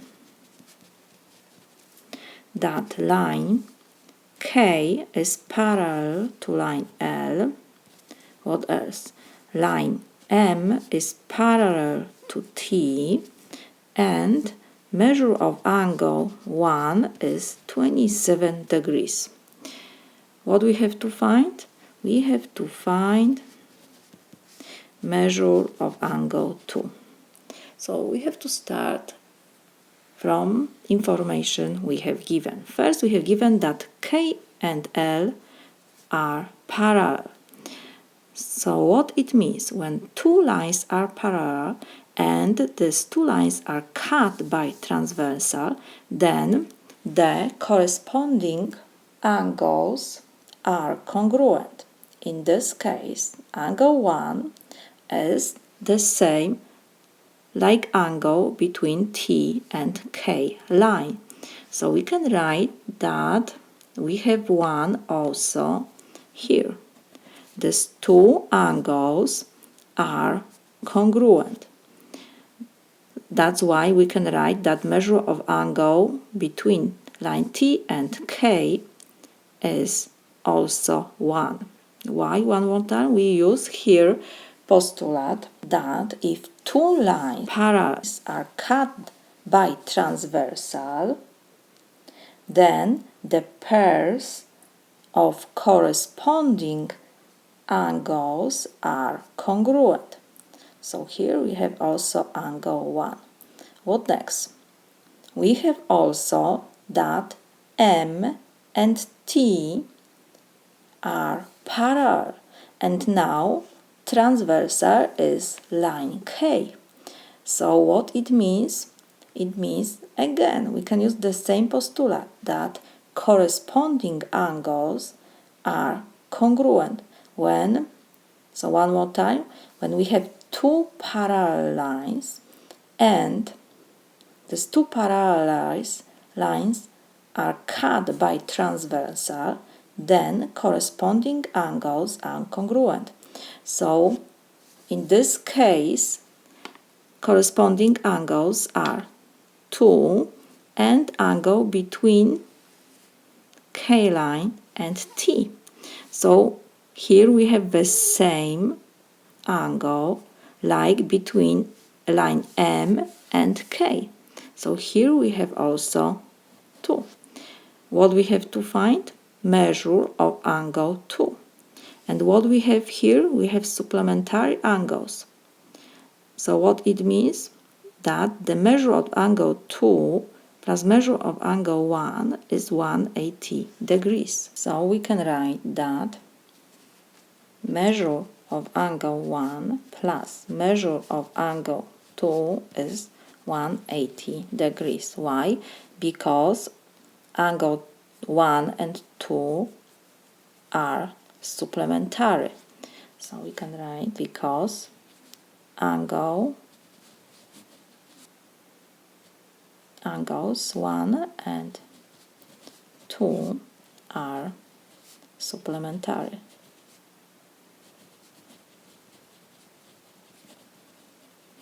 So we know that measure of angle 1 is 27 degrees, so we have 27 degrees plus measure of angle 2 is 180 degrees. So now I will move 27 to the right side, so we have that measure of angle 2 is equal 180 degrees minus 27 degrees. So this is equal 153 degrees. This is my solution. We found measure of angle 2. One more time, what we use here? We use that when two lines, parallel lines, are cut by transversal, that corresponding angles are congruent. That's why we can write here that we have also angle 1. And now line M and T are parallel, and these lines are cut by transversal K. So now again the corresponding angles are congruent. So we have here also angle 2. And now we have supplementary angles. Measure of angle 2 plus measure of angle 1 is 180 degrees. So let me write for you this postulat, which I use here. If two parallel lines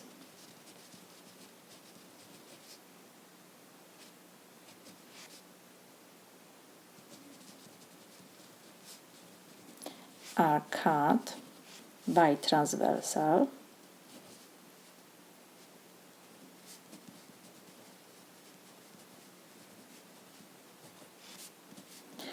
then the pairs of corresponding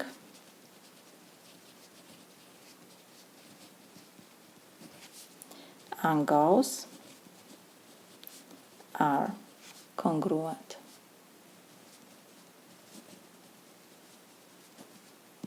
To solve this problem, we use just this postulat.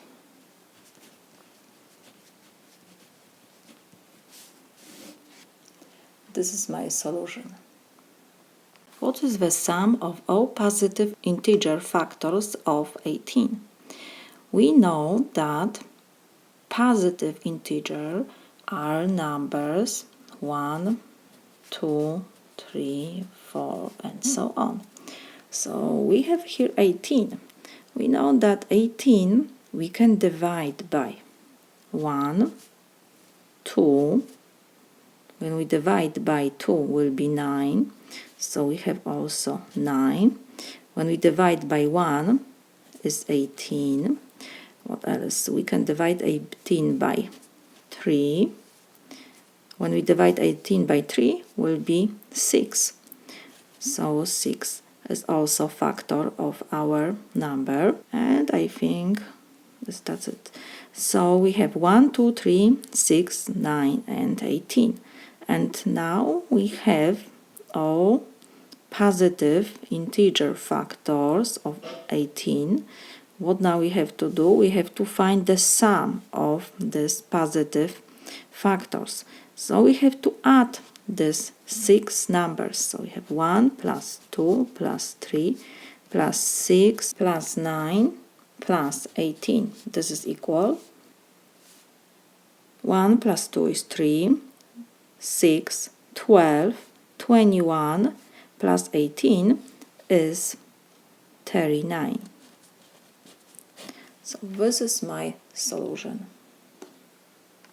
We have to find the average, in other words mean, number of children per family. So what it will be average? We have to find the total number of families will be in our denominator, and numerator we have to have the total number of children. So how we find the total number of children? We have to multiply families by children. So we have 0 times 16 plus 1 times 23 plus 31 families has 2 children, so we have 2 times 31 plus 3 children have 22 families, so we have 3 times 22, and 4 children 8 families, so 4 times 8. And we have to divide by the total number of families.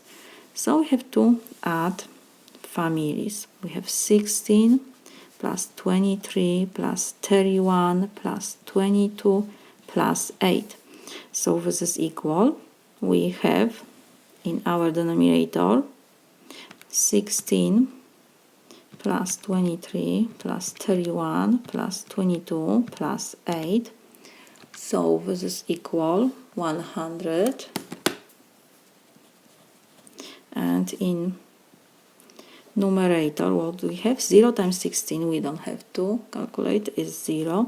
1 times 23 plus 2 times 31 plus 3 times 22 plus 4 times 8. So this is equal 183. 3. So this is equal, we can change this fraction to decimal number.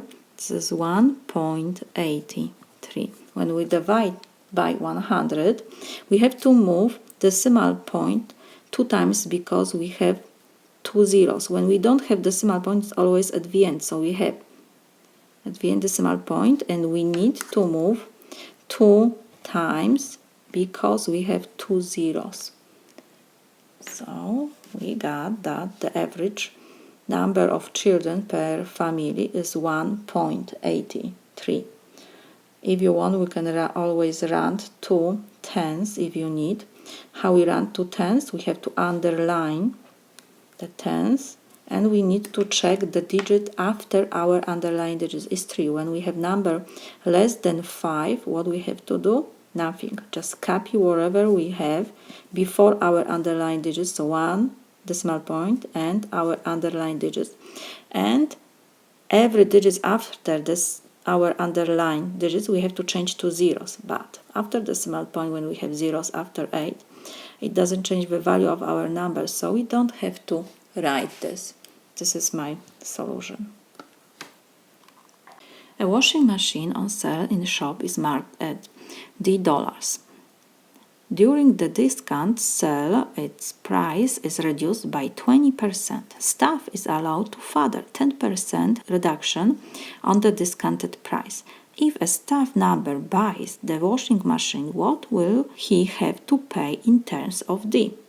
So first, we have given the price of washing machine is $D. So let me write this, that D is price of washing machine.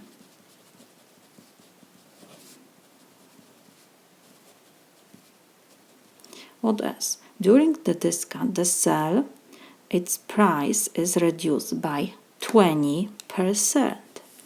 20%. The price is reduced. So what we have to do? We have to subtract from the price of washing machine 20% of the price, so of D.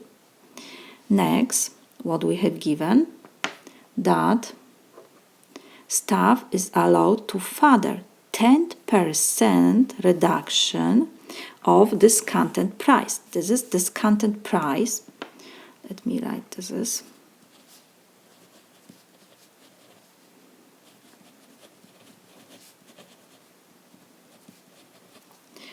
And now we know that staff is allowed to 10% of reduction on the discounted price. This is our discounted price.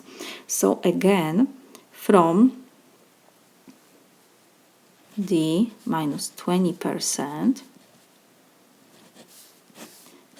we have to subtract 10% of reduction price. This is our reduction price. So let's put this in parentheses. D minus 20% of D. Let's check again. We have given the price of washing machine is D. The price is reduced by 20%. So we have to subtract from the price 20% of D. Next, the staff is allowed to further 10% reduction of discounted price.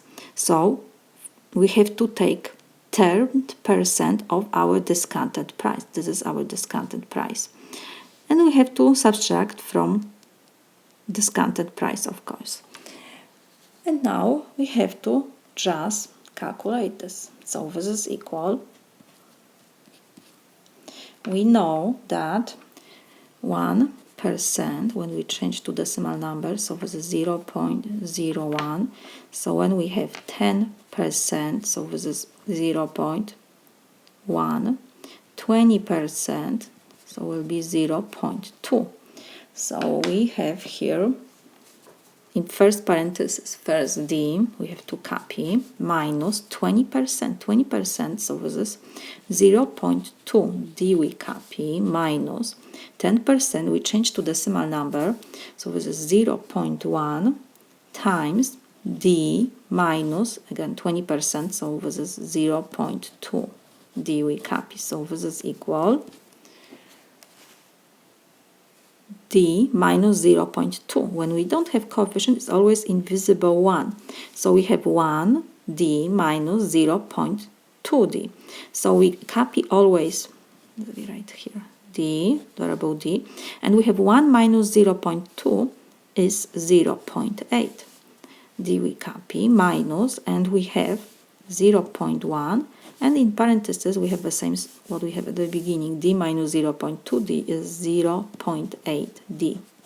So this is equal, what we can do next, because we have 0.8 D and 0.8 D in these two expressions, so I will factorize 0.8 D, and in parentheses what will be 1 minus 0.1. Why? When we multiply 0.8 D times 1, we will have the first expression. I didn't change anything. So this is equal 0.8 D. 1 minus 0.1 is 0.D. So now this is equal, when we multiply 0.8 times 0.9 is 0.72, and D we copy. When we multiply decimal number, first we will change these decimal numbers to whole numbers. 0.8, when we have to change to whole number, we have to move decimal point 1 times, so we have 8. And 0.9, when we have to change to whole number, we have to move decimal point again 1 times, so we have 9. So we multiply 8 times 9 is 72, and now because we moved decimal point 2 places, so now we have to add this decimal point. It's like at the end, when we don't have decimal point, it's always at the end, and now we move 2 times decimal point 1, 2. So now we have decimal point before 72. So we can write that this is decimal point 72 or 0.72. This is exactly the same what we have here, or you can use calculator if you can. Or first, when you multiply decimal numbers, you have to move decimal point to get whole numbers, and next we multiply like normal whole numbers, and again we have to come back to decimal point. Always when we don't have any decimal point, it's at the end, and we move 2 times because in the first number we move 1 times, in the second one, so 1 plus 1 give me 2. That's why we move 2 times decimal point. So this is my solution. The staff number will have to pay 0.72 times D. D is the price at the beginning of washing machine. This is my solution. The average IQ of 3 people is 108. If 2 of these people each has an IQ of 107, what is the IQ of a third person? So what we have given? We have given that we have 3 people. What else? The average is 108. Let me write this. What we have given? We have 3 people. The average, let's put A, is equal 108. And we have that 2 of these people have 107 IQ, and we have to find the third person.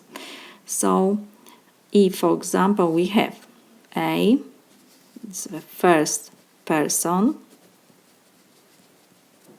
B, second person, and C, third person. So we have given average. So what is average?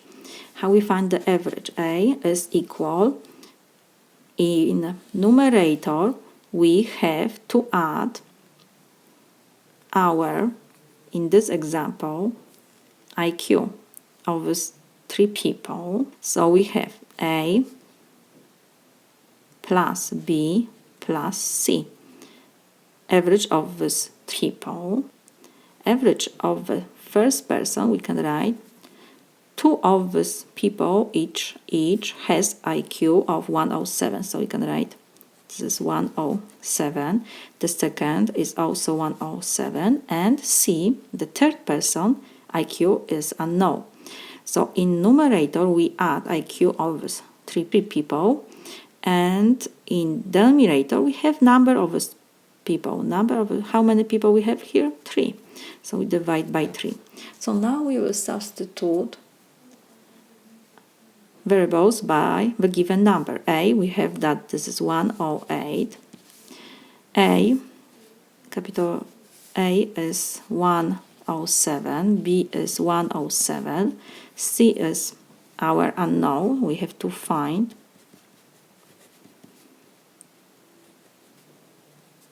C. So plus C over 3. So first, to reduce this fraction, I will multiply both sides by 3. We have equation with one unknown only, so we can solve this. And now we have 3 times 108. This is 324. This is equal 107 plus 107 plus C. So we have 324 is equal to 14 plus C. We need to find C. So I will move 214 to the left side. So we have 324 minus 214. This is equal C. When we move to the other side, we need to change the sign. When we don't have sign, it's always positive, so we change to negative. So we had that C is equal 324 minus 214 is 110. So we found IQ of third person. This is my solution. If the y-intercept is 4 and the slope of line is 1 over 5, what is the x-intercept of the same line? So let me remind you with equation of the line. This is y is equal ax plus b. What else? A is slope.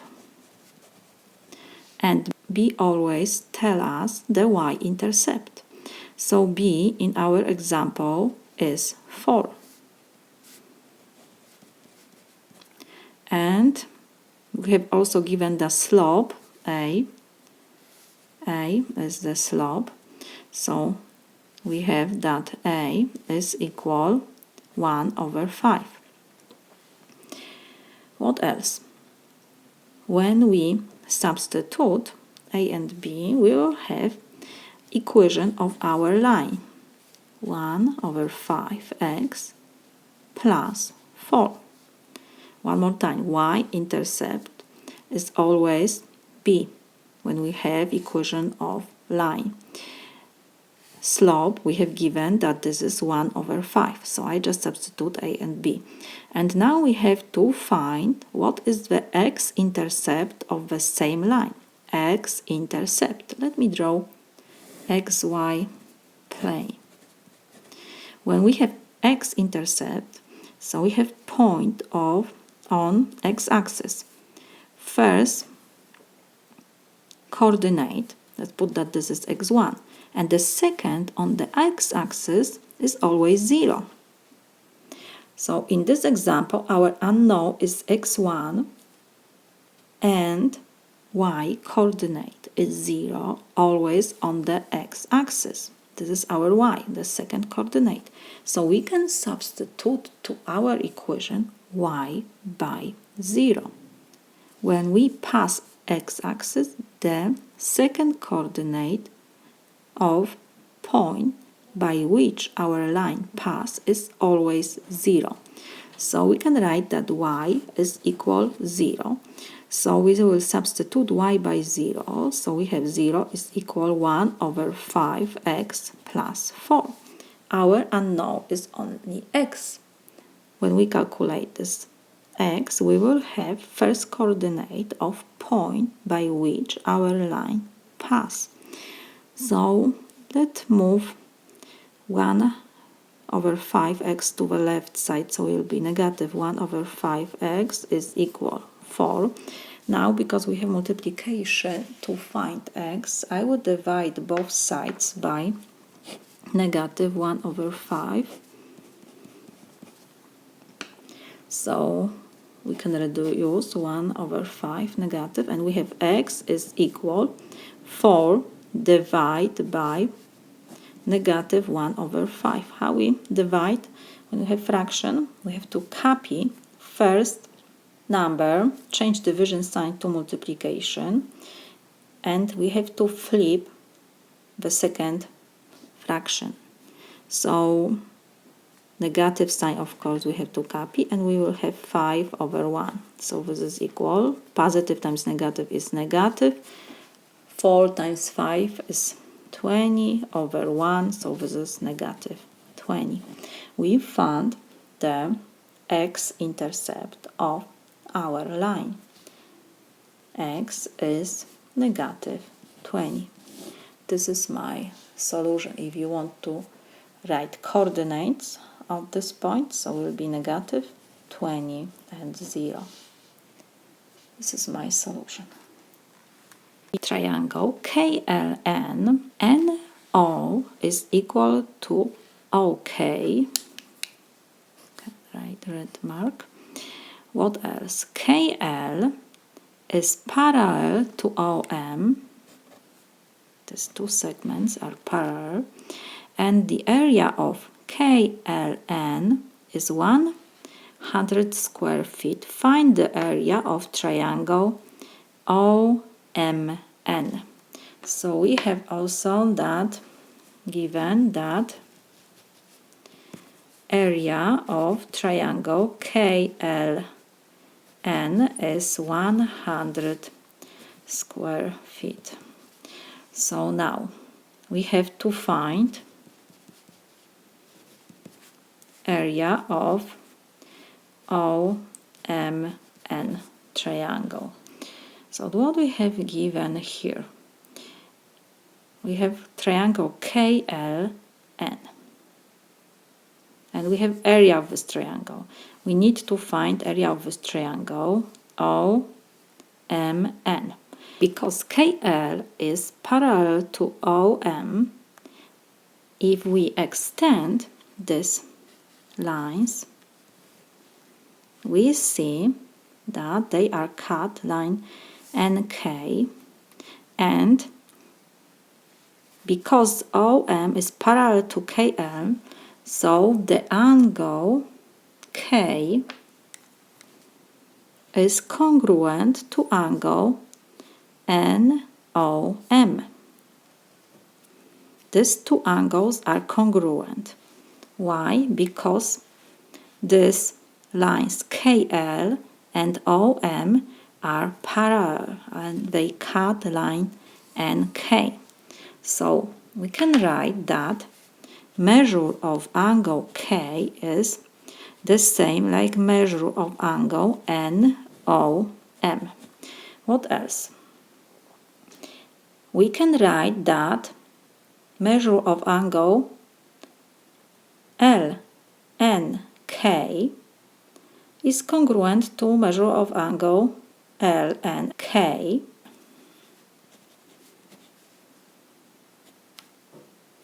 LNK is equal to measure of angle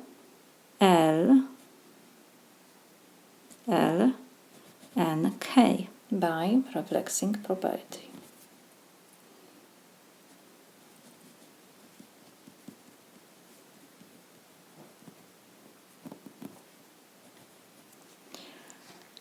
So now we can write that by angle, similar postulate, we have that triangle KLN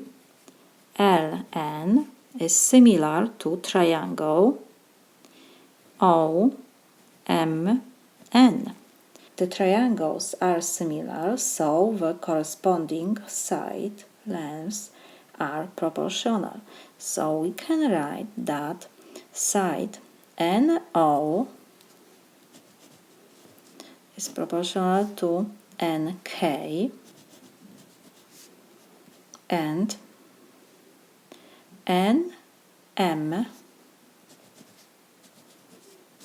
to NL and also OM to KL. We have given that side NO is equal to OK. So we can write that because NO is equal to OK, so we can write that side NK is equal to NO, because we see that NO is equal to OK. It means that the segment NK is divided to two equal sides. So we can rewrite that NK is equal to 2 times NO, or you can write 2 times OK, because this side is equal to that side. So now we can take this first two proportion and we can rewrite that it will be NO, we will copy, and NK we will substitute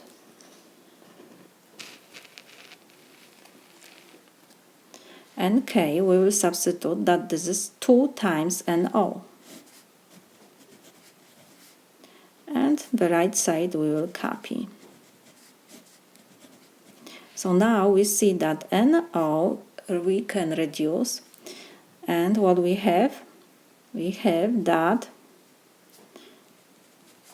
NM over NL is equal, it will be NO divided by MO will be 1, so we have 1 over 2 times 1 is 2. So we found the ratio of sides.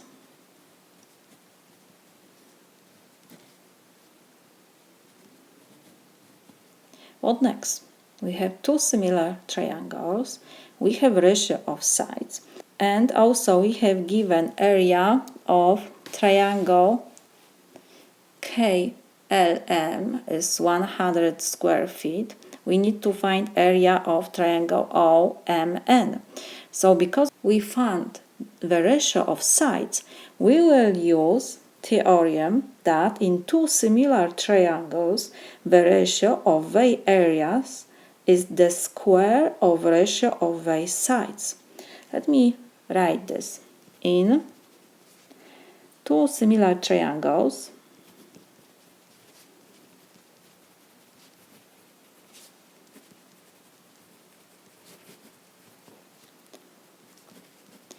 the ratio of the areas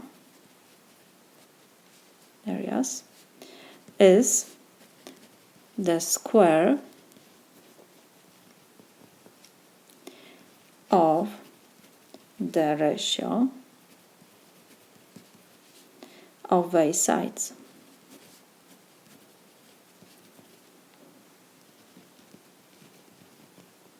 So let's use this now.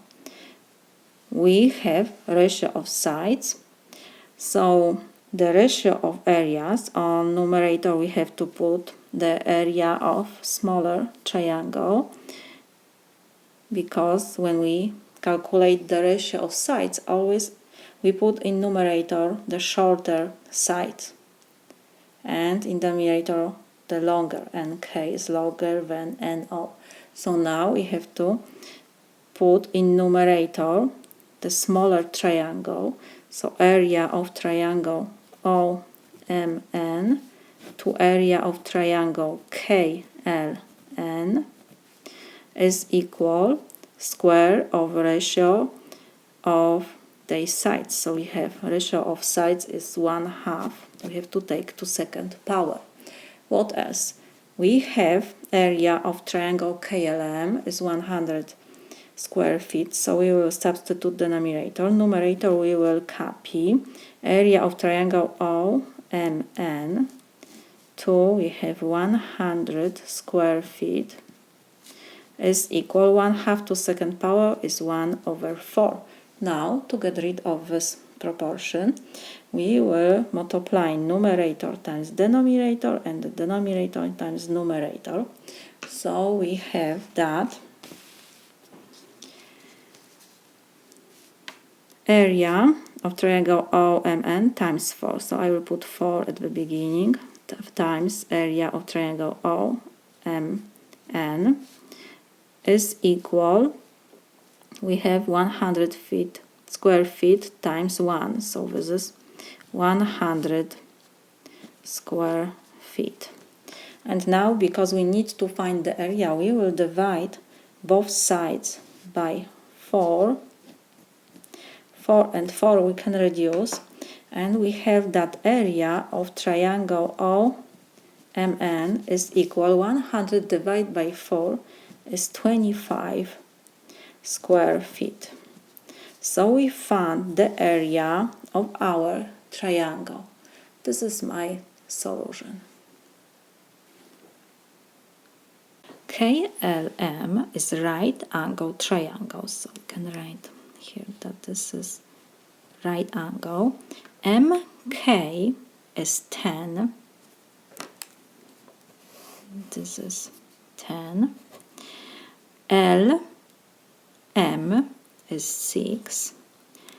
And MNL is the right angle also. Have here right angle. Find the length of LM. So we have to find LN. So what we have given? We have given right triangle. LM we have given that is 6, and we have this part of our right triangles, this is hypotenuse. So we can use Pythagoras theorem to find the side LK. And when we have the side LK, what we have to do? We can find the area of this triangle. And to find the area of this triangle, we can use two formulas. Because this is right triangle, so we take base, 1/2 of base times height. Or the area of this triangle, it will be also MK times this part, because this is height of our triangle. Because we have here right angle.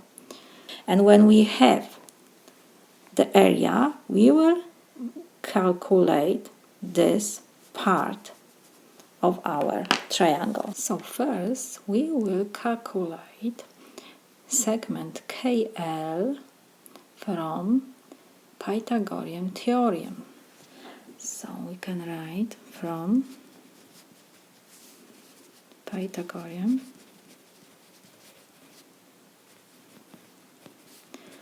theorem, we have that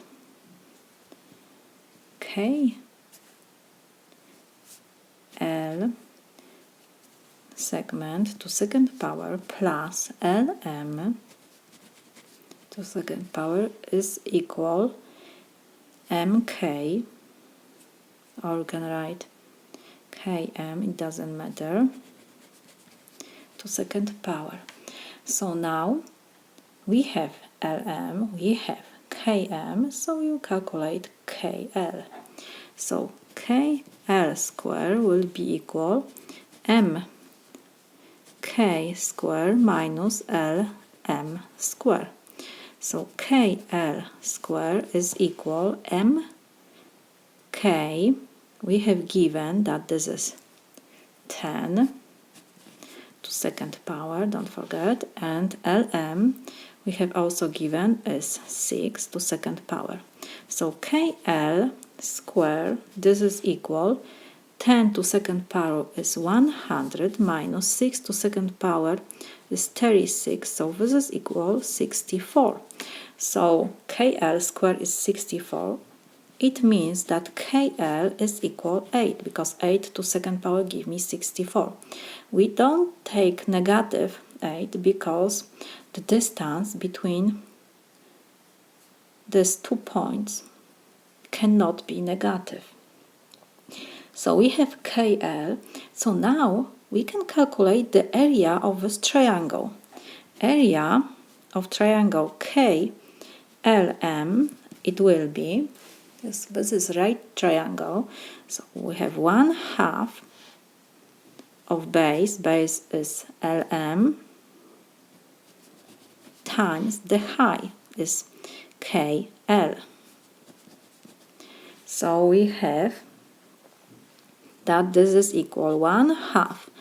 LM is 6, KL we found that this is 8.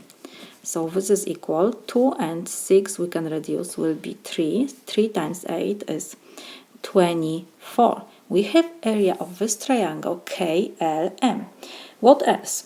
We can find the area of this triangle using now that KM is the base, and we have that LM is perpendicular to KM, so this is also height of our triangle when we take the base KM. So let me write this, that area of triangle KLM, when we calculate, we can use now that this is our base and this is height. So 1/2 is always, and we have MK times the height is LN. This is this part which we need to find. LN, and LN, because LN is perpendicular, so we can find the area of this triangle by multiplying the base times the height, 1/2 of course. So we found the area of our triangle is 24. So we substitute area by 24. This is equal 1/2, we copy. MK we have given that this is 10, and LN is our unknown. So we have equation with one unknown. 2 and 10 we can reduce, will be 5. So we have that 24 is equal 5 times LN.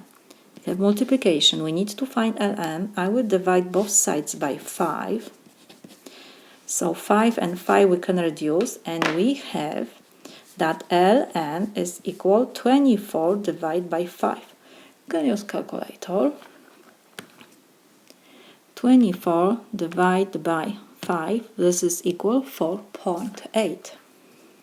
So we found the length of segment LN. We should find the LN, and we found LN is equal 4.8. This is my solution. If the radius of a circle with center L is 5, radius is 5, and the measure of angle KLM is 100 degrees, what is the best approximation to the length of arc KM? How we find the arc of KM? We will use formula that arc of KM is equal pi times alpha over 180 degrees times r. R is the radius. Alpha is the measure of angle KLM. So we have given that alpha is 110 degrees, r is equal 5. So we have to just substitute to our formula. Pi times 110 degrees over 180 degrees. So times 5, this is equal, we can reduce degrees, 0 and 0. So we have pi times 11 times 5 over 18. We can use calculator. We have pi times 11 times 5 divided by 18. So this is equal 9.59, and we have next 9. So we can write that this is approximately 9.6 units. This is my solution. 35% of 700 is equal to 25% of what number? So let me put that x is our unknown number,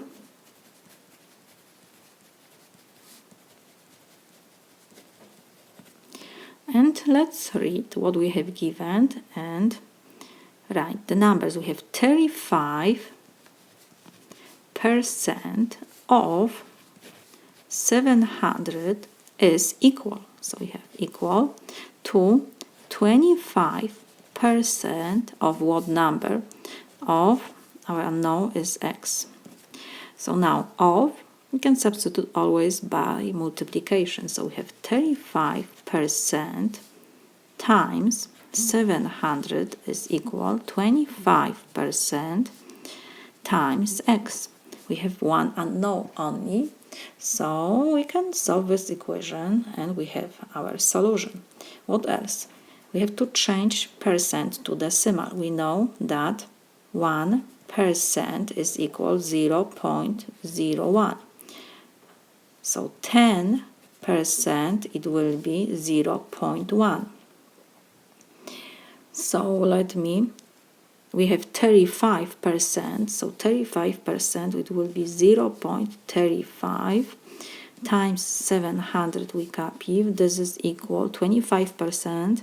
We need to change to decimal number, so it will be 0.25 times x. Unknown is x. We have multiplication, so I will divide both sides by 0.25. So we can reduce 0.25. I will change the sides, so we have x is equal 0.35 times 700 over 0.25. So this is equal, you can use calculator, 0.35 times 700, this is equal, divide by 0.25, so this is 980. We have our unknown, so this is my solution. If a and b are integers and 5a minus 3b is equal 17, which of following could be of a? 2, 4 or 0. So let's check. We have given equation 5a minus 3b is equal 17. What else we have? That a and b are integers. It means a and b can be, for example, negative 2, negative 1, 0, 1, 2, 3, and so on. So it can be negative 3, negative 4, and so on. So let's see. For example, if we take that a is equal to, we will substitute a by 2, and we have equation only one with one unknown, and we see how much is equal b. So we have 5 times 2 minus 3b is equal 17. 5 times 2 is 10 minus 3b, we copy, equals 17. Now I will move 10 to the right side, so we have negative 3b is equal 17, 10 to right, so it will be negative 10 now. So we have negative 3b is equal 17 minus 10 is 7. Next we have multiplication, so we divide both sides by negative 3, and negative 3 and negative 3 will reduce, so we have that b is equal positive over negative, so it will be negative 7 over 3. We have improper fraction, we can change to mixed numbers, so it will be negative 2 and 1/3. We have fraction here. B is not integer, so we can not take that a is equal 2, because for a equals 2, we have that b is fraction, and b must be integer. So let's see what will be when we take that a is equal 4, next number. So let me copy our equation. We have 5a minus 3b equals 17. We will substitute a by 4, so we have 5 times 4 minus 3b is equal 17. 5 times 4 is 20 minus 3b is equal 17. I will move 20 to the right side, so we have negative 3b is equal 17 minus, now will be 20. So negative 3b is equal 17 minus 20, so this is negative 3. We need b, so I will divide both sides by negative 3. Why I can divide? Because we have here multiplication. So now we have multiplication, negative 3 times b. So negative 3 we can reduce, and we have that b is equal negative 3 divided by negative 3 is 1. We got integer, that b is equal 1. So for a equals 4, we have that b is equal 1. So a can be 4. A can be 4 because for a equals 4, b is equal 1. Everything is okay. And let's check what will be when we have given that a is 0. So let me write a is equal 0. Let me copy our equation. 5a minus 3b is equal 17. Now we will substitute a by 0. So we have 5 times 0 is minus 3b is equal 17. 5 times 0 is 0, so we have negative 3b is equal 17.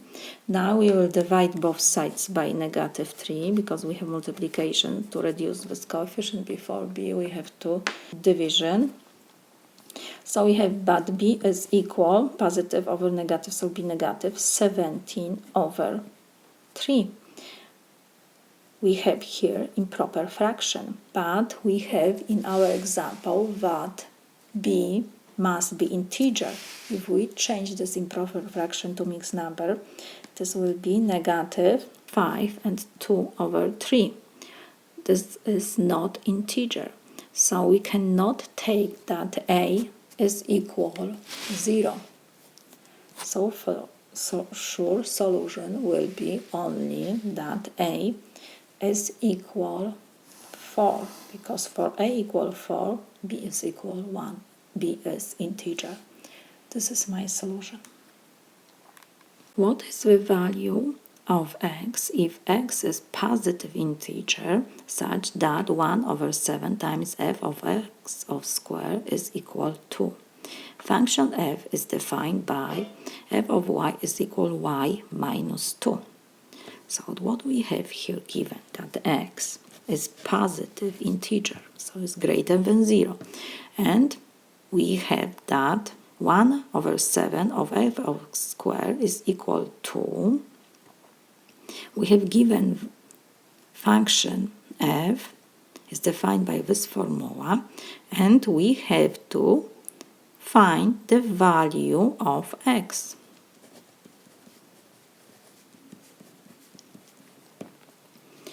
So let's start from our given function. We have that f of y is equal y minus 2. This is given.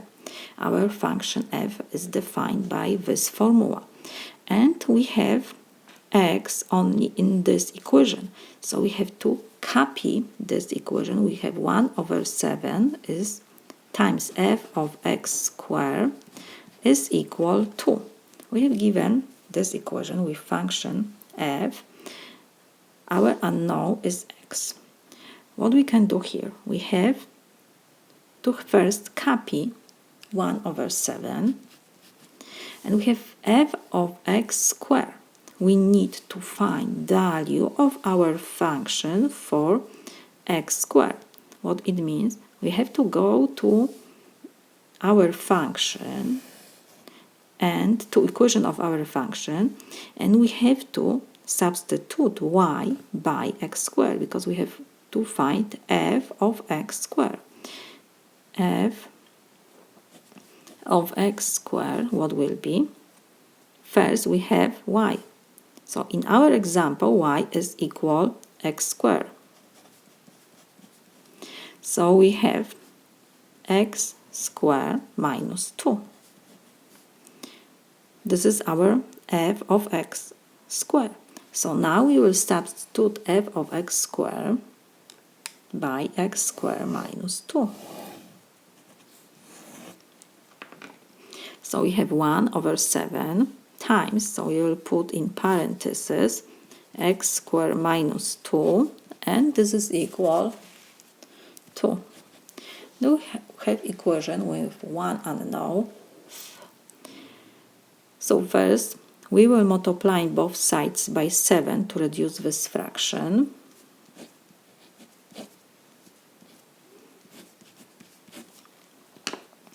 Seven and 7 we reduce, and we have 1 times x squared minus 2, so this is x squared minus 2, and this is equal 2 times 7 is 14.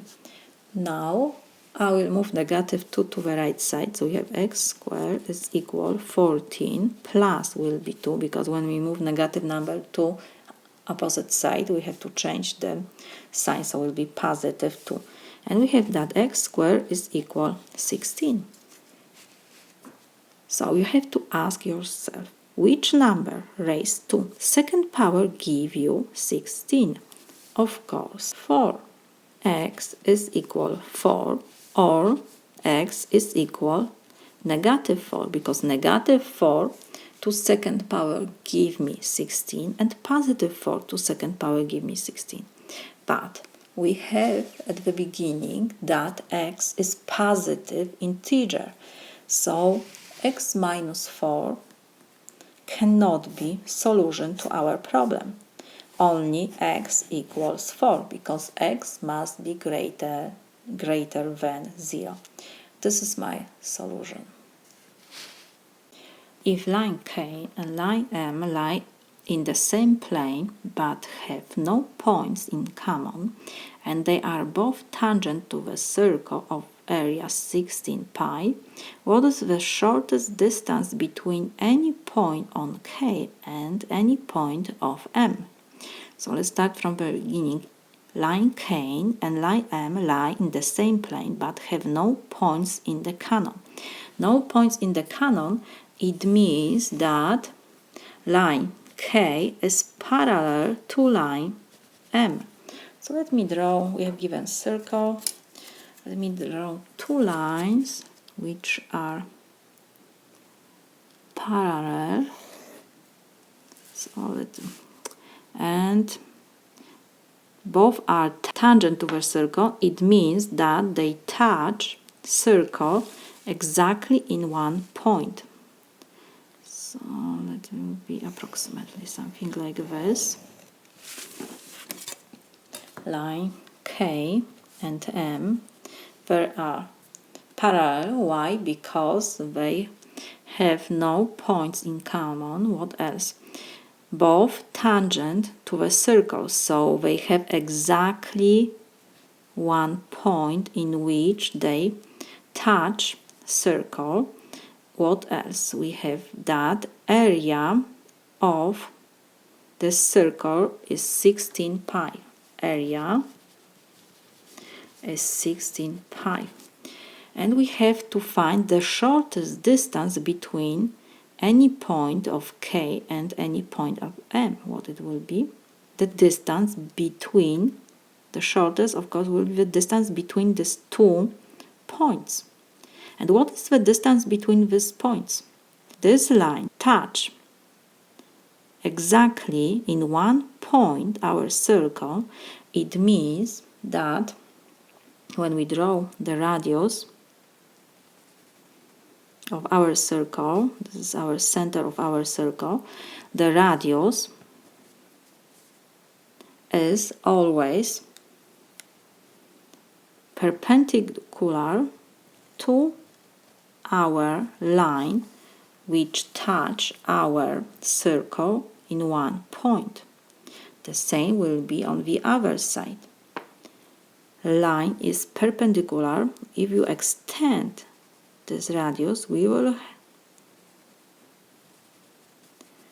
this is always also our radius of our circle, and the radius is perpendicular to our line M. Why? Because when the line touch our circle in one point, when we draw the radius from this point, radius is the segment from point on the circle to the center of the circle.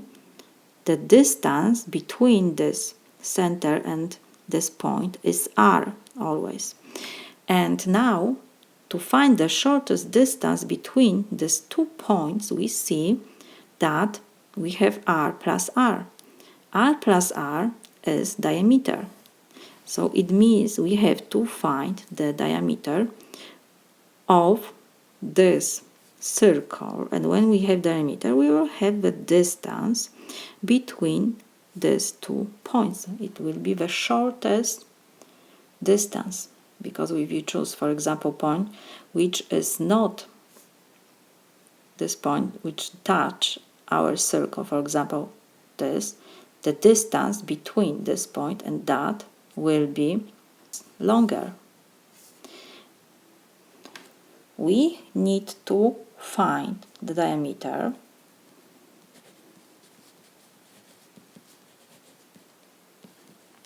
we have given that K line and M line are parallel and the area of our circle is 60 pi. So like I said, because we have to find the diameter and D is 2r, r plus r is 2r, so to find the D we need to have the r, the radius of our circle. We have given area. Let me remind you formula for area of circle. This is pi r square.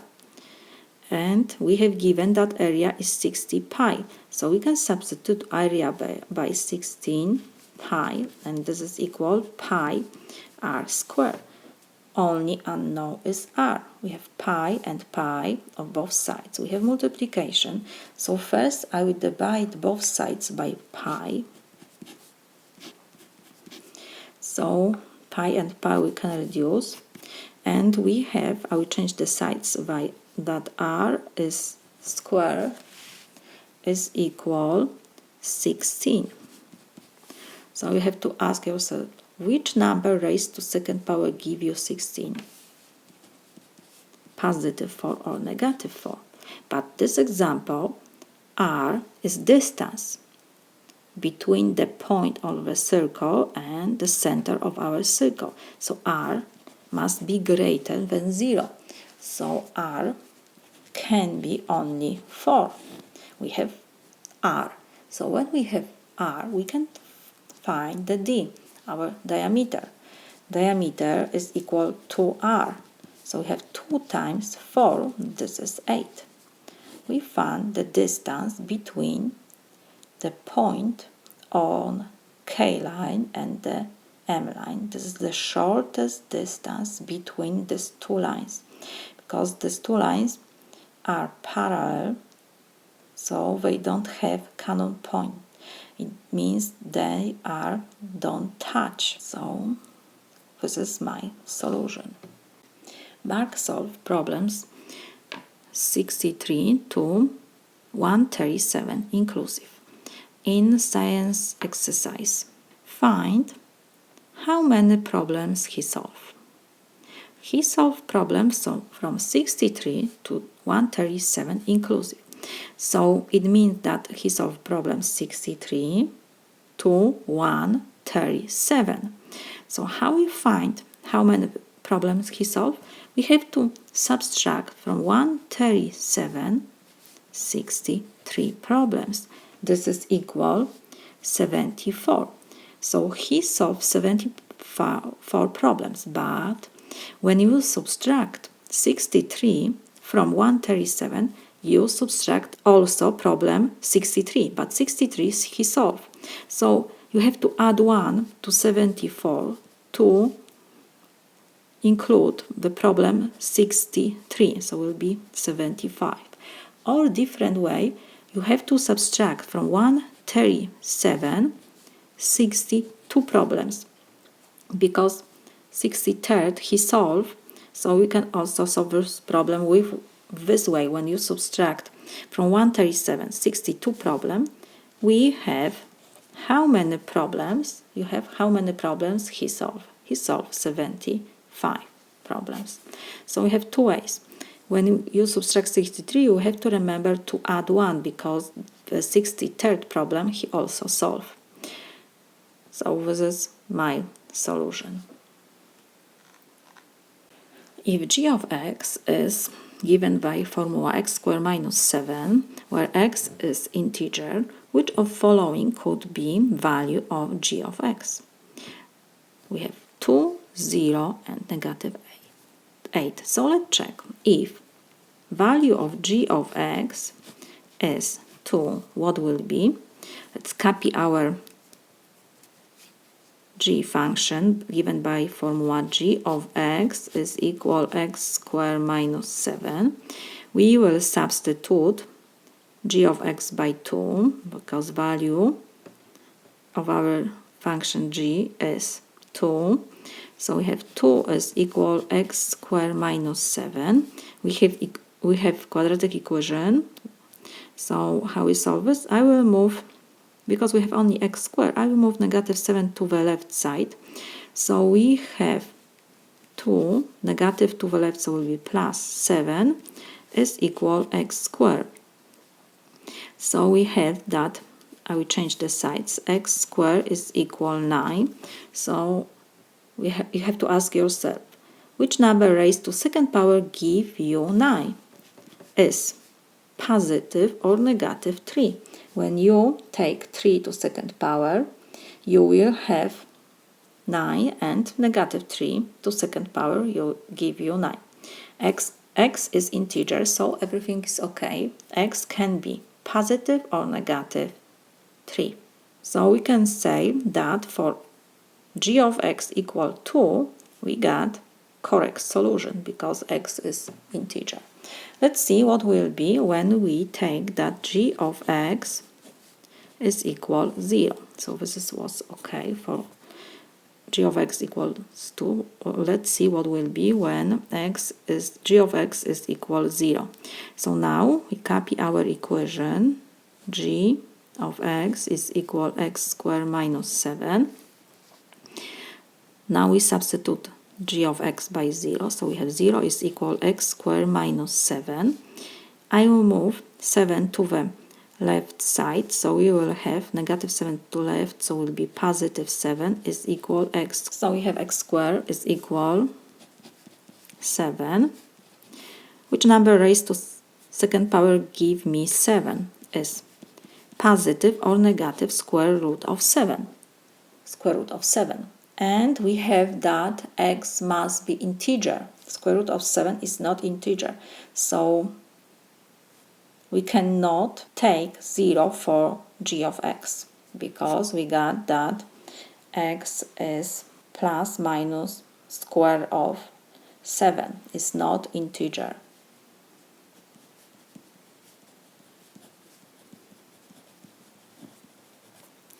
And the last value, we have that g of x is equal negative 8.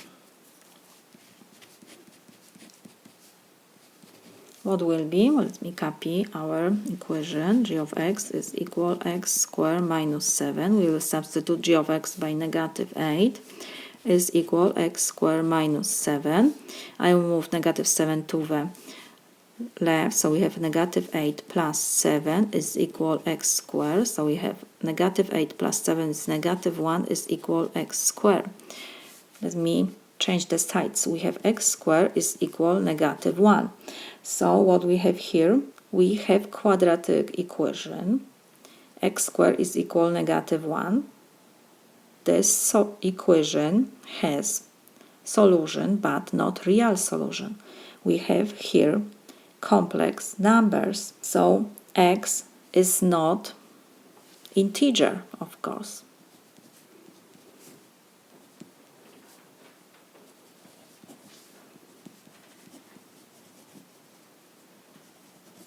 And write that x is equal square root, positive or negative, of negative 1. Is not integer. X is complex number. So we can only use value g of x equals 2. For 2, we have here quadratic equation, and solution for this quadratic equation is integer. This is my solution. If g of x is 2x minus 3, h of x is negative 4x plus 3, and we have that g of y is equal h of y, what is value of y? So we have given two functions, and what else? We have that g of y and h of y are equal. So we need to find value of g of y and h of y. So let me do this first. We have g of y is equal. We have to go to formula of our g function. And what we have to do, we have given that g of x is 2x minus 7. Now we have to find g of y. It means we have to substitute every x in our equation by y. So 2 we copy, x we substitute by y, and we copy negative 3. We have value of our function for g of y. The same we have to do with h function. We have to find h of y. It means we have to substitute x by y. So negative 4 we copy, x we substitute by y, plus 3 we copy. And what else we have? That g of y is equal h of y. Let me write this. G of y is equal h of y. And we have to find for what value of y. So now we will substitute left side by equation of our function and right side by h function. So this is negative 4 y, of course, plus 3. What next? I will move, we have equation with 1 unknown. I will move expressions with y to the left and numbers to the right. So we have 2y, negative 4y to the left, so will be positive 4y is equal 3, negative 3 to the right, so will be positive 3. 4y plus 6, 2y plus 4y is 6y is equal 6. Now we will divide both sides by 6 because we have multiplication here, so we can do this. 6 and 6 will reduce, and we have that y is equal 6 divided by 6 is 1. We found that for y equals 1, our function g of y is equal h of y. This is my solution. If the figure below LO is 8, ON is 6, let me write this, so this is LO is 8, ON is 6, KL is 18. What is the area of triangle KMO? So we have to make another segment. We have to find the area of this triangle KMO. This area we have to find. What we have given? We have given that these two triangles are right triangles. Angle L and angle L. Measure of angle O is equal to measure of angle L and is equal 90 degrees because this is right angles. What else?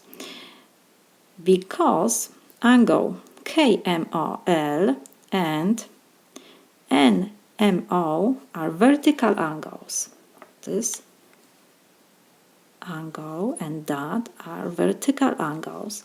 So the measure of vertical angles are the same.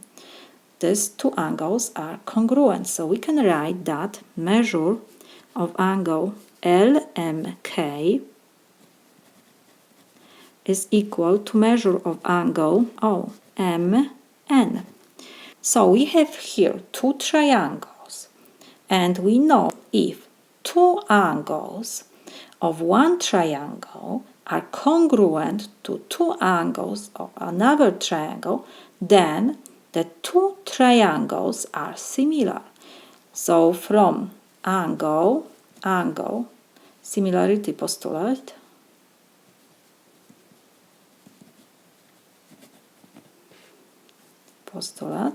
we have that triangle LMK is similar to triangle OMN. So we have that these two triangles are similar. If these two triangles are similar, so the corresponding sides length are proportional.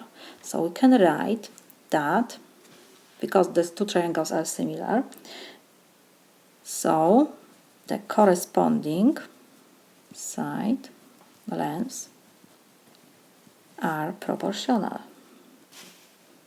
So we can write proportion that ON to LK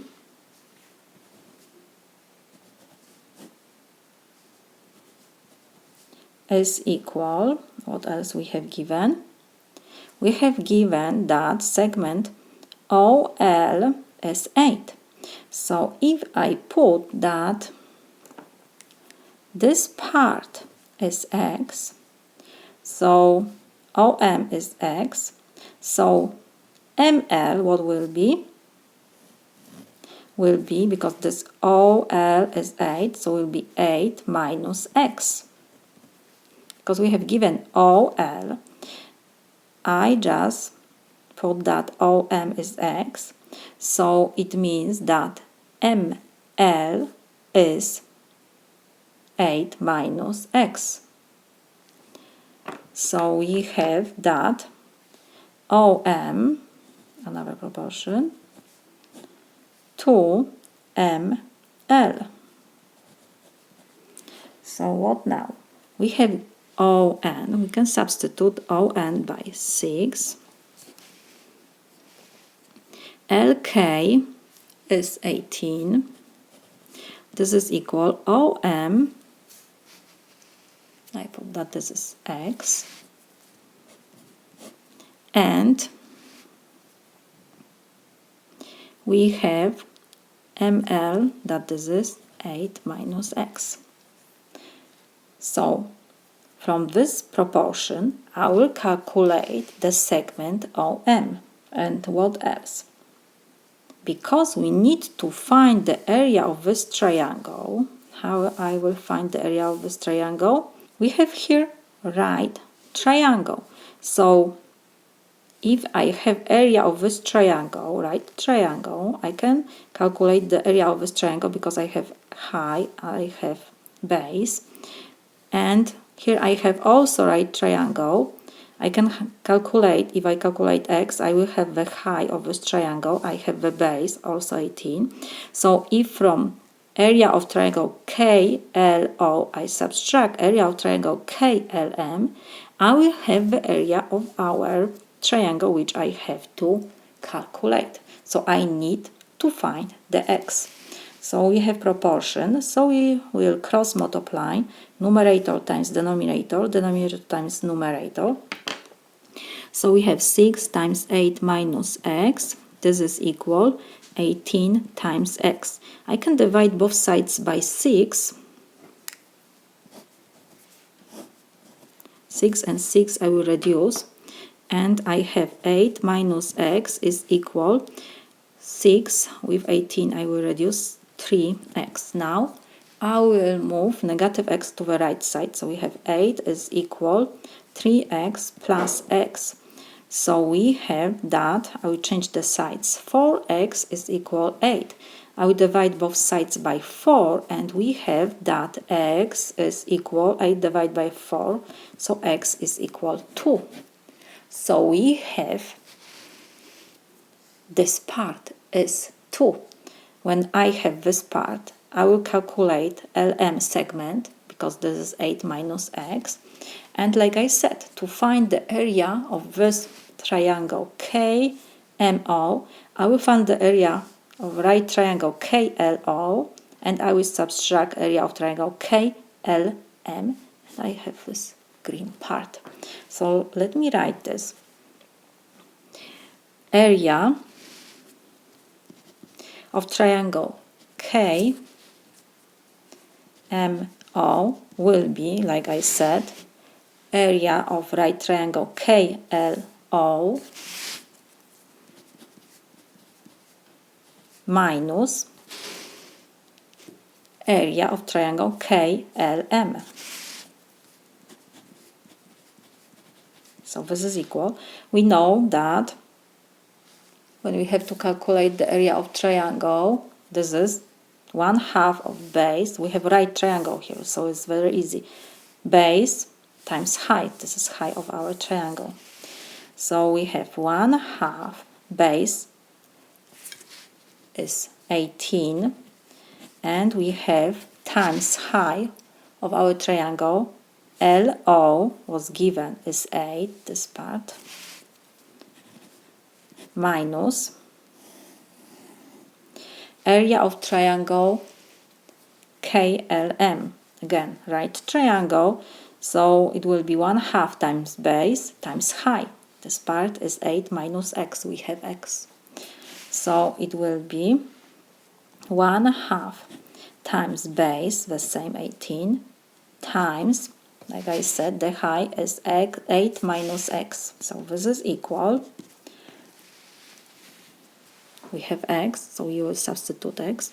So we have from the beginning 1/2, we can reduce with 18, will be 9. 9 times 8 is 72 minus, and I will reduce again 2 with 18, so will be 9.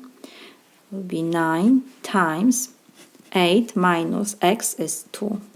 So this is equal 72 minus 9. 82 is 6. So 72 minus 54, this is equal 18. We found the area of triangle KMO. This is my solution. If x and y are positive integers, and x times y to power 4/3 to third power is 648, what is value of xy? So let's see what we have given here. We have that x and y are positive integers, so greater than 0. We have that x times y to power 4/3 to power 3 is 648. So what we can do on the left side, we have multiplication in parentheses. It means we have to raise to third power x, and we have to take to third power 4/3. And we have y to power 4/3. We have to also raise to third power. We have to raise every expression in parentheses because we have multiplication to third power.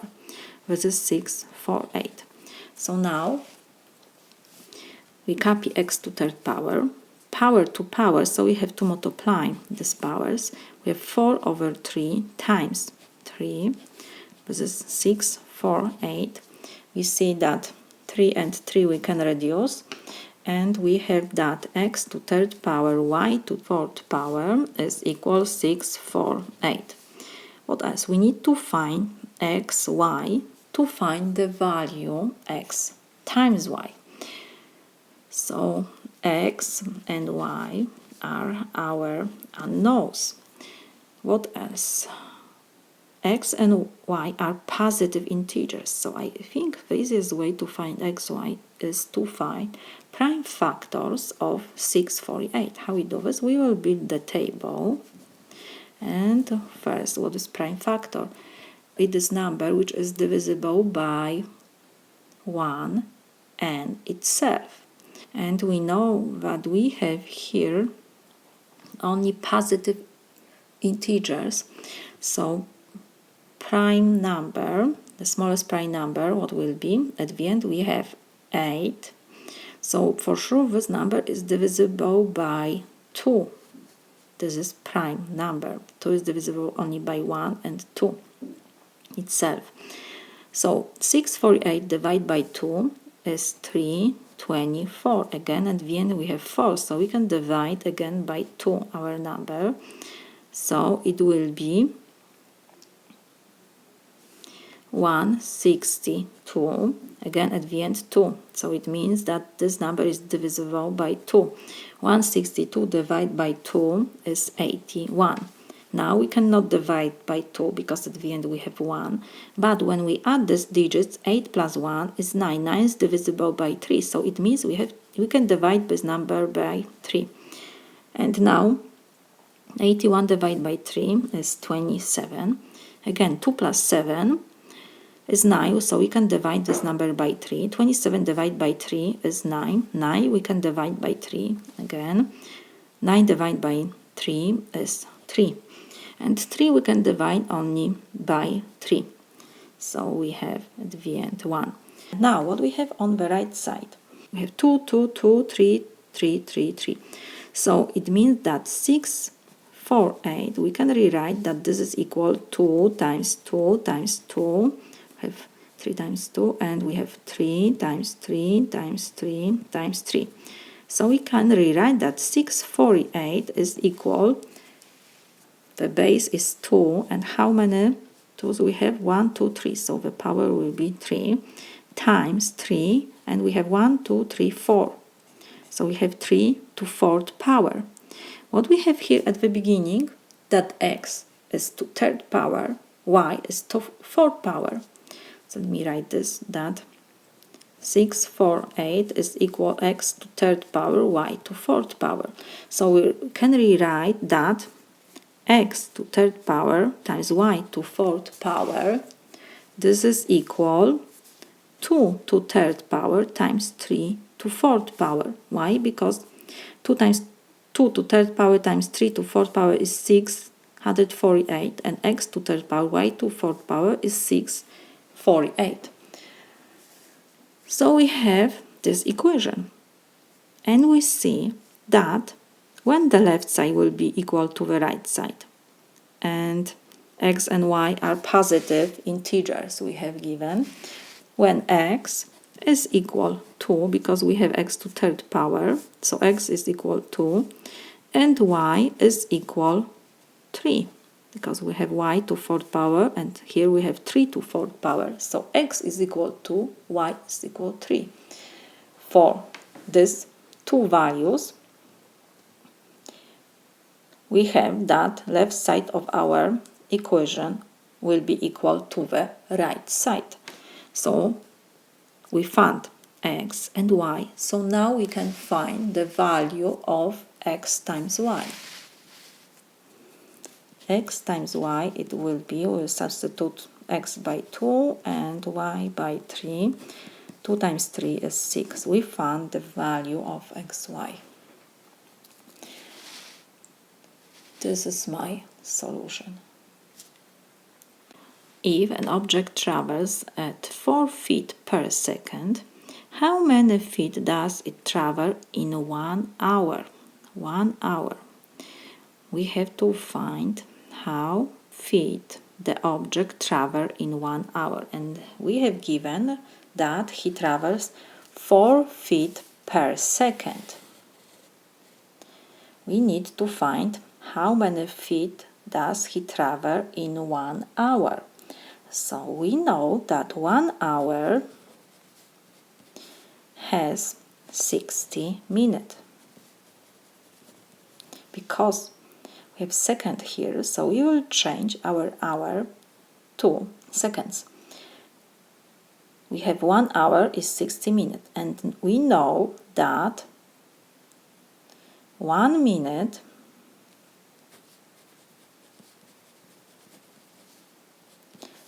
is 60 seconds.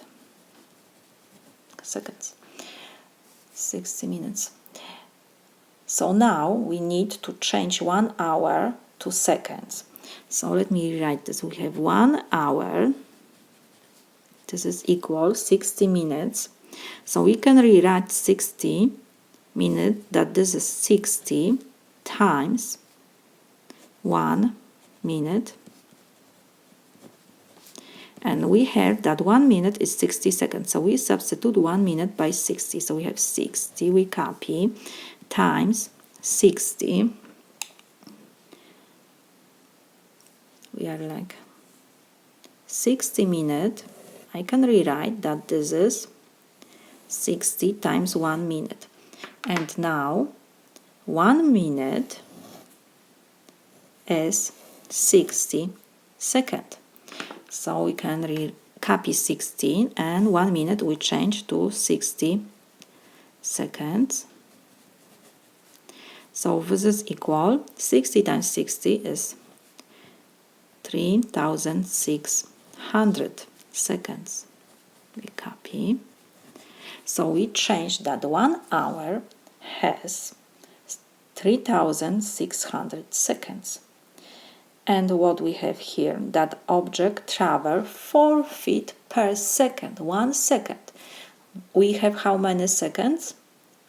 3,600 seconds.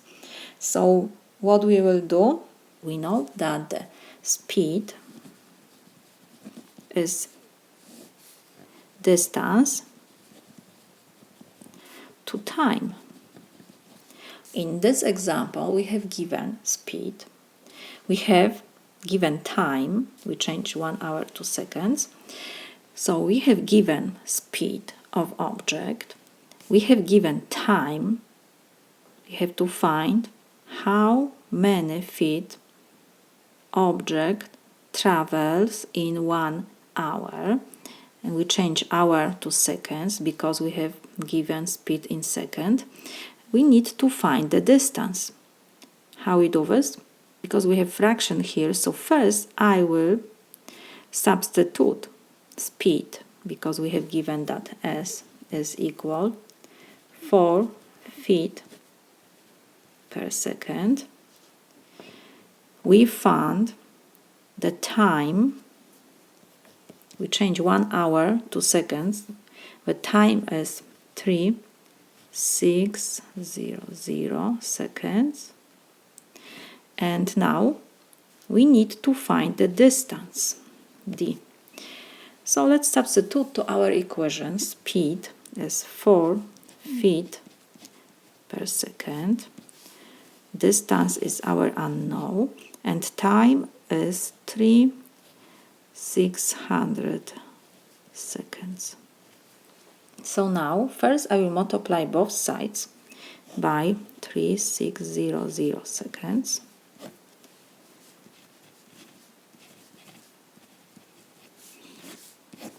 So we can reduce the numerator and second with second. What we have now?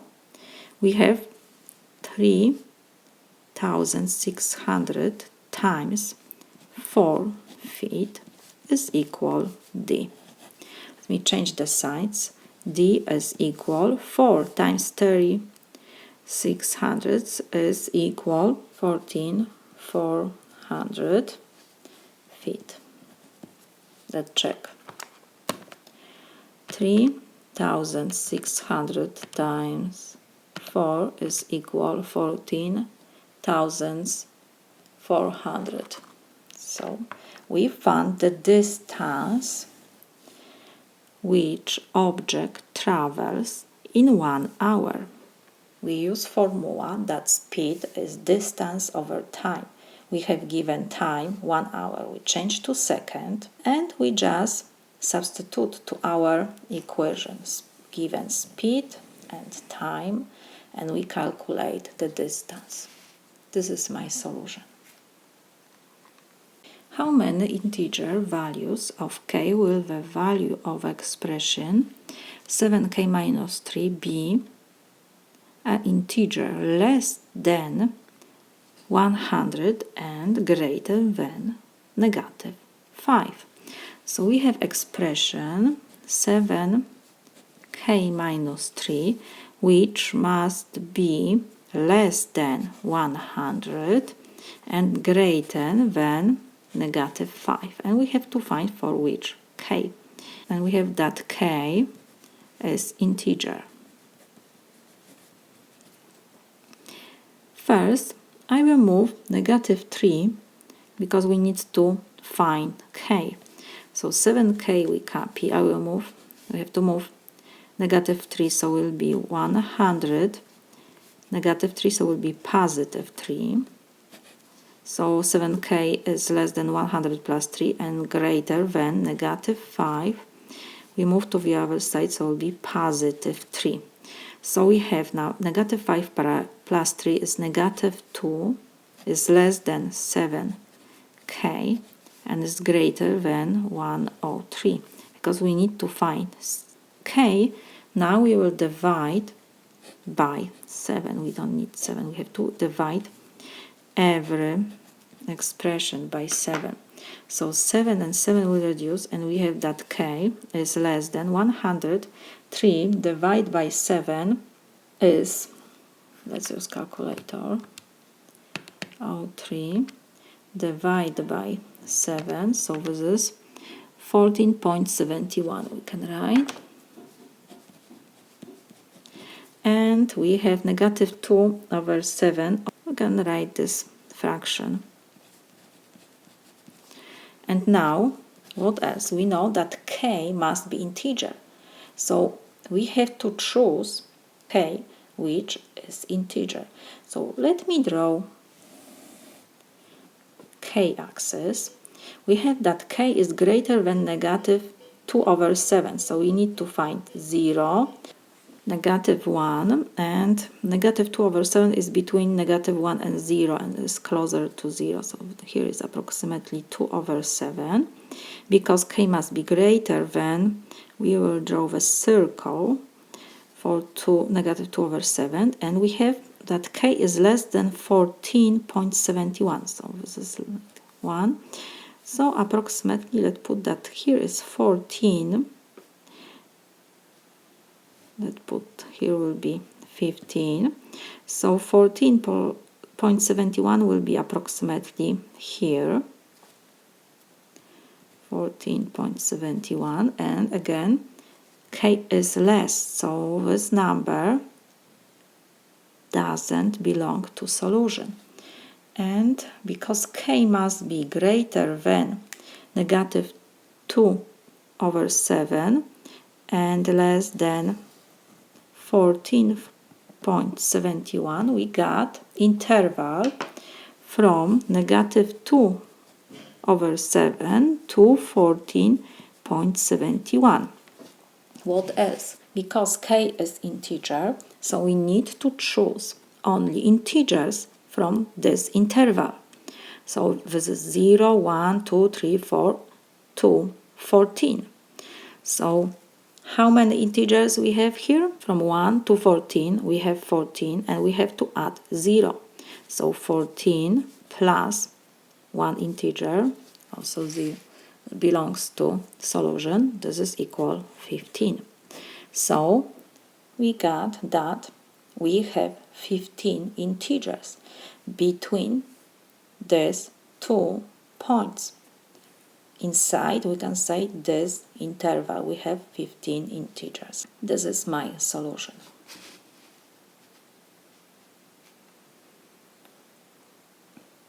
The rectangle KLMN has perimeter of 20.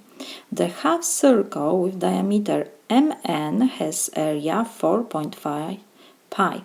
What is the perimeter and area of part of the figure that is not shaded? So we have to find this area and perimeter of this figure. So what we have given? We have given that perimeter of rectangle KLMN is 20. What else we have given? We have given that the half circle with diameter MN has area 4.5 pi. Half of circle. So let me write that 1/2 of area of a circle is 4.5 pi. Area of circle. Why I put 1/2? Because area of there's only half of circle. Here we have like the other part. We need on this. We have given only this part. We have to find area and perimeter of part of figure that is not shaded. So we have to start always from information which we have given, because we know that the area of circle is pi r square. R is the radius of circle, and we have that the diameter is mn of our circle, and we know that diameter d is equal to r. So here is like r and r we have. If we find the r, we will have the diameter of our circle, and diameter is the segment mn. So we will have this part. When we have this part of our circle, we know that KL is the same because we have a rectangle here. So let's do this first. We will find M and M segment. We have that 1/2 area of circle is pi r square is equal 4.5 pi. To reduce this 2, I will multiply both sides first by 2. 2 and 2 we can reduce, and we have that pi r square is equal 2 times 4.5 is 9 pi. Next, I will divide both sides by pi. Pi and pi will reduce, and we have that r square is equal 9. So r is equal positive or negative 3, because 3 to second power give me 9 and negative 3 to second power give me 9. But r is distance. Distance cannot be negative. R is positive number, so r is equal 3. We have r, so when we have r, we can calculate the segment NM. Segment NM is equal to r, so this is equal 2 times 3, so this is 6. What else? Because this is rectangle, so segment KL is also 6. So we have now that this side is 6, that side is 6 mn. We need ml, and we know that ml is the same like nk. So let's find ml. How we find this? We have given also that the perimeter of this rectangle is 20. And let me remind you formula for perimeter. Perimeter of rectangle, our rectangle, what it is distance around our rectangle. So this is KL plus ML plus NM. We can write MN, doesn't matter, or LM is the same, plus NK. P is given is 20. We have also, because this, like I said, rectangle, so ML is equal to NK.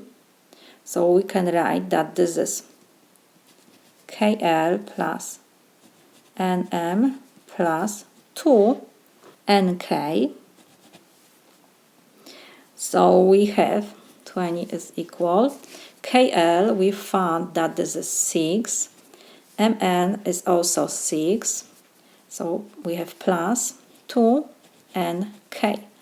I will move 6 and 6 to the other side, so it will be 20 minus 12 is equal to NK. So we had that N to NK is equal 8, because 20 minus 12 is 8. Now I will divide both sides by 2, and we have that NK is equal 8 divided by 2, 4, like I said. NK is equal to ML, so this is also ML. So we have now all sides of our rectangle. ML is 4 and NK is 4. What else? Now we have to find the perimeter and the area of figure that is not shaded. So first let's find the area of figure which is not shaded. How we do this?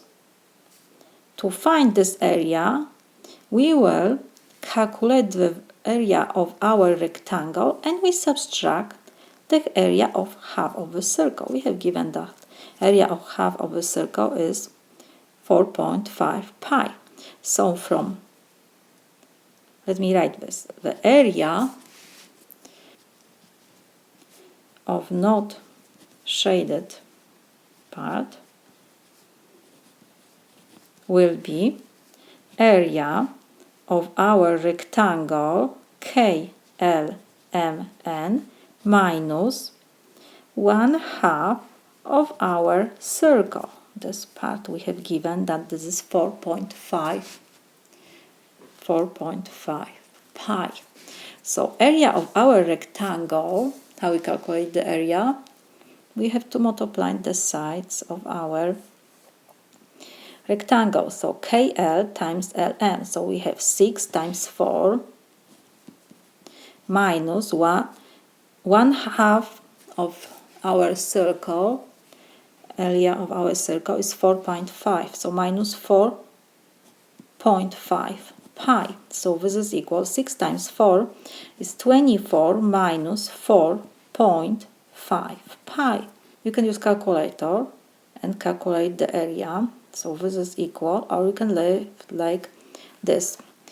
When you use calculator, you have 24 minus 4.5 times pi. So this is equal 9.86 we can write. This is area of not shaded part.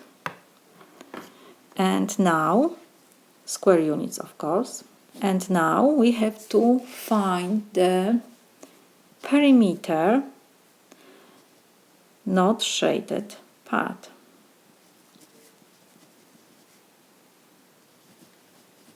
So this is equal. How we do this? Perimeter.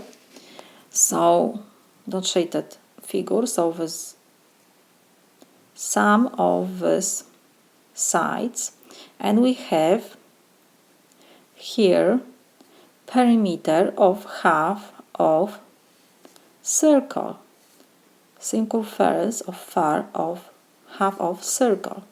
So what it will be side NK plus KL plus LM plus 1/2 of perimeter of our circle. You can write circumference, the distance around our half circle. So 1/2, and we know that circumference of circle is 2 pi r. We have r, we calculate that this is 3. And in this example, we need to have only half of our circle. This part only, this half of our circle. 2 pi r. So now you substitute NK is 4 plus KL is 6, LM is 4 plus 1, 2 and 2 we can reduce. So we have only pi times r we found is 3. So this is equal 14 plus 3 pi. Again, we can use calculator. And we have 14 plus 3 times pi. This is equal approximately 23.42, we can write, units. So we found area of figure which is not shaded and perimeter of this figure. This is my solution. In class of 26 students, 8 are taking Chinese, 6 are taking Spanish. Of the students taking Chinese or Spanish, 4 are taking both courses. How many students are not enrolled in either course? So we have given total number of students, and total number of students, it will be students which take only Chinese, we can write, plus only Spanish. We have to add students which taking Chinese and Spanish, so both we can write. And we have to add students which are not enrolled in either course, so neither. This is equal total number of students. And the total is given, that is 26 students.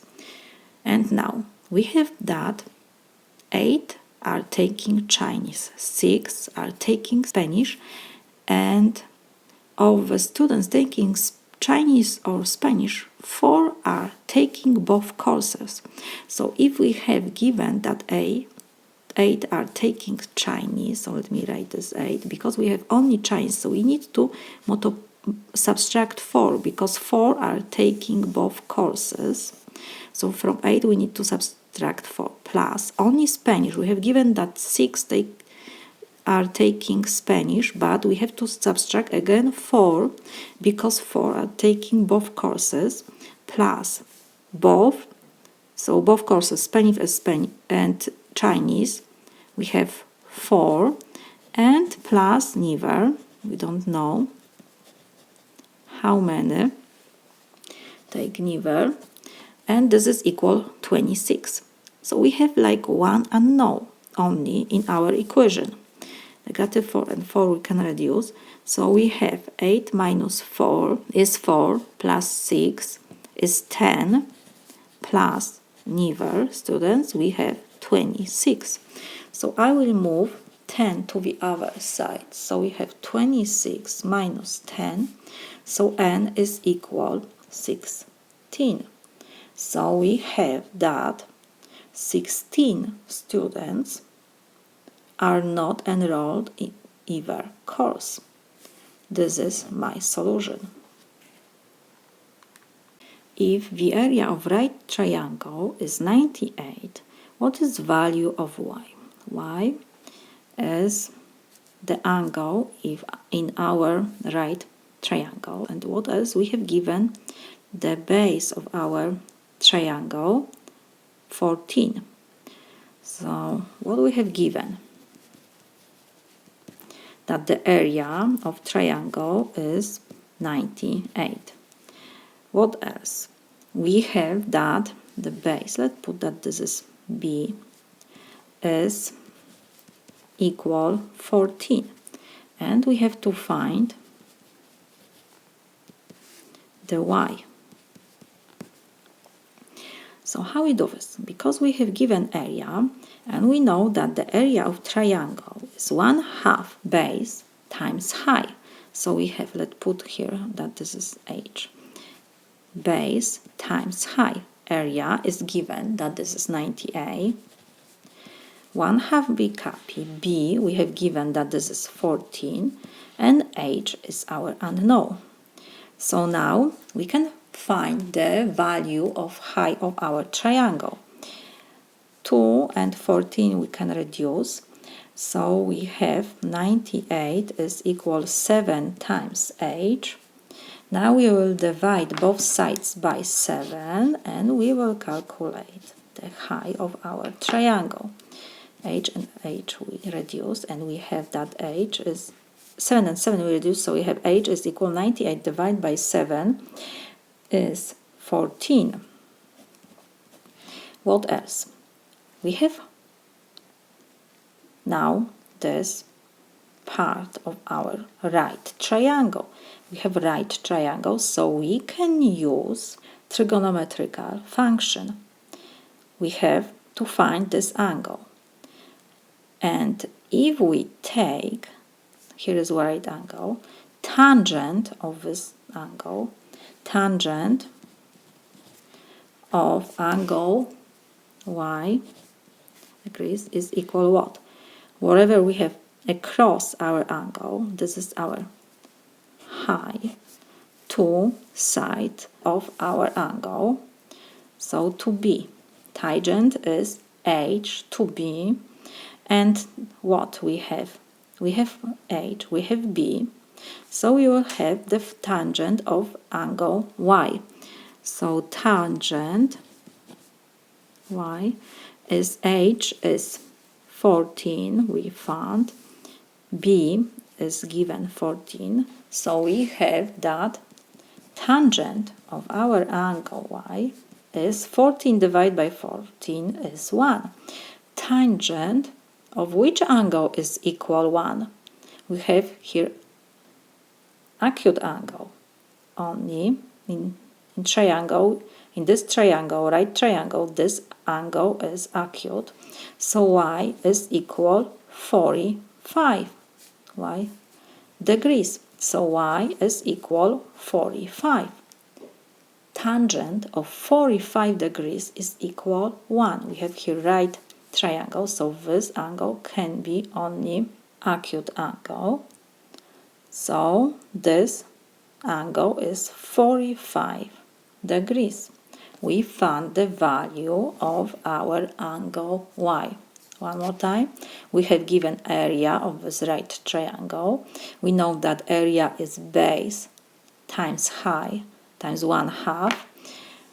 So from this equation, we calculate the height of our right triangle. When we have these two sides, we can use trigonometrical function. Tangent of this angle is opposite side to side which is with our angle y. So h to b is tangent of angle y. H is 14, b is 14, so we got that tangent of this angle is 1. Tangent of 45 degrees is 1. That's why we have that y is 45 degrees. This is my solution. K, L, M, N is square of sides 4. O and P are midpoints of sides L, M, and N, M. Find the area of quadrilateral K, P, M, O. So we have to find the area of this quadrilateral. So how we do this? We know that we have given square and the side is 4. So we have here 4 and 4. What else? We have that P and O are midpoints. So midpoint, it means that point A divide side ML to 2 equals sides. So 4 divide, because we have given that this is 4, divide by 2 equal sides will be 2. So we have here 2. The segment LO is 2 and OM is also 2. The same will be with segment NM. P is midpoint, so the side of square is 4. So we divide this side to 2 equals part. So NP is 2 and PM is also 2. What else? Because we have given square here, so it means that angle L is right angle and M is also right angle. So how we find the area of a quadrilateral? We will find the area of square because we have given side, and we have two right triangles, the same right triangles, exactly the same. The sides are 4 and 2, 4 and 2, and we have right angles between 4 and 2. So to find area of quadrilateral KPMO, we will subtract from area of our square area of two triangles. This we can write in parentheses. Area of triangle KLO and area of triangle KNP. So this is equal. What else? Like I said, these two triangles are the same. So we can write that this is area of square minus 2 area, and you choose which triangle you want. Let's put 2 times triangle KLO. So this is equal area of square. We have given sides, so area of square will be 4 times 4. So this is 4 square minus 2 times area, and I choose this triangle. How we calculate the area of triangle? Right triangle. We have given the base and we have given the height. So this is 1/2 times base is 4 times height is 2. So this is equal 16 minus 4 to second power is 16. We have multiplication in parentheses, so we can take down the parentheses, and 2 with 2 we can reduce. So we have minus 4 times 2 is 8. So this is equal 16 minus 8 is 8. We found the area of this quadrilateral inside this square. So this is 8 square units.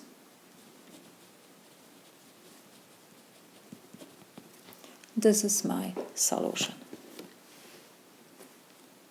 The slope of line passing through point A, coordinates 4, 1, and point B, coordinates 3y, is negative 4/3. What is the value of y? The second coordinate of point B is our unknown. We have to find y. And what we have given, the slope of line passing through point A and B. So let me remind you formula for the slope. Slope, when we have given line y is equal ax plus b, a is slope, and formula for a is when we have 2 points A, coordinates x1, y1, and b, x2, y2, the slope is y2 minus y1 over x2 minus x1. So we have given 2 points. In our example, point A has coordinates 4, 1. So this is our x1, y1. This is our x2, y2. We have given A. We have given y1, x2, x1, unknown is only y2. So we can solve this equation with one unknown. Let me substitute A, because A is given that the slope is negative 4/3. So we have negative 4/3 is equal y2 is our unknown, and y2 is equal to y. y2 is equal to y. y is equal to y2. This is our unknown. So we have y2 minus y1 is 1 over x2 is 3 minus x1 is 4. So we have equation only with one unknown.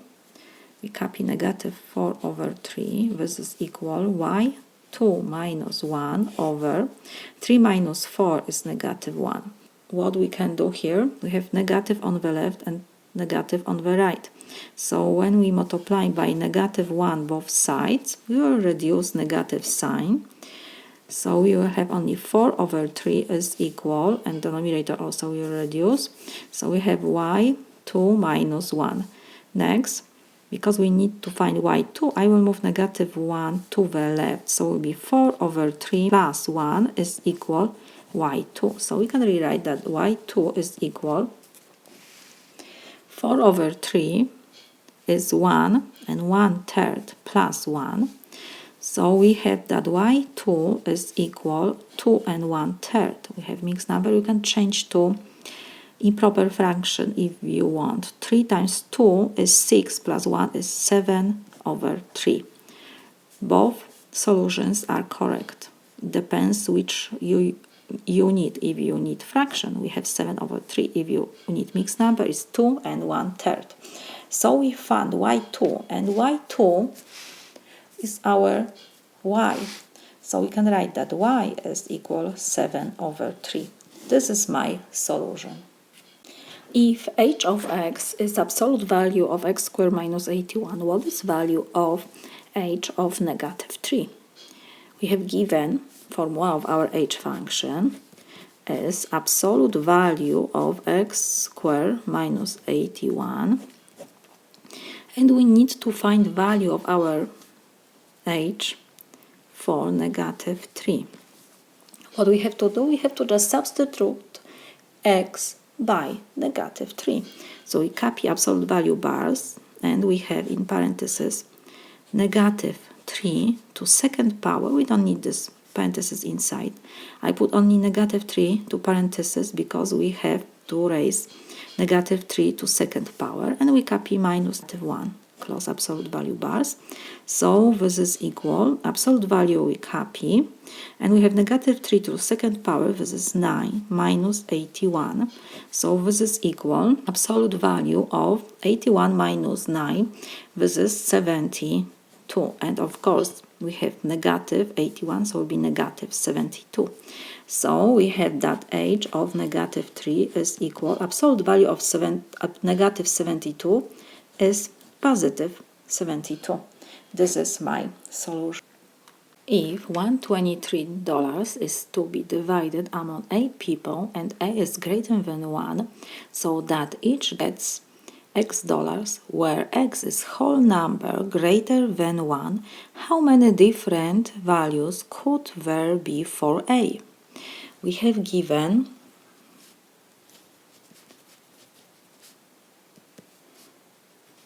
$123, and this $123 we have to divide between a people, and each of them gets x dollars when x is greater than 1,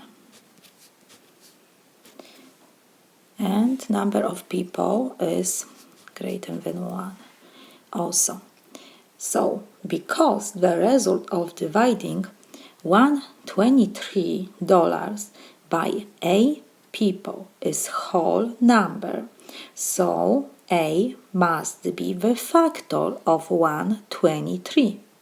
So first we will factorize 123. We will build the table. We will find the prime factors of 123 first. So what is the prime factor? Is the number larger than 1, whose only natural factors are itself and 1. So first prime factor is 2, but we have at the end 3. We cannot divide 123 by 2. Let's check next prime factor is 3. 3 is divisible by 1 and 3 only.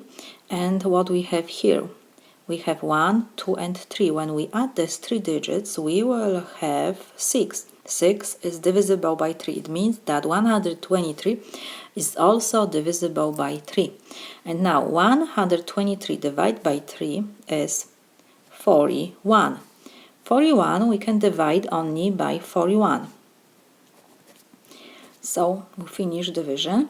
And now we can rewrite 123, that this is equal, what we get on the last column, 3 and 41. So this is 3 times 41. We have factors of 123.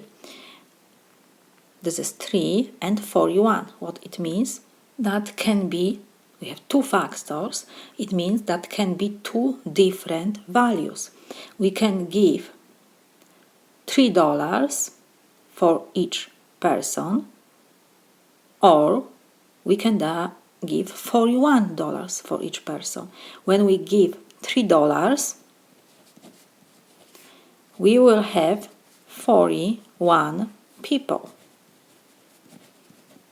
41 people will get $3, or we can give $41 to 3 people,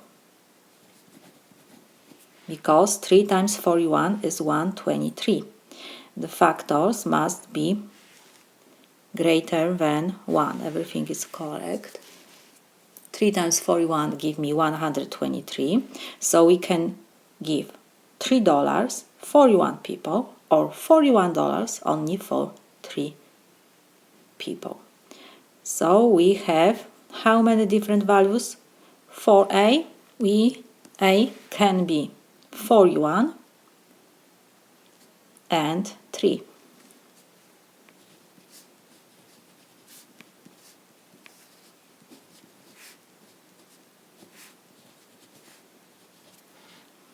So we have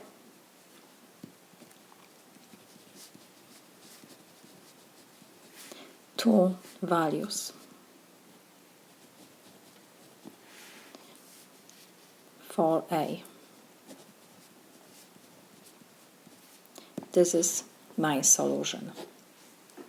If g of x is given by this formula x plus 1 over x plus 3 for all integers except x equals -3. Why -3? Because for x equals -3 we will have in the numerator 0. We cannot have in the numerator 0. That's why x must be different than -3. Which of the following has the greatest value? We have g of 0, g of 5, and g of -4. So we need to find first these three values. When we have these three values, we will choose the greatest value. So first let me find g of 0. So this is equal. It means, let me copy our g of x is equal x plus 1 over x plus 3. It means first we have to substitute x's by 0 because we need to find value of g of 0. So we have 0 plus 1 over 0 plus 3. So this is equal 1 over 3. We have first value. The second is g of 5.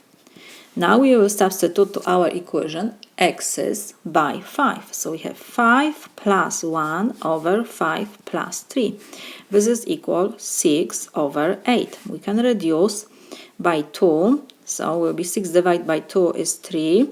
8 divided by 2 is 4. And the last value is g of -4. Now we have to substitute x's by -4. So we have -4 plus 1 over -4 plus 3. So this is equal. -4 plus 1 is -3. -4 plus 3 is -1. Negative divided by negative give me positive. 3 divided by 1 is 3.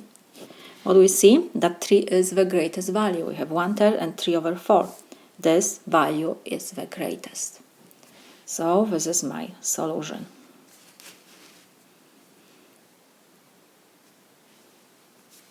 G of -4 is equal 3.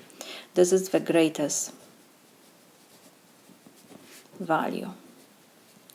Have to just calculate these three values which we have given, and choose the greatest. 3 is the greatest number from 1 over 3, 3 over 4. 3 is the greatest. This is my solution. The following equations, y equals nx plus 5 and ny equals 16x plus 3, are parallel lines on the same coordinates axis. Find positive value of n. So what we have given? We have given two lines. Let's put that first line will be k, has equation y is equal nx plus 5. The second equation, let's put that this is L, has equation ny equals 16x minus 3. What we have given that these two lines, K and L, are parallel. So we have that K is parallel to L. What it means? These two lines are parallel when they have the same slope. So what we need to find from these two equations? The slope. The slope of first line, we have original equation, y is equal nx plus 5. The slope is always coefficient before x. So we have given the slope of k line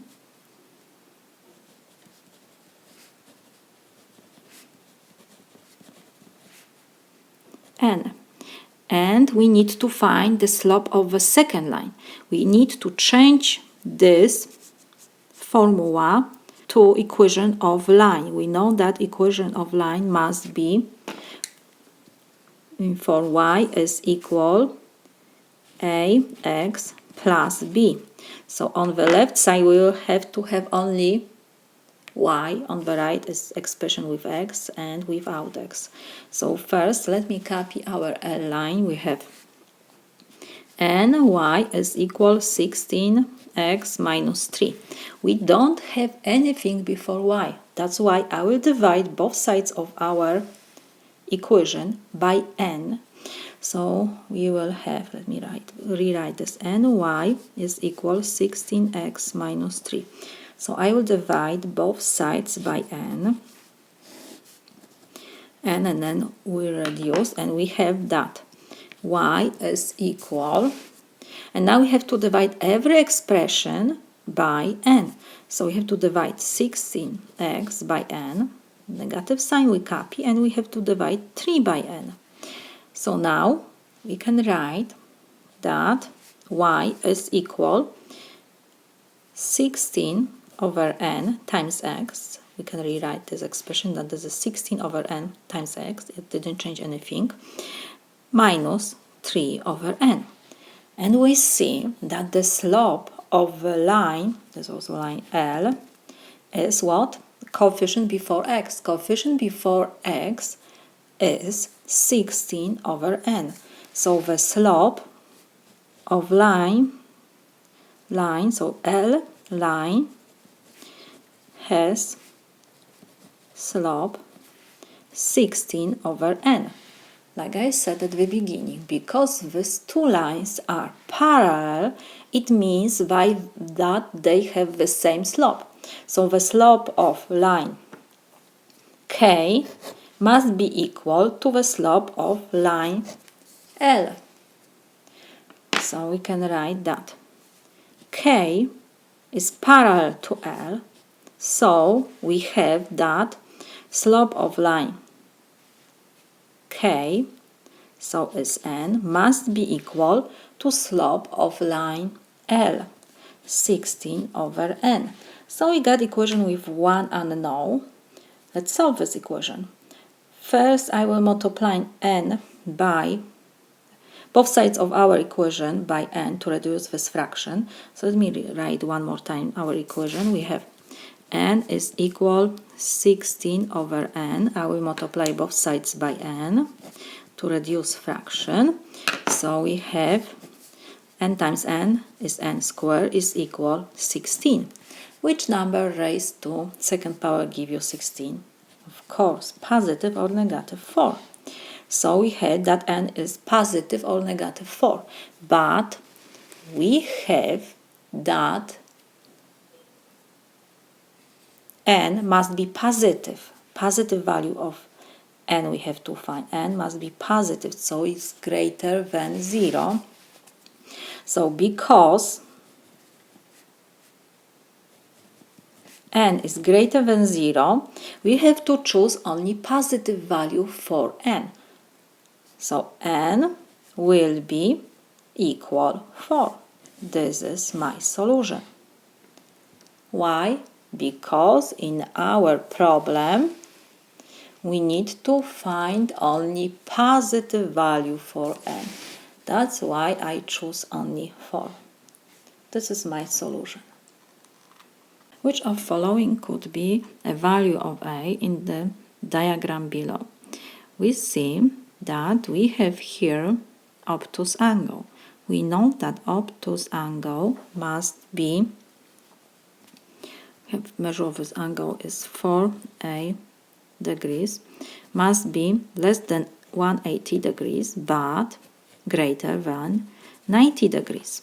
So if we now divide by 4, because we need to find the a, we don't need this 4 before a because we have multiplication, so I will divide every expression by 4.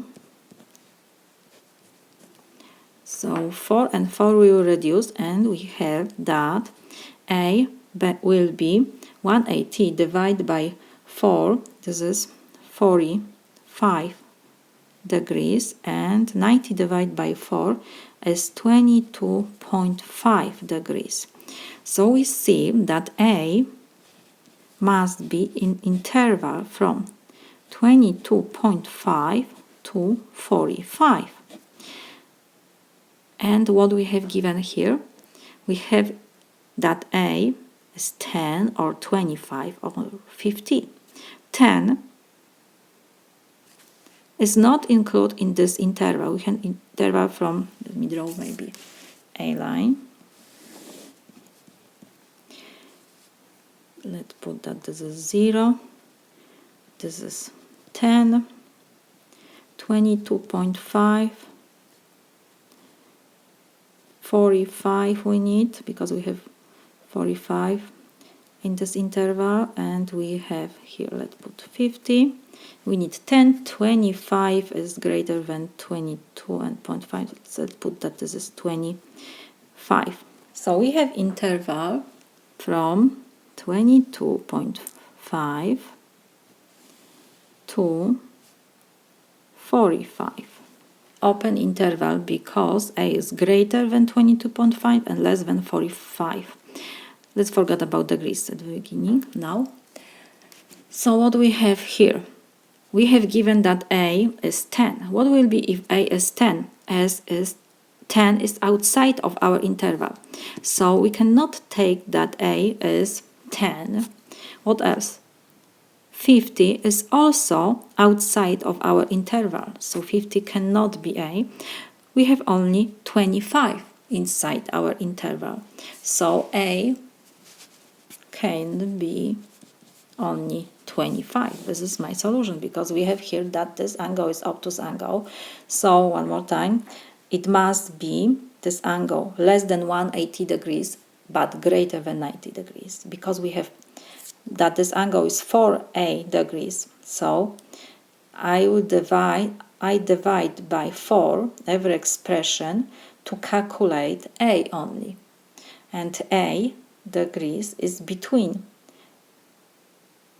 22.5 degrees and 45 degrees. So that's why we can choose only 25 for a, because 25 is inside this interval. 10 and 50 is outside, so cannot be value of our a. So if now I will multiply 4 times a degrees, so it will be 4 times 25 degrees, so this is 100 degrees. We have obtuse angle. So everything is okay. This is my solution. The area of rectangle with sides a and 4a is how many times greater than the area of right angle isosceles triangle with side a? So we have a rectangle. Let me draw maybe this. We have a rectangle with sides A and 4A, and we have right angle isosceles triangle. Isosceles, so it means that this triangle has two sides equal. So when this is, and we have right, so let's extend this part. The side of isosceles triangle is A, and this is right triangle, so we have right angle. This is our triangle. I can write something like this. We have given rectangle with sides A and 4A and right angle isosceles triangle. So isosceles triangle having two sides equal, A and A. And we have to find how many greater is area of rectangle to area of triangle. So let me remind you, formula for area of rectangle is one side times the other side. So we have 4A times A, and this is 4A squared. And we have area of triangle is what? We have to take 1/2 times base times height, because we have here right angle. So this is our base we can take, and this is our height. So we have 1/2 times A, the base, and times height is A. So this is equal 1/2 times A squared. And we need to find how many area of rectangle is greater than the area of isosceles triangle. So we have to find this proportion. Area of rectangle to area of triangle is equal. Area of rectangle is 4A squared. We calculate. Area of triangle is 1/2 A squared. So this is equal. A squared we can reduce. And what we have? 4 divided by 1/2. This is equal 4 times 2. We have to flip the second fraction, so it's 2/1. I don't have to write. 4 times 2 is 8. We see that the area of rectangle is 8 times greater than the area of right angle isosceles triangle. Let's check. If you multiply area of triangle times 8, what will be? 8 times area of triangle is 1/2 times A squared. 2 we can reduce with 8 is 4, so we have 4 times 1 is 4A squared. We got area of rectangle, so everything is okay. The answer is 8. The area of rectangle is 4 times greater than the area of given right isosceles triangle. This is my solution. 5 years ago, Michael was K times as old as Julia was. If Michael is now 15 years old, how old is Julia now in terms of K? So let me write that M will be Michael age now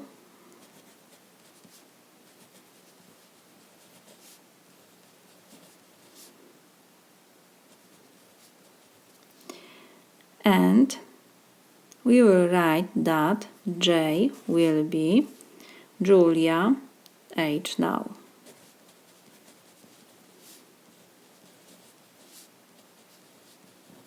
And what we have given?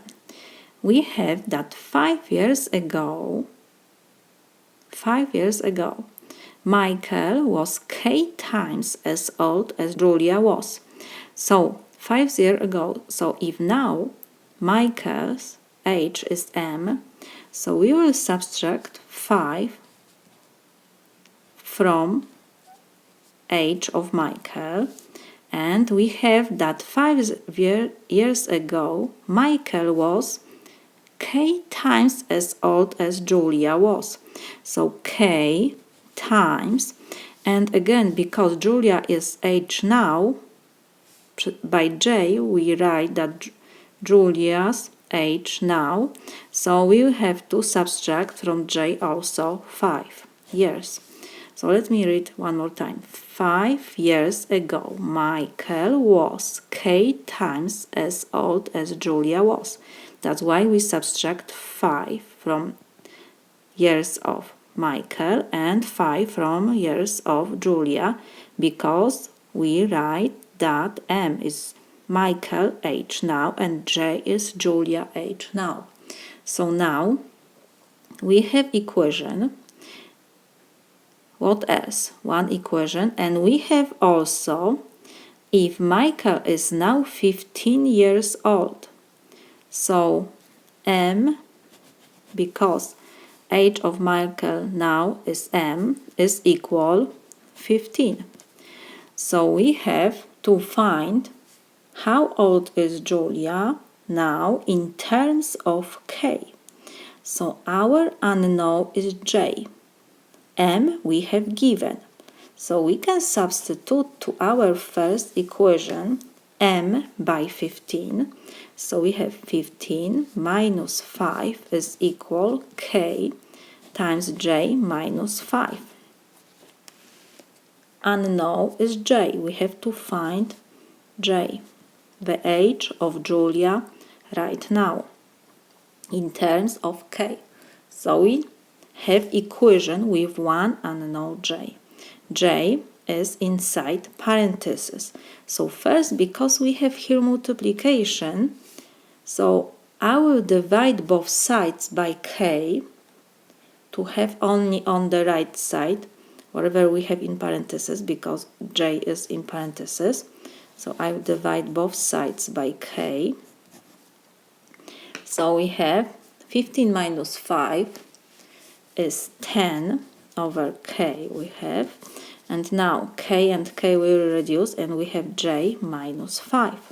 We need to find J.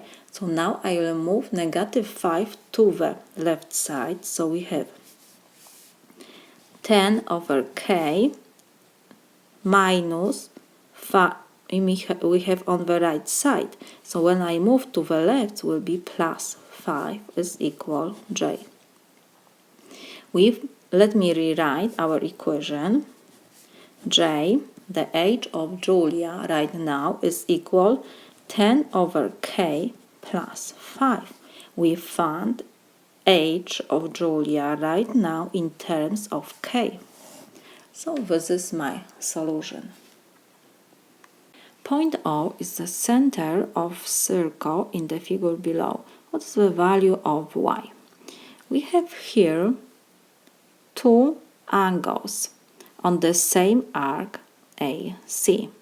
One angle is in the center of our circle and one is on the same arc but is on the circumference of our circle.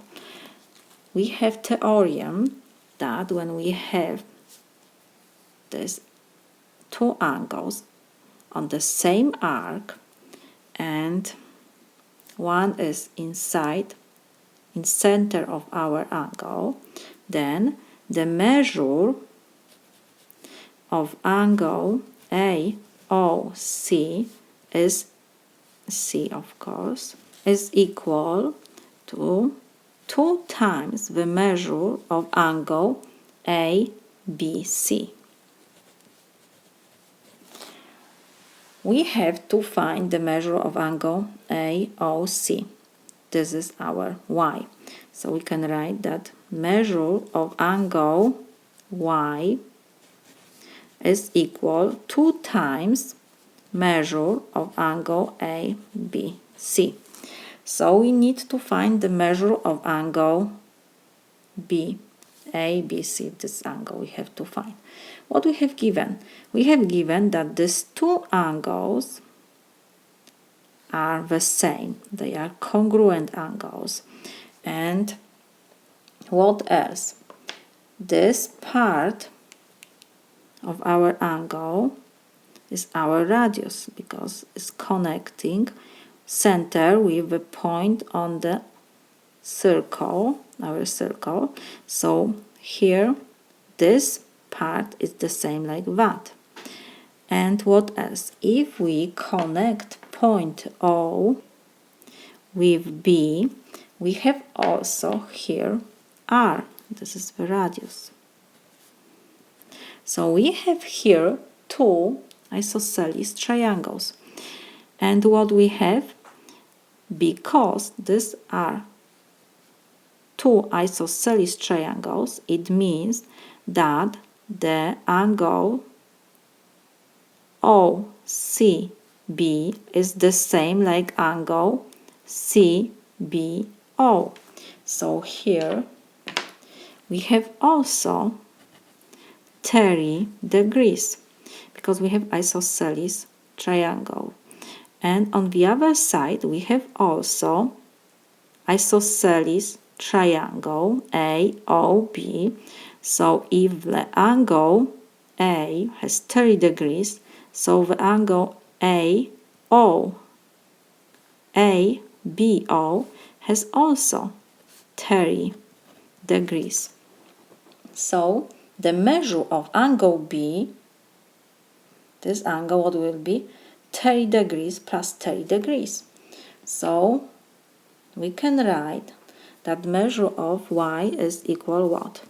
2 times measure of angle ABC. We said that this is 30 plus 30 degrees, so it will be 60 degrees. Let me write measure of angle ABC is 30 degrees plus 30 degrees.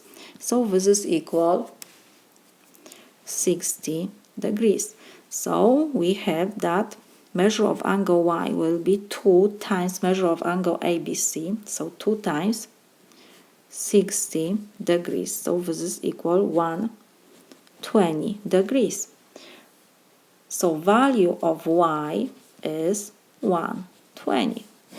This is my solution. Function p is defined by polynomial. Some values of x and p of x are given in the table below.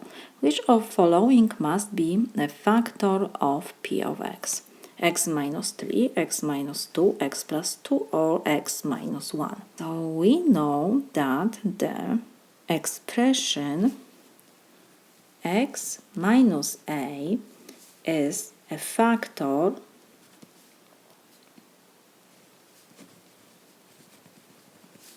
of polynomial p of x if p of a is equal 0. Value for our polynomial for a is 0. So let's see what we have given here. We have x minus 3. So let's check the value of our polynomial for 3. What will be for 3? The value of our polynomial is negative 2, is not 0, should be 0. So this is not factor of our polynomial y, because x minus 3 is not factor, because p of 3 is equal negative 2. Is not, should be equal 0. What else? Next we have x minus 2. Let's see the value of our polynomial for x equals 2. For x equals 2, we have that our polynomial has value 0. So for x equals 2, we have that p of 2 is equal 0. So what we can say, that x minus 2 is a factor, so it means that x minus 2 is the factor of p, of our polynomial p. One more time, y. because for x equals 2, the value of our polynomial is 0, and we know that x minus a is a factor of polynomial p if value of our polynomial for a is equal 0. For x equals 2, value of our polynomial is 0, so x minus 2 is factor. What next? We have x plus 2. So here we have like x plus 2, so we can rewrite that this is x minus negative 2. So in this example, we have that a is equal negative 2. We don't have value of our polynomial for negative 2, so we cannot say anything about this expression. Let me write, because we don't have x equals negative 2 in our table, so we cannot say anything about this expression. And next we have x minus 1. For x equals 1, the value is 2, is not 0. So this is also not factor of polynomial, and x plus 2 is also not factor of our polynomial. Why? One more time, because we don't have value of our polynomial for x equals negative 2. So this is my solution. The answer is x minus 2 is factor of our polynomial p of x. We have here division of complex numbers. This is 4 minus 3i divided by 5 plus 2i. So let me copy our example. We have 4 minus 3i over 5 plus 2i. We have to get rid of our denominator. How we do this? We always multiply numerator and denominator by the same expression which we have in denominator by the but opposite side. When we have positive, so we have to now multiply by 5 minus 2i. When we multiply denominator, we have to multiply numerator by the same expression. So when we multiply numerator and denominator by the same expression, we didn't change anything, we still have the same. But now, what will be? Because in numerators we have different expression in parentheses, it means we have to multiply every expression in the first parenthesis by every expression in the second parenthesis. So let's do this. We have 4 times 5 is 20. 4 times negative 2i, so this is negative 8i. Negative 3i times 5, so this is negative 15i. Negative 3i times negative 2i, so will be positive 6i squared. And denominator, because we have different sign, so we will use here formula difference of squares. A minus b times a plus b is equal a squared minus b squared. In our example, a is equal 5 and b is equal 2i. So what we will have here?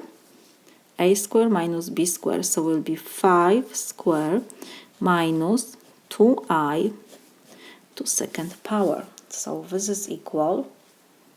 Now we have to combine the like terms in our numerator. So it will be 20, we copy negative 8i and negative 15i, so will be negative 23i plus 6, and we have I squared. We know that in complex numbers I squared is equal negative 1. I is square root of negative 1.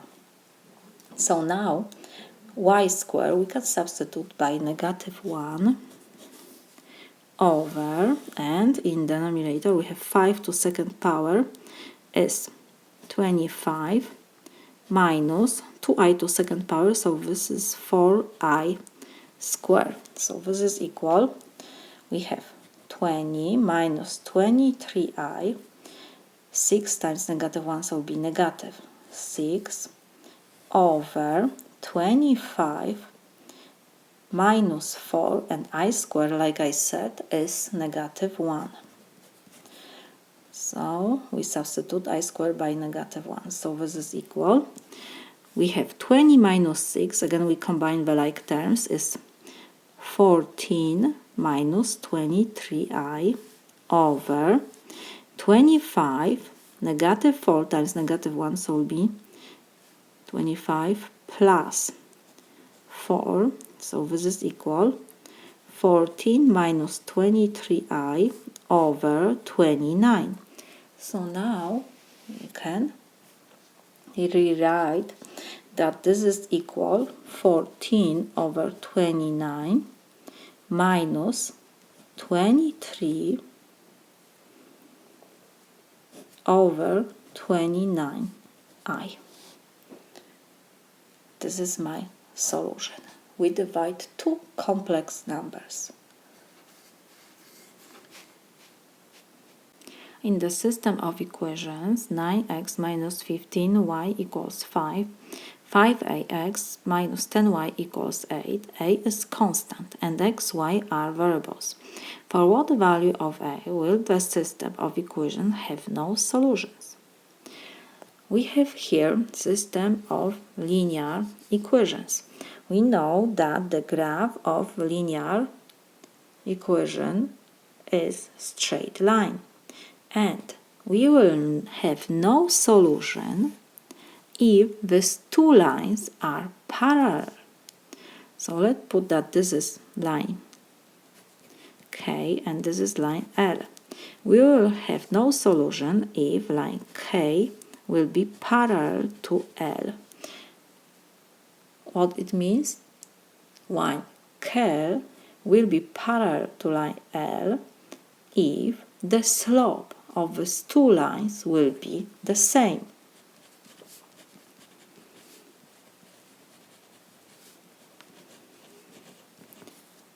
When two lines are parallel, they don't touch each other, so they don't have the same point, so the equations will not have solution.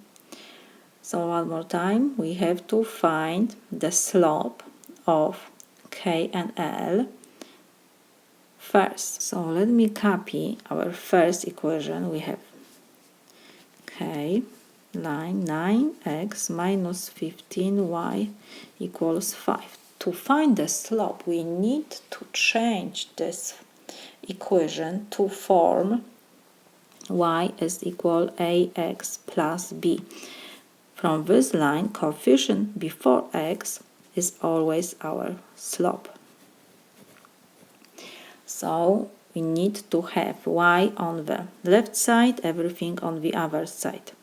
So we will have negative 15y on the left is equal, and I will move 9x to the right, so it will be now negative 9x plus 5 we copy, because we need to have only y. So now I will divide both sides by negative 15.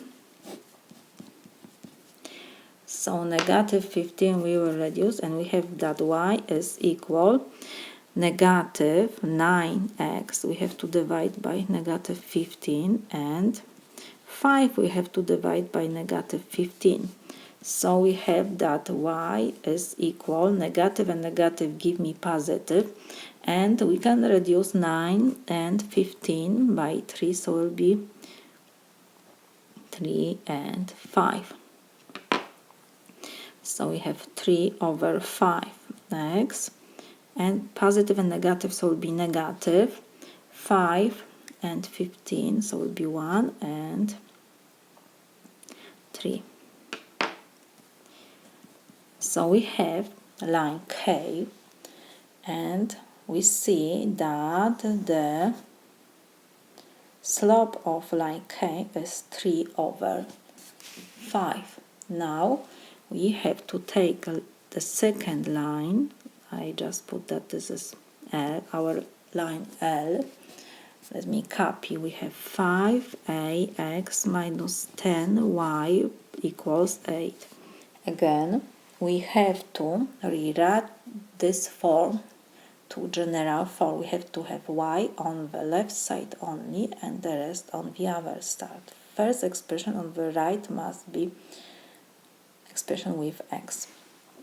The slope is coefficient before x. So I remove 5ax to the right. So negative 10y will stay is equal. Negative 5 will be ax plus 8. We copy. Now we will divide both sides by negative 10 because we need to have y only on the left side. So negative 10 we can reduce and we have that y is equal.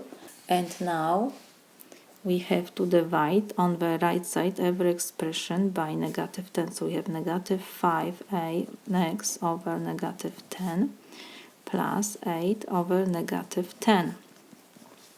So we have that y is equal. Negative and negative will reduce, and 5 with 10, so it will be 1 and 2, and 8 with 10, so it will be 4 and 5. So, like I said, negative sign will reduce, so we have 1 times a, so it is a over 2x. Positive and negative give me negative 4/5. And now when we have this line L, like I said, we will have no solution if the slope will be the same. The slope of first line is 3/5 and the second is a/2. So when the slope of the first line will be equal on the slope of the second line, we will have no solution. So we have 3/5 must be equal 8/2.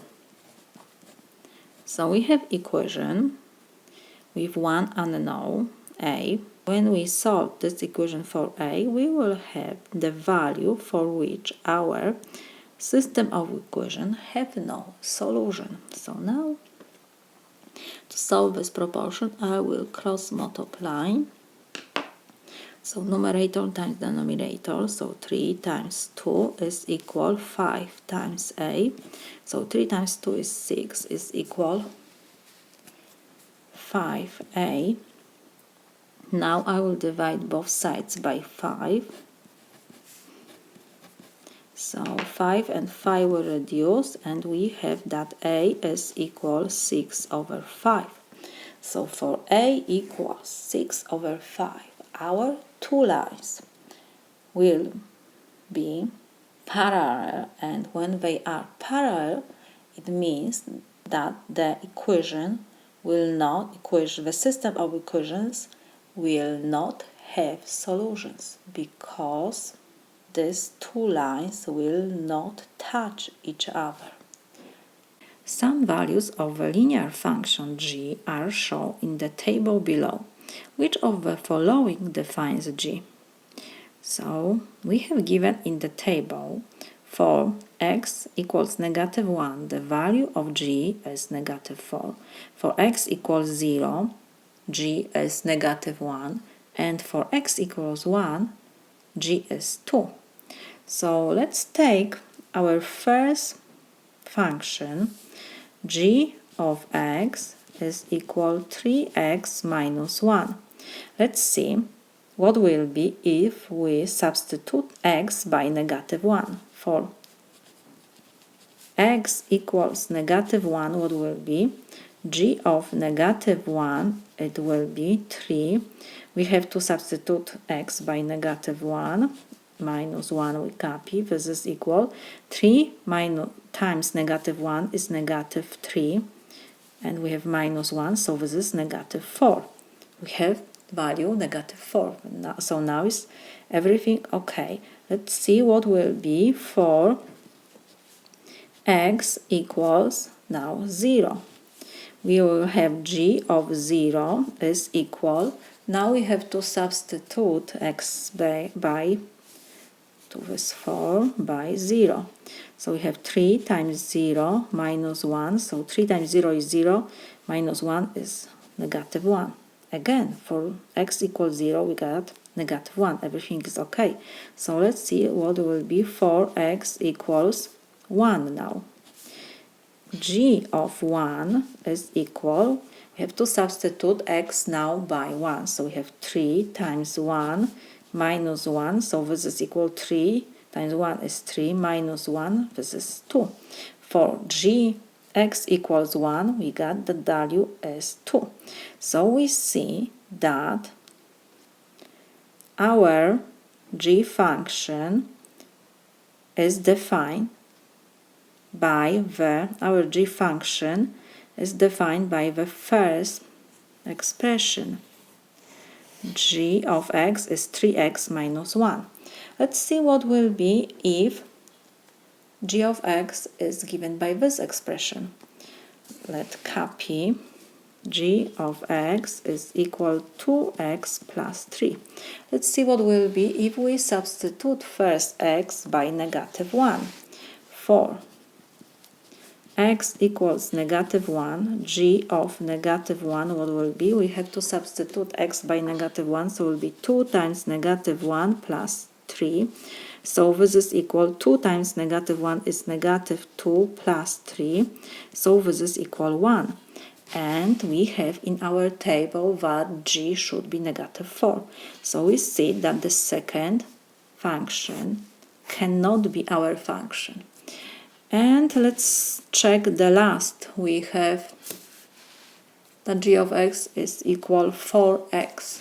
So let me copy our function. G of x is equal 4x. So what will be? For x equals negative 1. For x equals negative 1, g of negative 1, it will be, we have to substitute x by negative 1, so it will be 4 times negative 1, so this is negative 4. First value is okay. For x equals negative 1, we got negative 4. Let's see what will be for x equals 0. For x equals 0, g of 0, what will be? We have to substitute x by 0. So before times 0 is equal 0. And what we have in our table for x equals 0, the value is negative 1. So it's different in our expression. We got that g of 0 is 0. So the third function cannot be also our function, only the first, because we check every value of x, and for every x we got the same value like we have in our table. That's why we can choose the g function that is defined by expression 3x minus 1. This is my solution. Rewrite expression into form ax squared plus bx plus c, where a, b, and c are constants. What is the value of b and c? So first, we have to copy our expression. We have negative 4x squared plus 3x minus 7 minus 3 times x squared minus 5x minus 2. To find value of b and c, first we need to do everything to rewrite our expression to this form. So what I will do first, I can take down the first parenthesis because we don't have any operation which we can do inside, and we don't have anything outside. So we have negative 4x squared plus 3x minus 7. And now I have to multiply every expression in the second parenthesis by -3. So -3 times x squared is -3x squared. -3 times -5x, so will be positive 15x. -3 times -2 is positive 6. Negative times negative give me always positive. So this is equal. Now I have to combine the like terms. We have -4x squared and -3x squared. We have 3x and 15x, and we have -7 and 6. So -4x and -3x, so this is -7x squared. Next we have 3x and 15x, so this is 18x. And -7 plus 6, so this is -1. Now, when we rewrite our expression into form ax squared plus b plus c, we can read value of b and c. b is coefficient before x, and c is constant. So let me write this. b is equal 18, coefficient before x. c is constant, so c in our example is -1. If you want, you can always find a as coefficient before x squared, so this is -7. So this is my solution. Intersecting lines K, L, and M are shown below. What is the value of x? We have 3 lines which intersect. What else we can say here? We have angle 102 here. These 2 angles are supplementary angles. So we can find this angle by subtracting from 180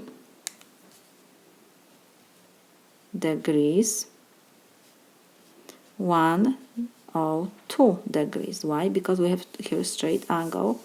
So the measure of straight angle is 180 degrees. In we subtract 102 degrees, we will have our supplementary angles. So this is equal 78 degrees. So we have this angle. What else? We have here triangle. We have these 2 angles, and we know that the measure of interior angles of triangle is 180 degrees. So if we subtract from 180 degrees these 2 angles, we will get the third. So minus 97 degrees, and we have minus 78 degrees. So this is equal 5 degrees. So we have measure of the third angle in our triangle. Here we have 5 degrees. And again, we have supplementary angles. These 2 angles together give me straight angle. It means 180 degrees. So x, what will be? X will be 180 degrees minus 5 degrees. So this is equal 175 degrees. We found measure of this angle. So x is equal 175. This is my solution. Which of the following is the graph of the equation y equals 3x minus 2 in the xy plane? So let's see what kind of function we have here. We have y is equal 3x minus 2. This is a linear function. What else we can say about this function? Coefficient before x is positive. So the slope, because the coefficient before x is our slope, put that a is our slope, is equal 3, is positive, greater than 0. So it means our function is going up. What else? We have minus 2. It means that our function intercepts y-axis at point 0, negative 2. One more time, because coefficient before x is positive, so it means that our function is going up. So the first we have from this equation, and the second is the point in which our function intercept y-axis, 0, negative 2. So now let's see our lines. We have, for example, let's put this is our 1, 2, 3, and 4. Here we have that our function is going down, so for sure it's not our function, because our function has slope positive, so should go up. So we can cross that this is not our function. What next? We will go to the second graph. Here what we have, our function is going up, but the y-intercept is positive.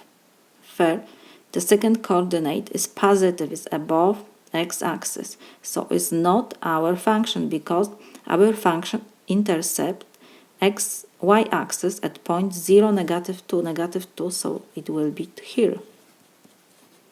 So it's not graph of our function for sure also.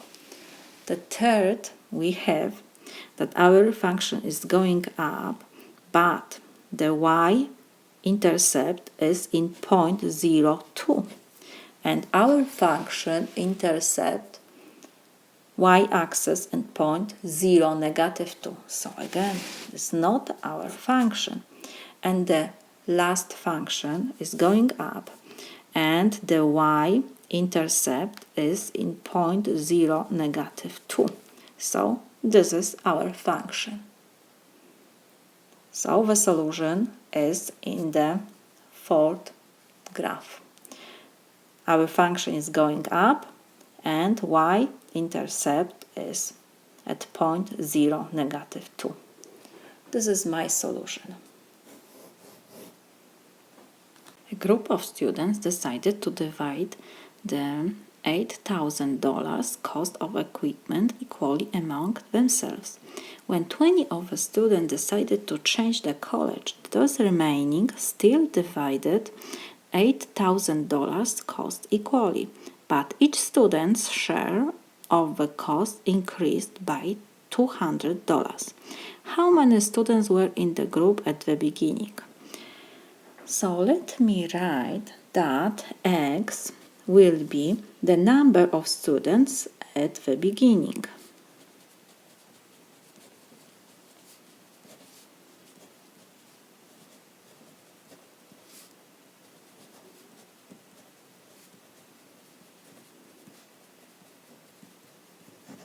Next, and we will put next that P is the price for one student of the beginning.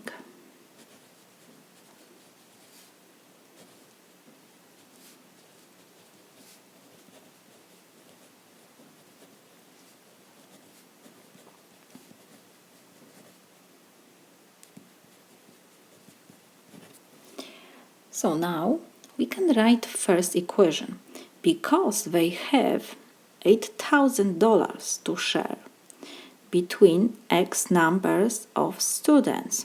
So we can write that the total number of students times price will be $8,000. So we can write that X times P is equal 8,000. Let's forget about dollars. Number of students times the price must be $8,000. What next? 20 of students decided to change the college. So when we have X number of students at the beginning, 20 left, so we have to subtract from X 20 of them. And what else? Now each student's share, the cost increased by $200. So now price for one student is $200 more. So to price, we have to add, for one student at the beginning, we have to add $200. Let's forget about dollar symbol now.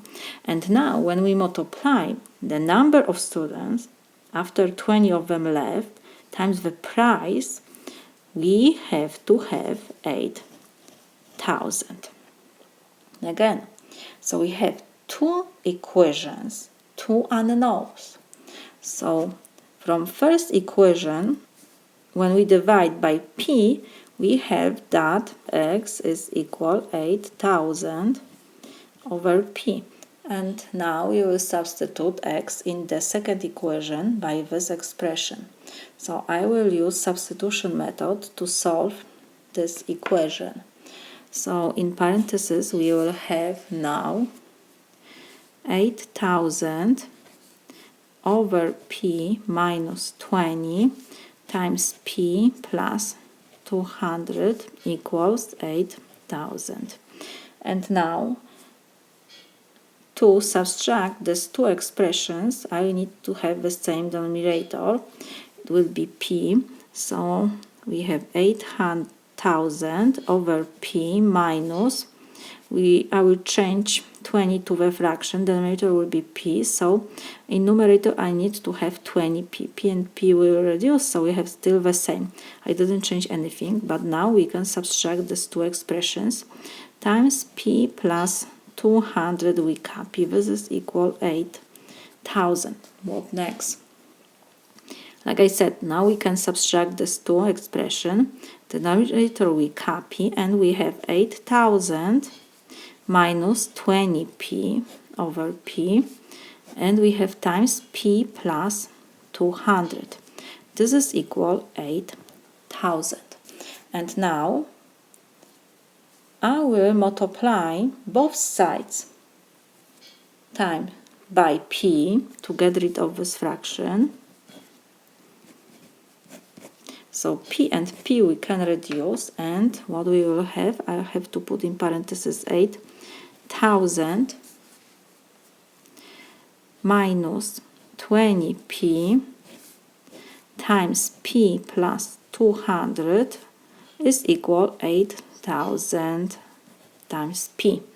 Now what I have to do, I need to multiply every expression in the first parenthesis by every expression in the second parenthesis. Let's start from the beginning. So we have 8,000 times p, so it will be 8,000 p plus 8,000 times 200, so will be 16 and 1, 2, 3, 4, 5 zeros.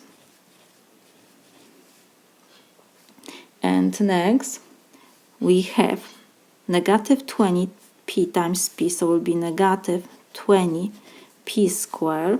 Negative 20 times 200, so will be negative 2 times 2 is 4, and we have 1 0 and 3, so will be, and 2, so will be 3 zeros. We add the zeros, and I will move 8,000p to the left, so will be minus 8,000p, and this is equal now 0.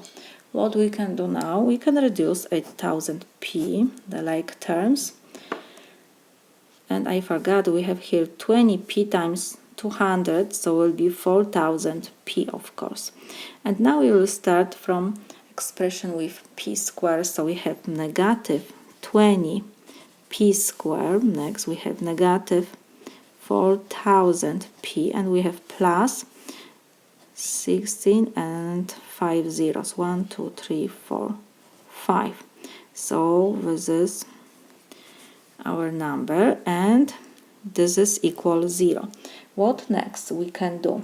We can divide by negative 20, because I don't like negative sign at the beginning, so I will divide every expression by negative 20. Both sides we have to divide. So let's write something like this, negative 20.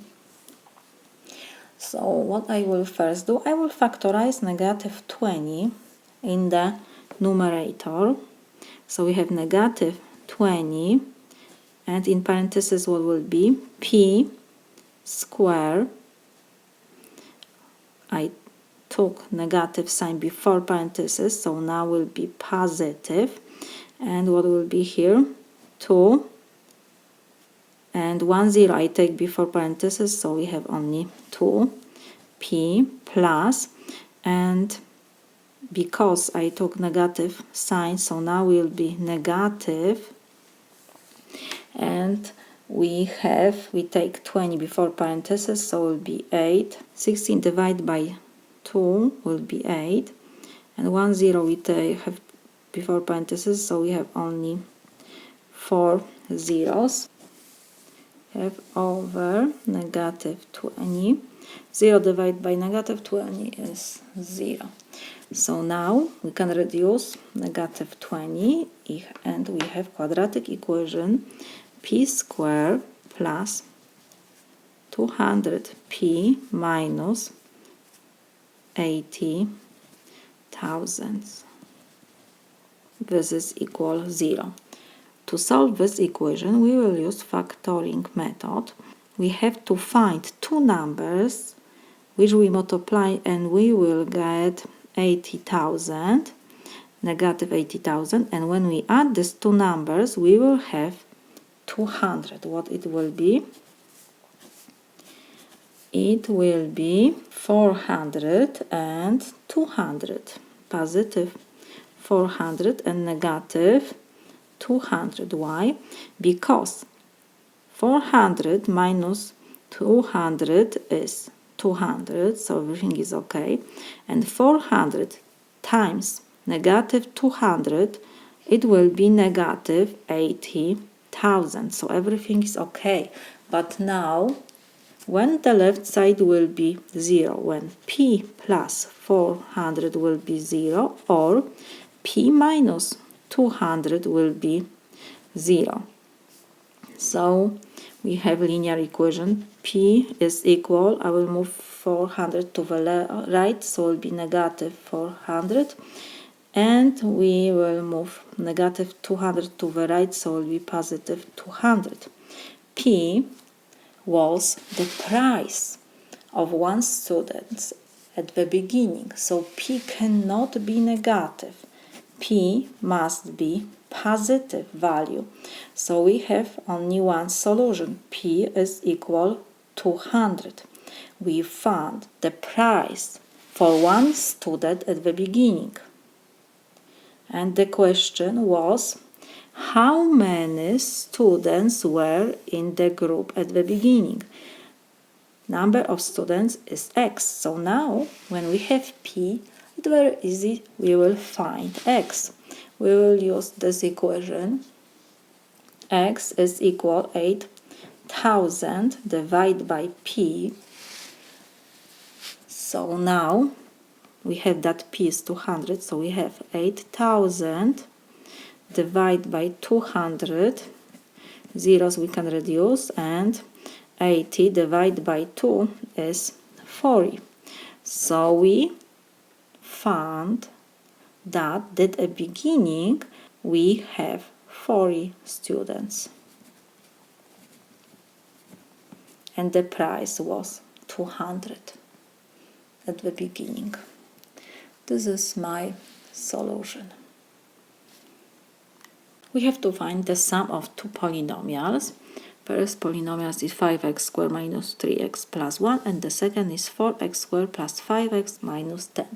So let me copy these two polynomials. First is 5x squared minus 3x plus 1. We have to add these two polynomials. So first plus the second. Because we have addition, I don't have to put in parentheses the second polynomials. Only copy, because positive sign doesn't change anything. So we have 4x squared plus 5x minus 10. So this is equal. Now we have to combine the like terms. We have 5x squared and 4x squared. We have negative 3x and positive 5x. And we have 1 and negative 10. 5x squared plus 4x squared is 9x squared. Negative 3x plus 5x. So we copy sign of number which is greater. 5 is greater than 3, so it will be positive sign. And 5 minus 3 is 2, and x we have to rewrite. And now 1 minus 10 is negative 9. So this is my solution. The line y equals ax plus 2, where a is constant, is graphed in the xy plane. If the line contains the point KL, k is different than 0, L is different than 0, what is the slope of the line in terms of k and L? So we have given line y is equal ax plus 2. The slope is coefficient before x. What else we have? We have that the line contains the point KL. Because this point belongs to our function, our line, so we can substitute first coordinate by k and the second by L. So y is L, so we have L is equal a, we copy, x is k plus 2. So now we have what? L is equal ak plus 2. And we have to find the slope of line in terms of k and L. So what we have to do now? We have to calculate from this equation a, because a is the slope. Coefficient before x is the slope. So we will calculate a from this equation. So first I will move 2 to the left side. So we will have L minus 2 is equal ak. What next? We want to have a. We have here multiplication. So now I will divide both sides by k. So k and k we can reduce, and we have that a is equal L minus 2 over k. So we found the slope of our line in terms of k and L. K is different than 0, so k can be in the denominator. Everything is okay. This is my solution. In the figure below, segment KO is parallel to LN. These two segments are parallel. What else? We have to find the length of MO segment, and we have given also that KO segment is 12, LN is 4, and ML is 3. Also, what else we have here? We have right triangle. Angle K is right angle. And because KO is parallel to LM, it means that here we have also right angle. So we can write that measure of angle K is equal to measure of angle MLN and is equal 90 degrees. So we have two congruent angles. What else? Angle M, measure of angle M is equal to measure of angle M by reflection property.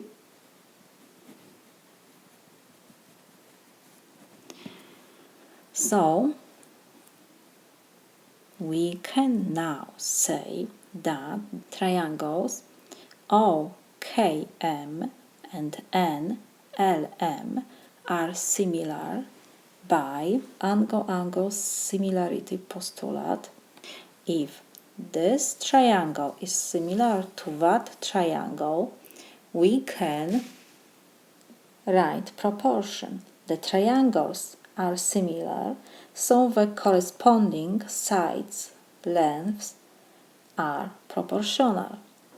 So let me write this. Because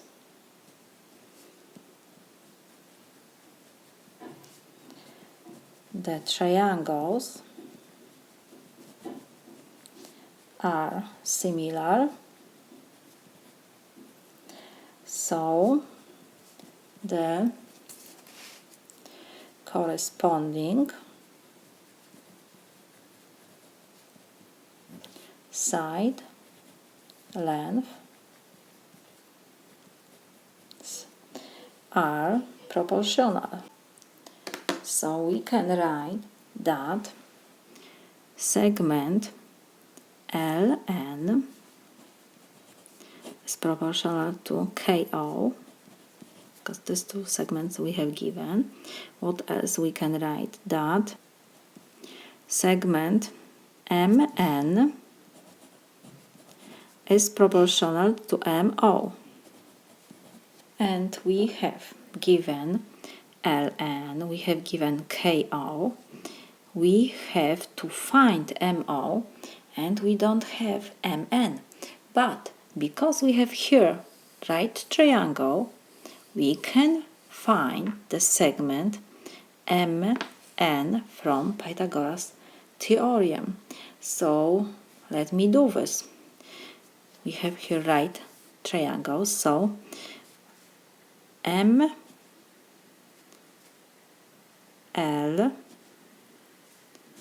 square plus LN square is equal to hypotenuse MN square.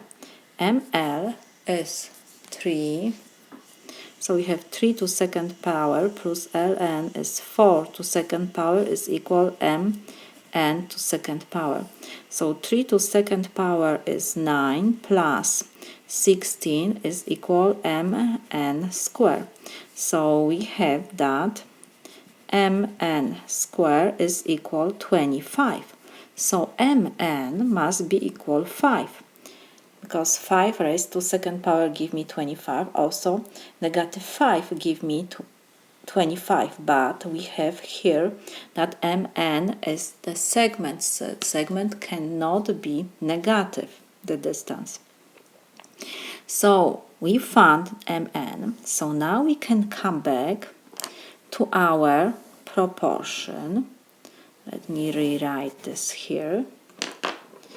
We have that LN over KO is equal MN over MO. We have now every segment. Our unknown is only MO. We have to find MO, segment MO. So now we substitute LN is 4, KO is given that this is 12, MN we calculate that this is 5 from Pythagorean theorem, and our unknown is MO. So we have proportion. To get rid of proportion, we need to cross multiply. So we have 4 times MO segment is equal 12 times 5. So now I will divide both sides by 4 to find MO. And we have that 12 and 4 we can reduce, so it will be 1 and 3. 3 times 5 is 15. So we found that the length of MO is 15 units. So this is my solution.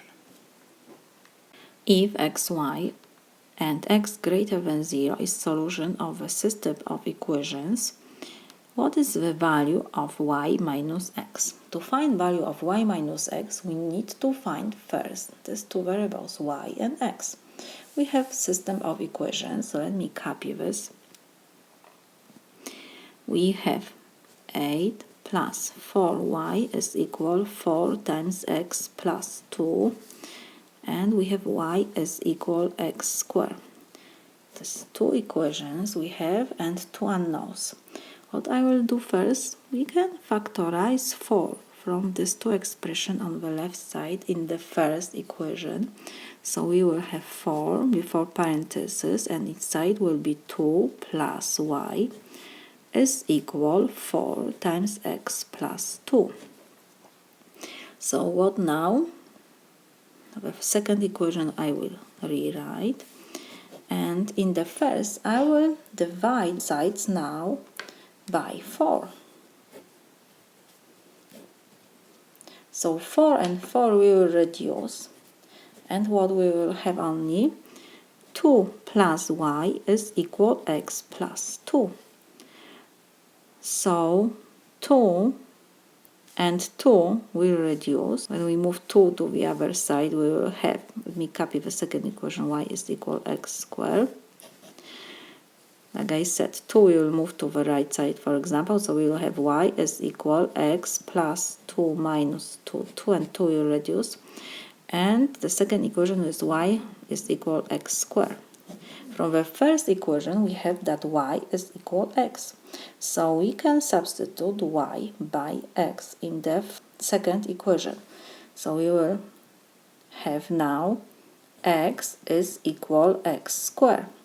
What I will do, I will move x to the right side, so you will have x squared minus x, and I will change the sides, so this is equal 0. We have quadratic equations. How I will solve this? First, I will factorize x. So in parentheses, we will have x minus 1 is equal 0, when the left side will be 0, when one of the factors will be 0. So x will be 0 or x minus 1 will be 0. So first equation we have solved, and the second, what will be x is equal 1. So we got two values, x is equal 0 or x is equal 1. But at the beginning we have that x must be greater than 0. So it means the first solution we cannot take, only the second, because x equals 1 is greater than 0. So we have that x is equal 1. Now we need to find the y. For example, we will take the second equation, y is equal x squared. So now we will substitute x by 1. So will be 1 to second power, so this is equal 1. We found that y is equal 1, and we have also that x is equal 1. So now we will find the value y minus x. It will be, we'll substitute y by 1 and x by 1, so 1 minus 1 is 0. This is my solution. The table below shows some values of the linear function k. Which of the following defines k? And we have given 3 functions. Let's check the first. We have given that for a equals 1, the value of our k function should be 3. So let's copy our first expression. K of a is a minus 1. For a equals 1, the value of our k function will be what? We substitute a by 1, so it will be 1 minus 1 is equal 0. And we have that value of our function should be 3. So it's not the value from our table. So the first expression is not our function. Let's check. Next, we have k of a is equal to a plus 1. Let's start from the first value. For a equals 1, what will be? K of 1 is equal, we have to substitute a by 1, so 2 we copy, times 1 plus 1. So this is equal, 2 times 1 is 2, plus 1 is 3. The value of our function for a equals 1 is 3. So it's okay. Let's see what will be when we substitute a by 2. For a equals 2, what will be? K of 2 is, we have to substitute now a by 2. So we have 2 times 2 plus 1. So this is equal, 2 times 2 is 4 plus 1 is 5. And for 2, value of our function is 8. So it's not value of our function. So the second expression doesn't define our function k. Let's check the third. We have k of a is equal 5a minus 2. What will be for a equals 1? We have k of 1 is 5 times, we have to substitute a by 1, minus 2 we copy, so we have 5 minus 2 is 3, the same value. So now it's okay. Let's see what will be for a equals 2. We have k of 2 is equal, we substitute a by 2 now, minus 2, so this is 10 minus 2 is 8. Again, the same value for a equals 2, so everything is okay. Let's see what will be for a equals 3. K of 3, it will be, we'll substitute a by 3 now, so we have 5 times 3 minus 2, so this is 15 minus 2 is 13, the same value, we got 13. So let's check the last for k equals 4, for a of course, equals 4, what will be? K of 4 is equal 5 times 4 minus 2. We always use the same formula. We substitute a now by 4. So 5 times 4 is 20 minus 2 is 18. Again, the same value. So we can say that the third expression defines our function k. So the answer is k of a is equal 5a minus 2. This is my solution.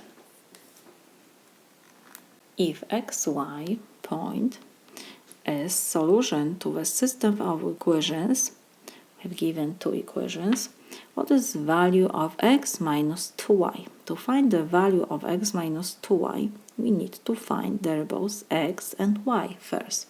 So let me copy our equations. We have 3x minus 4y is equal 14, and we have 4x plus 3y is equal 2. To solve this system of equations, we will use subtraction addition method. So first, what I will do, I will multiply first equation by 3 and the second by 4.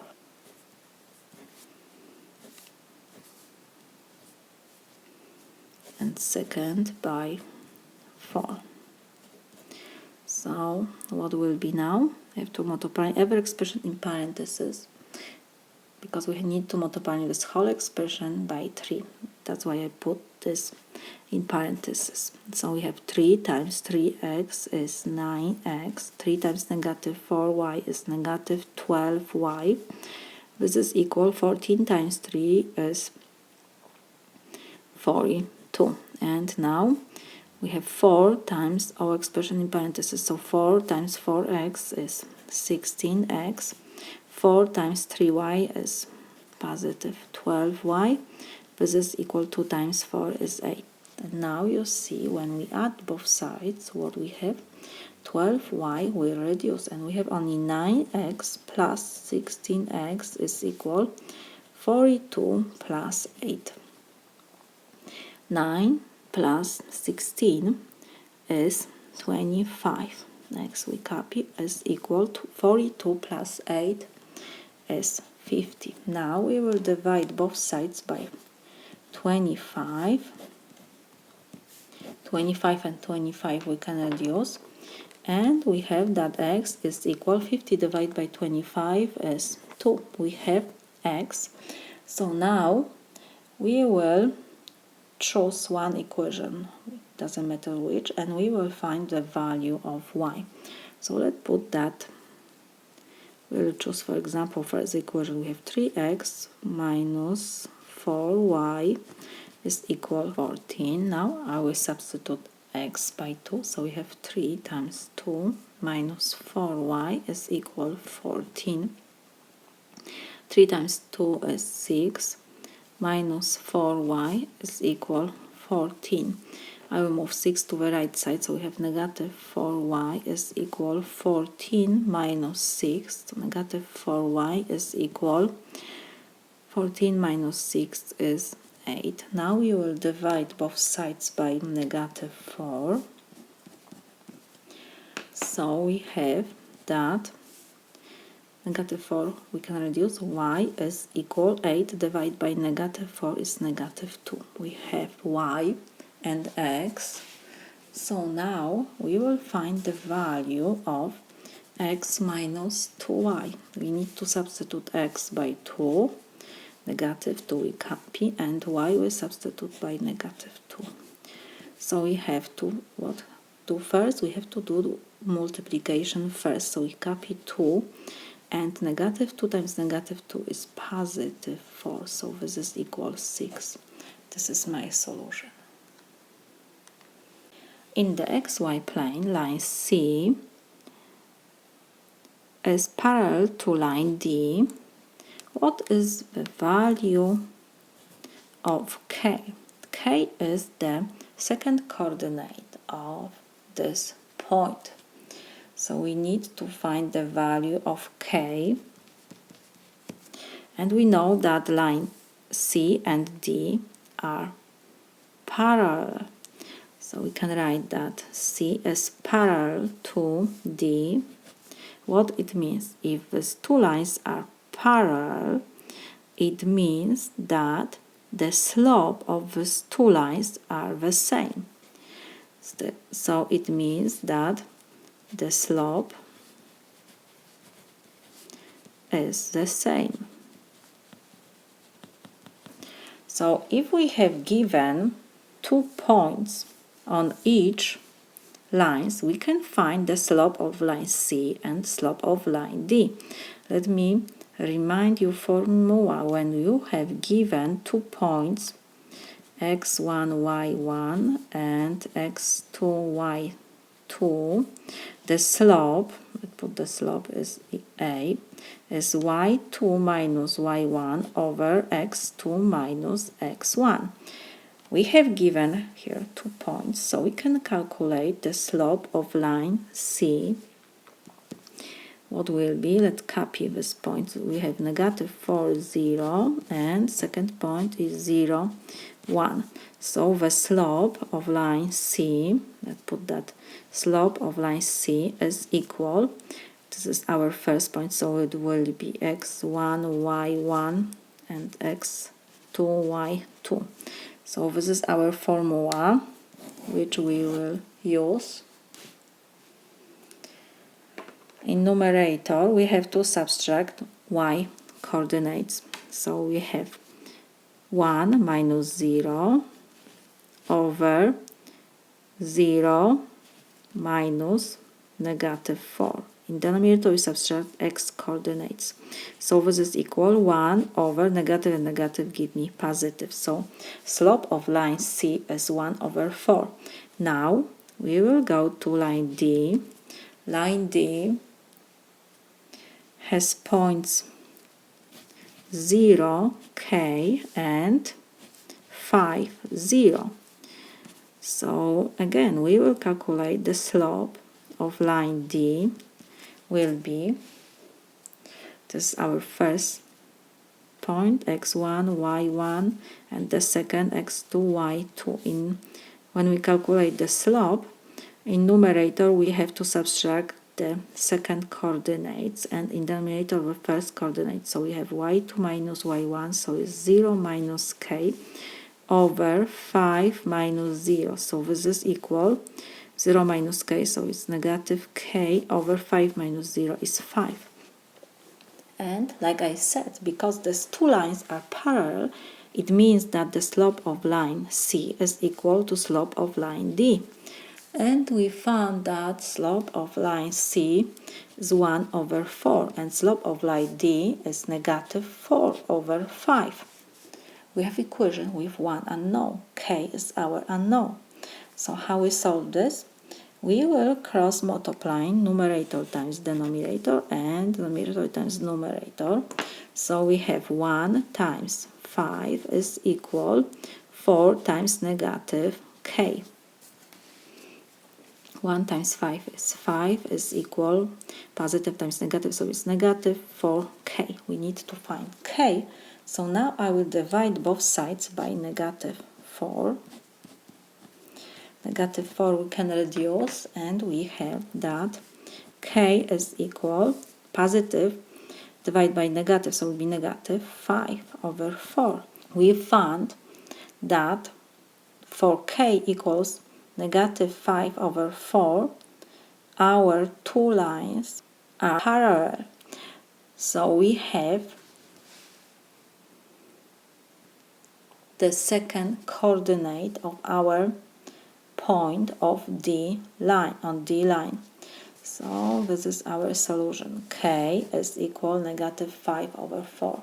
You can change this improper fraction to mixed numbers, so k is equal negative 1 and 1 over 4. It depends which solution you have to have. Mixed number of improper, both are the same. This is my solution. Which of following is equation of line K in the xy plane below? What we can say about our line K? The straight line. So equation of our straight line will be y is equal ax plus b. A is slope of our line K. A is positive y because our function is going up. So A is for sure positive. What else we can say? B is y-intercept. In our xy plane, we see that line K intercept y-axis at point 0, 2. So we have that B is equal 2. We can write that our line is y is equal ax plus 2. Y plus 2 because our line K intercept y-axis at point 0, 2. That's why we have plus 2. And like I said, A must be positive because our function is going up. So now let's see what we have given here. We have first function y equals 2. It's not our function because we don't have here x. So A is positive, so we need to have expression with x. And what else? Y equals 2 is straight line which is parallel to x-axis. Something like this. This line must pass by 2 on y-axis. This is what line y equals 2. So it's not our k line. So first function is not our function. The second is y equals x. We said that the graph of our k function must be ax plus 2 for sure because our function passed point 0, 2. So it also is not our function. X equals 2 is line which is parallel to y-axis, something like this. Here we have 2. So this is our line x equals 2. It's not our line. And the last we see, we have y is equal x plus 2. Coefficient before x is invisible 1. So a is equal 1. It's positive number. Like we said, our function is going up, so a is positive, so it's okay. And we have plus 2. It means our line passed 0.02. The same. So we can say only that the fourth function, y equals x plus 2, is our line K. What else? If we see that for x equals negative 2, we see that our function K passed also point negative to 0. So let's see, if we substitute x by negative 2 and y by 0, everything will be okay. We see that this point belongs to graph of our function. This is our point. Negative 2, 0. This is x coordinates, y coordinates, so we substitute x by negative 2, y by 0. So we have 0 is equal negative 2 plus 2. So we see that 0 is equal 0. It means that this point belongs to this line. So we are sure that this is our line K. This line is going up. It passed point 0, 2 and negative 2, 0. So this is my solution. And if you want to know the graph of y equals x function, this function passed point 0, 0, because we don't have here anything. X is like plus 0, so must pass the origin, and is something like this. This is our y equals x function. So it's also not our K line. This is my solution. The parabola y equals x minus 7 to second power intersects the line y equals 16 at 2 points K and L. What is the length of segment KL? So let me sketch our parabola. Because coefficient before x minus 7 is positive, it means that the parabola is open up. What else? This is our parabola y equals x minus 7 to second power. We know that the line y equals 16 intersects our parabola at 2 points. So let's, for example, draw here our line y equals 16. And this will be our point K and L point. We need to find the distance, the length of this segment. So in other words, the distance between point K and L. What we can say about these 2 points? These 2 points will have the same, the second coordinates. The y coordinates will be 16. So our unknown is only the first coordinate. Let's put that this is x1 and the second will be 16, and here will be x2 and the second coordinate is 16y, because the line which cut our parabola is y equals 16. So we need to find x1 and x2 only. When we have x1 and x2, we will find the distance between these 2 points. So let me copy the equation of our parabola. We have y is equal x minus 7 to second power. And because we have given the second line y equals 16, we have two equations, two unknowns. We can substitute y in the second equation by 16. So we have 16 is equal x minus 7 to second power. And now 16 is equal x minus 7 to second power. Which number raised to second power give me 16? It can be positive 4 or negative 4. Or how we can solve this equation also? We will raise x minus 7 to second power. So this is 16 is equal x minus 7 to second power. So this is x squared minus 2 times x times 7. So it will be 14x plus 7 to second power is 49. I just use formula when we have a minus b to second power. This is a squared minus 2ab plus b squared. In our example, a is x, b is 7.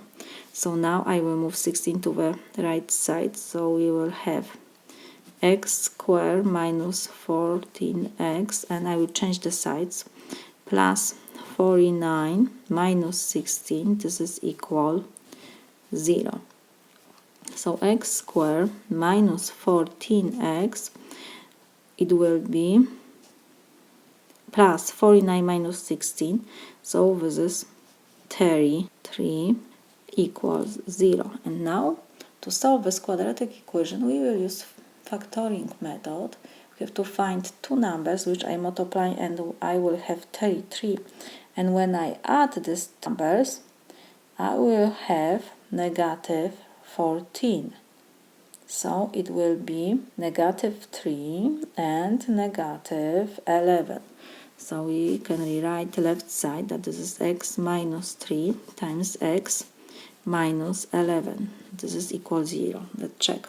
Negative 3 plus negative 11 is negative 14. Negative 3 times negative 11 is 33. Everything is okay. And now, when the left side will be equal 0? When x minus 3 will be 0, or x minus 11 will be 0. So x is equal 3, or x is equal 11. We got two solutions. So we have our first coordinates of our points K and L. If you don't see now that the second coordinate is 16, maybe let me draw XY plane. And now we will draw our parabola, because we have given here that equation of our parabola is x minus 7 to second power. Like I said, parabola is open up because coefficient before parenthesis is positive. What else? We can read the vertex of our parabola from this equation. Let me remind you maybe formula, general form of quadratic equation, from which we can read the vertex of parabola when we have y is equal a x minus e to second power plus q. P and q are coordinates of vertex. So we have our equation y is equal x minus 7 to second power. From this equation we see that a, coefficient before x minus 7 to second power, is invisible, so is invisible 1, and p is whatever we subtract from x. So the first coordinate is 7, and because we don't have here any number, it means that q is 0.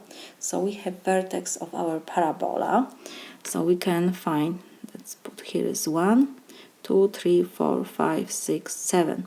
So we have vertex of our parabola, 7, 0. Like I said, parabola is open up, so it's something like this.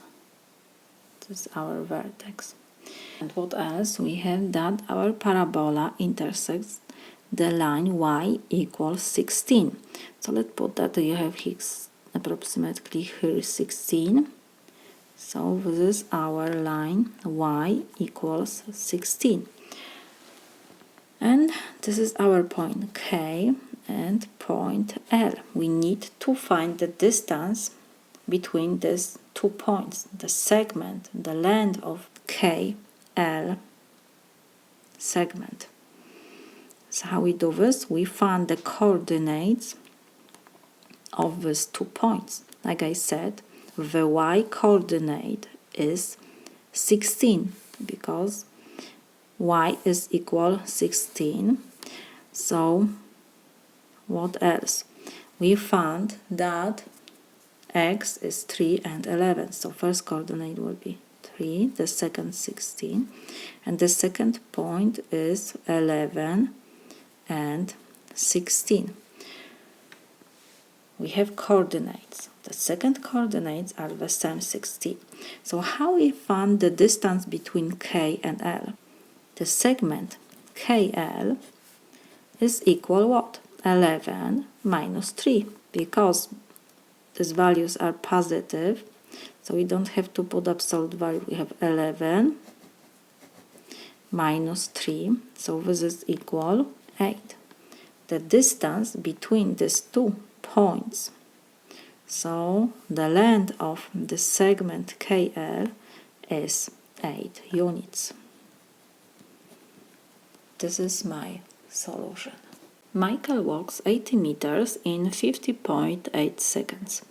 If he walks at the same rate, find the distance he will walk in 5 minutes. So we have given that he walks 80 meters in 15.8 seconds. And now we have to find the distance in 5 minutes, because at the beginning you have seconds, so I will change the minutes to second. How we can do this? We can make proportion. 1 minute is 60 seconds. So 5 minutes is, we don't know how many seconds, so let's put that this is x seconds. So now we will multiply to reduce this proportion. We multiply numerator times denominator and denominator times numerator. So we have 1 minute times x second. So this is equal 60 seconds times 5 minutes. Our unknown is here. So to find our unknown, we will divide both sides by 1 minute.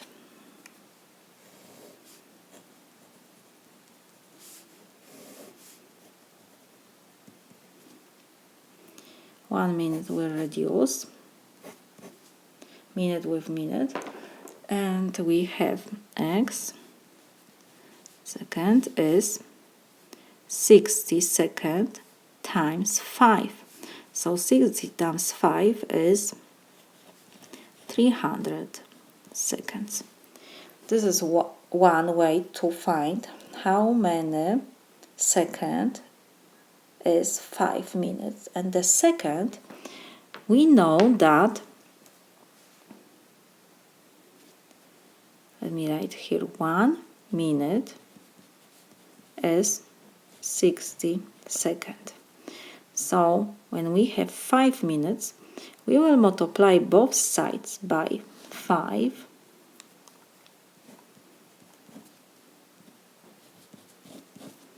So we have 5 times 1 is 5 minutes is equal 60 times 5, 300 seconds. It doesn't matter which way you use, it depends of which way you like better. And now we change minutes to second. So to find the distance, we will make proportion. I think it's the easiest way. We have that he walks 80 meters in 50.8 seconds. So we have 18 meters over 15.8 seconds. And we have to find the distance which he will do in 5 minutes. Because we change minutes to second is 300 seconds, so we can rewrite our proportion. We have 18 meters in 15.8 seconds. So D we copy, and 5 minutes we change to seconds, so this is 300 seconds. And now, to get rid of this proportion, we will multiply numerator times denominator and denominator times numerator. So we have now 18 meter times 300 second is equal 15.8 second times D. D is our unknown. We have to find the distance. So because here is multiplication, I will divide both sides by 15.8 seconds. So we will have only D on the right side.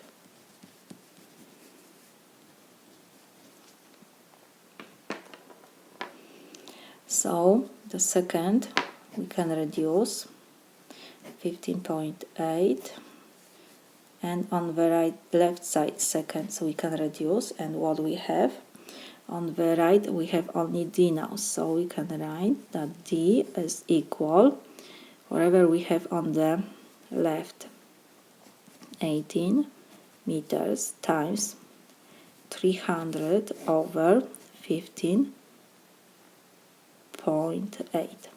So we can use calculator. We have 18 times 300 divided by 15.8. So this is equal 341 decimal point. We can round this number to the tens, so it will be 8 approximately. And the unit we have meters. So this is my solution. We found the distance which Michael will make in 5 minutes. This is my solution. What are the solutions to 5x squared plus 20x plus 10 equals 0?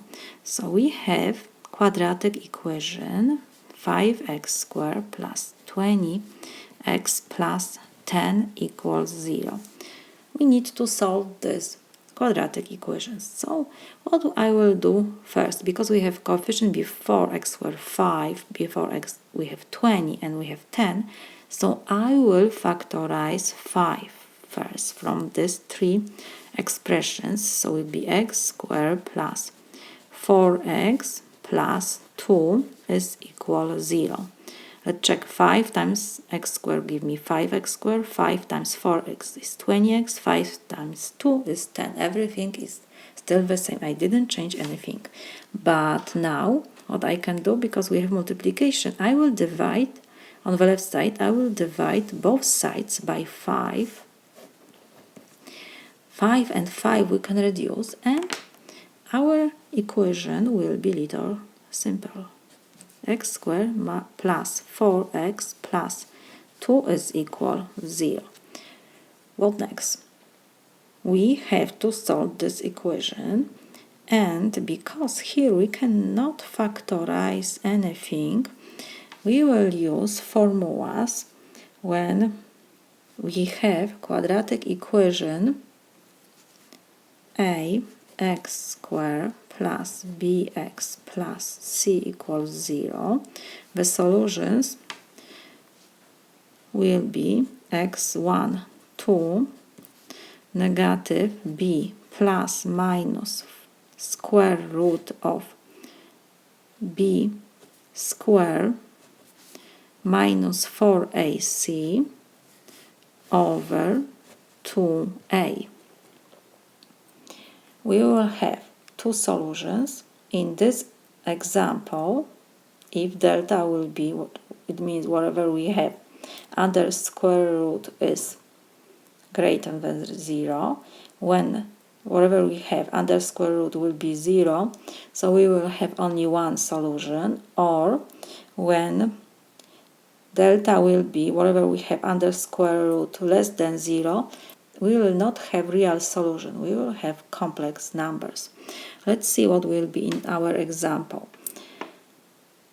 A is coefficient before x squared, so we have invisible 1. B is coefficient before x, so this is 4, and constant c is 2. So now we will use this formula. We have x1, 2 s, and we have negative b, so it will be negative 4 plus minus square root of b squared, so we have 4 to second power minus 4 times a is 1 and times c is 2 over 2 times 1. So this is equal negative 4 we copy plus minus, and we have square root of 4 to second power is 16 minus 4 times 2 is 8 over 2, so this is equal negative 4 plus minus square root of 8 over 2.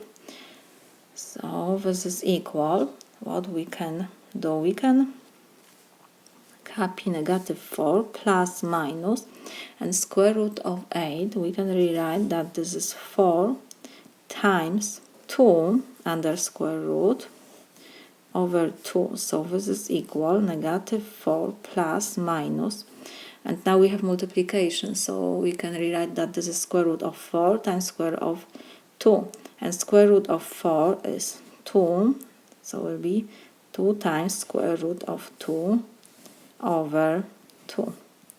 What next we can do? We can factorize in the numerator 2, so it will be 2, and in parentheses we will have negative 2 plus minus square root of 2 over 2. Now we can reduce 2 and 2, and we have that this is equal negative 2 plus minus square root of 2. So we got two solutions. One, x is equal negative 2 plus square root of 2, or x is equal negative 2 minus square root of 2. We got two real solutions. What is the sum of all values k that satisfy, and we have given quadratic equation. Let me rewrite our quadratic equation. We have 3k squared minus 8k plus 1 is equal 0. We have to find the sum of all values k. So first we have to find the solutions of our quadratic equations. When we have solutions, so we will have the k, we will add them, and we will have the sum of all values of k. Quadratic equation, how we solve this? Because I don't think we can factorize here something, we will use general form. Let me remind you, when we have a x squared plus bx plus c is equal 0, so the solution for this equation is x1, 2, negative b plus minus square root of b squared minus 4ac over 2a.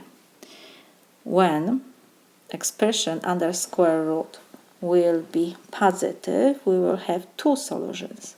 When expression under square root will be equal to 0, we will have only one solution, and when an expression under square root will be negative, we will not have a real solution. Let's see what will be in our example. Here we had that a is equal 3, coefficient before k squared is 3, b is coefficient before k negative 8, and c constant is 1. So now we just use this form. x1, 2 is equal, we have negative b, so we have to copy negative sign, and in parentheses we'll put negative 8 plus minus square root of b squared, so this is negative 8 to second power minus 4 times 3 times 1, 4 times a and c, so 3 and 1, over 2 times 3. So this is equal, negative and negative give me positive, plus minus we have to copy, and what we have here, negative 8 to second power, so this is 64, minus 4 times 3 is 12, over 2 times 3 is 6. So this is equal 8 plus minus square root of 52 over 6. Square root of 52, we can rewrite that this is 8. We copy 8 plus minus is 4 times 13 over 6. So we have that this is 8 plus minus square root of 4 is 2. So we have 2 square root of 13 over 6. We can factorize 2 in numerator, so will be 2 times 4 plus minus square root of 13 over 6. Now we can reduce 6 with 2, so will be 3. So we have that this is 4 plus minus square root of 13 over 3. And now we will rewrite this because we have plus and minus, so we have two solutions. X is, I should put here k because our unknown is k. K is equal, let's put k1 is 4 plus square root of 13 over 3, and let's put k2 is 4 minus square root of 13 over 3.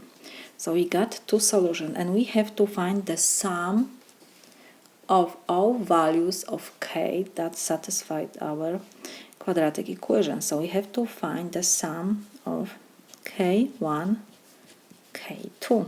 So this is equal, we have 4 plus square root of 13 over 3 plus 4 minus square root of 13 over 3. So this is equal, we have the same denominator, so we can add this to fraction. We copy the denominator and we have 4 plus square root of 13 plus 4 minus square root of 13. We see that square root of 13 will reduce, and we have 4 plus 4 is 8 over 3. We have improper fraction. If you want, you can change always to mixed number. It will be 2 and 2 over 3. This is my solution. We have the sum of all values of k. The circle below with center O has circumference of 40. What is the length of minor arc AB? Minor arc AB will be the arc of a circle having measure less than or equal to 180 degrees. So this is our arc AB. We have to find the length of this arc. What do we see here? That the angle AOB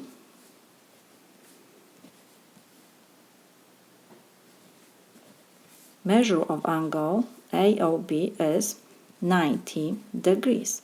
We see that this circle is divided to 4 equals part.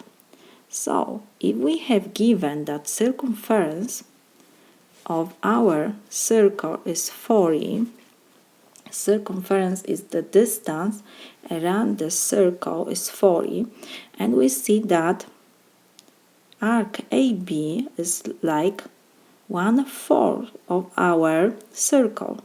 So if we divide circumference of our circle by 4, we will have the measure the length of arc AB only, because AB is like 1/4 of circumference of our circle. So we can write that arc AB is equal 1/4 of circumference of our circle. So this is equal 1/4 times 40. So this is equal 10. So the length of our arc AB is 10 units. This is my solution. The table below shows some values of the functions k and p, for which value of x is k of x minus p of x is equal x. So let's see what will be for x equals 1. For x equals 1, we have that k of 1 is equal what? Negative 2, and k of p, of course, of 1 is equal negative 5. So what will be? K of 1 minus, we have to go to this expression, minus p of 1 is equal what? We have to substitute k of 1 by negative 2 minus, we copy, p of 1 is negative 5. So this is equal negative 2, negative and negative give me positive 5, so this is equal 3. We got that k of 1 minus p of 1 is equal 3 and should be equal to the value x to 1. It's not true. So let's see what will be for x equals now 2. We have now that k of 2 is negative 1, p of 2 is negative 3. So what will be? K of 2 minus p of 2 is equal, k of 2 is negative 1 minus p of 2 is negative 3, so this is equal negative 1 plus 3, so this is equal 2. And we have that this is equal our x. X was 2. So we see that for x equals 2, k of x minus p of x is equal x. Let's see what will be for x. X equals 3. K of 3 is 2 and p of 3 is 2. So we have k of 3 minus p of 3 is equal, k of 3 is 2 minus p of 3 is 2 is 0. So we got different value than 3. So it's not correct.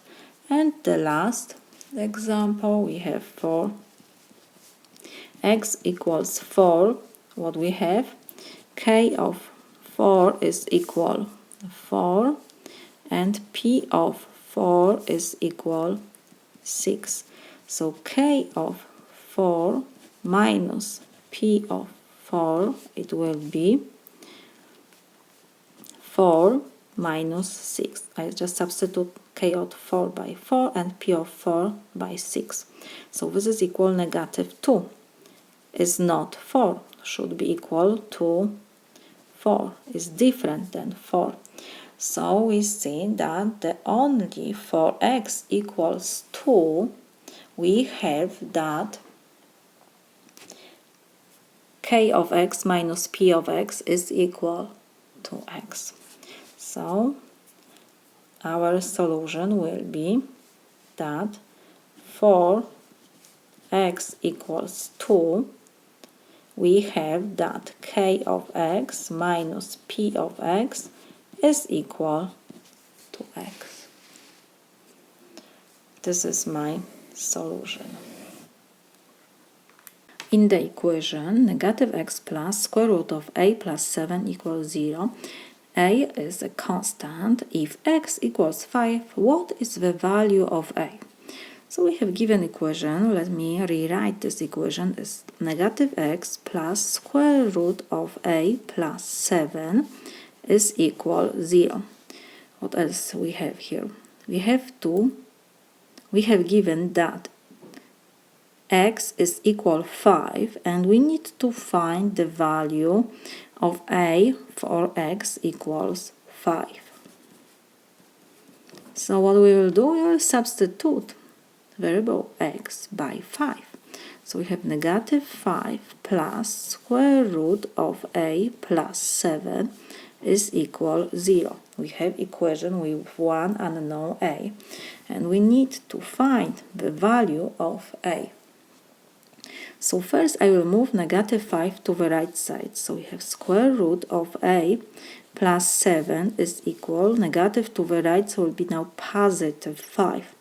Because we have square root, to get rid of the square root, I will take to second power both sides of our equation. So when we take to second power, square root will reduce. Let me rewrite this. We will have a plus 7 to second power is equal 5 to second power. So like I said, square root we will reduce, and we have a plus 7 is equal 5 to second power is 25. So a is equal 25 minus 7. Now move positive 7 to the right, so it's negative 7. So a is equal 18. We found the value of a. What else you can do? You can always check. It means you have to come back to our equation and substitute a by 18. What will be? Negative 5 plus square root of a is 18 plus 7 is equal 0. We have to check. Negative 5 plus square root 18 plus 7 is 25. This is equal 0. Negative 5 plus square root of 25 is 5. Negative 5 plus 5 is 0. Is equal 0. Everything is okay. So a equals 18 is our unknown. This is my solution. The figure below shows two isosceles triangles. If 180 minus y equals 2x and x is equal 35 degrees, find the value of z. What we have given here? That we have two isosceles triangles, so two sides are the same. So this side is the same like that, and this like that. What else? We have that x is 35 degrees. So from the first equation, 180 minus y is equal to x, we can find the value of y. So we will substitute x by 35. So we have 180, let's forget about degrees, minus y is equal 2 times 35. So we have 180 minus y is equal 70. I will move negative y to the right and 70 to the left. So we have 180 minus 70 is equal y. So we have that y is equal 110. So our triangle here has one angle 110 degrees. This is 110 degrees. And we have here isosceles triangle. So if these two sides are the same, it means that these two angles are also the same. So let's put that this is angle 1 and this is also angle 1. Because we have here triangle, we know that the measure of interior angles of triangle is 180 degrees. So we can write that the measure of angle 1 plus measure of angle 1 plus measure of angle y is 180 degrees. So we have two the same angles, so we can write 2 times measure of angle 1 plus measure of angle y. We found that measure of angle y is 110 degrees is equal 180 degrees. So we can find measure of angle 1. So 2 measure of angle 1 is equal 180 degrees minus 110 degrees. So 2 times measure of angle 1 is equal 70 degrees. So it means that measure of angle 1 is 70 degrees divided by 2. So this is 35 degrees. So we have this angle is 35 degrees. And we have here supplementary angles. The measure of these two angles is 180 degrees. So we can write that the measure of angle 1 plus measure of angle z is 180 degrees. So measure of angle 1, we found that this is 35. So we have 35 degrees plus measure of angle z is equal 180 degrees. So measure of angle z, it will be 180 degrees minus 35 degrees. So we had that measure of angle z is equal 145 degrees. So we found value of z. Z is equal 145. This is my solution. In the xy plane, the graph of 2x squared minus 2x plus 2y squared plus 6y equals 71 is a circle. Find the radius and the center of the circle. To find the radius and the center of given circle, we need to know the general form of circle with center A, B, and radius R. Let me remind you this formula, how it looks like. This is x minus a to second power plus y, of course, minus b to second power. This is equal r squared. So we need to change equation of our circle to this form. So let me copy our equation. We have 2x squared minus 2x plus 2y squared plus 6y. This is equal 71. what first? Because we have here coefficients 2, negative 2, 2, 6. So I will factorize on the left side 2. So we will have x squared in parentheses minus x plus y squared plus 3y. This is equal 71. Next, I will divide both sides by 2. So 2 and 2 we can reduce, and now on the left side we will have only x squared minus x plus y squared plus 3y.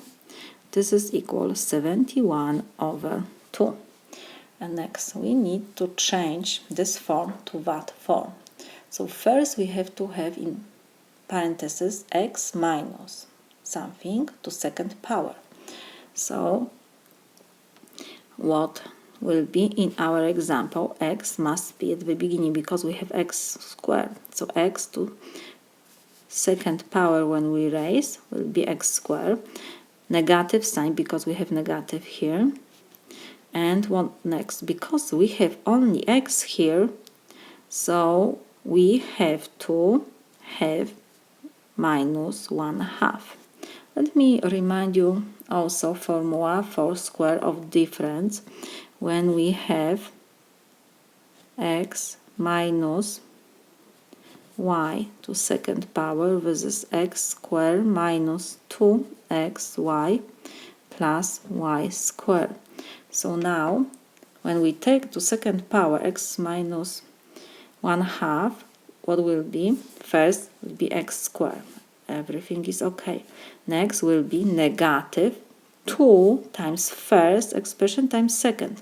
So negative 2 times x times 1/2. So 2 will reduce, so we will have only x. So everything is okay. Maybe, let me write this. On the right side we have x minus 1/2 to second power. What it will be? We have square of difference, so this is x squared minus 2 times x times 1/2, and we have plus 1/2 to second power. I just use this formula. So now this is equal x squared. 2 and 2 will reduce. We have minus x, and we have plus 1 over 2 to second power, so it's 1 over 4. In our equation, we have x squared. X squared, everything is okay. Negative x, but we don't have here plus 1 over 4. So what will we do now? We subtract from this expression 1 over 4. When we subtract 1 over 4, this 1 over 4 from this square will reduce, and we will have only x squared minus x. So everything is still the same. Plus, and now we have expressions with y. So in parentheses must be y, and outside we have square. This is the equation which I use. And what next? Because we have y squared plus 3y, so will be plus. And next, what we will add here to get 3y? What it will be? We need to have 3. We will put 3, and because when we raise to second power we have 2, and I don't need this 2 here because I need only 3, so I will write 3 over 2. Let's see what will be when I raise y plus 3 over 2 to second power. It will be y squared. I will use this formula. Only now we have plus here. Will be plus 2 times y times 3 over 2, the second expression, plus 3 over 2 to second power. So this is equal y squared plus 2 and 2 will reduce, so we have y times 3. So this is 3y plus we have 3 over 2 to second power, so this is 9 over 4. And you see we have y squared, the same. 3y, 3y. We have also 9 over 4 because we don't have here 9 over 4. So now I will subtract 9 over 4. So we have our left side, so we can write equals, and we copy 71 over 2. What next? We will move negative 1 over 4 and negative 9 over 4 to the right side because we need only this part on the left. So we have x minus 1/2 to second power plus y plus 3 over 2 to second power. This is equal. We have 71 over 2. Like I said, I will move negative 1/4 to the right, so it will be plus 1 over 4, and negative 9 over 4 to the right, so it will be plus 9 over 4. Left side we will rewrite. We have x minus 1/2 to second power plus y plus 3 over 2 to second power, and we have 71 over 2 plus the same denominator, so will be 1 plus 9 is 10 over 4. To add these two fractions we need the same denominators. Because I have 4 in the second fraction, so I will multiply numerator and denominator by 2 to get the same denominators. So left side one more time we will rewrite x minus 1 over 2 to second power plus y plus 3 over 2 to second power. This is equal. We have 2 times 2 is 4, 2 times 71 is 142, and we have plus 10 over 4. Now we have the same denominators, so we can add these two fractions. So let me copy left side. We have x minus 1 over 2 to second power plus y plus 3 over 2 to second power. This is equal. Denominator is 4, we copy, and we have 142 plus 10 is 152. What else we can do? 152 divided by 4 is 38. So we will rewrite left side x minus 1/2 to second power plus y plus 3 over 2 to second power. This is equal 38. And now we come back to our general form of circle. The circle, we need to find the center of circle and the radius. The center of circle is A, B, whatever we subtract from x and is first coordinate, and the second is in the second parenthesis whatever we subtract from y. So we have A will be 1/2, B, what will be, because we have plus here, it means B is negative 3 over 2. This is the center. And the radius, we have that R square is 38, because whatever we have on the right side is our square of radius. So R is square root of 38. If you don't see the second coordinate of center, we can rewrite one more time our equation. We have x minus 1/2 to second power plus, and we can rewrite, because in general form we have y minus b, so I can write that this is y minus negative 3 over 2 to second power. Negative and negative give me positive, so still is the same. I didn't change anything, but now you see exactly the value of second coordinate of our center is negative 3 over 2. And we have on the right side 38. So we have center is 1/2 first coordinate, and the second is negative 3 over 2.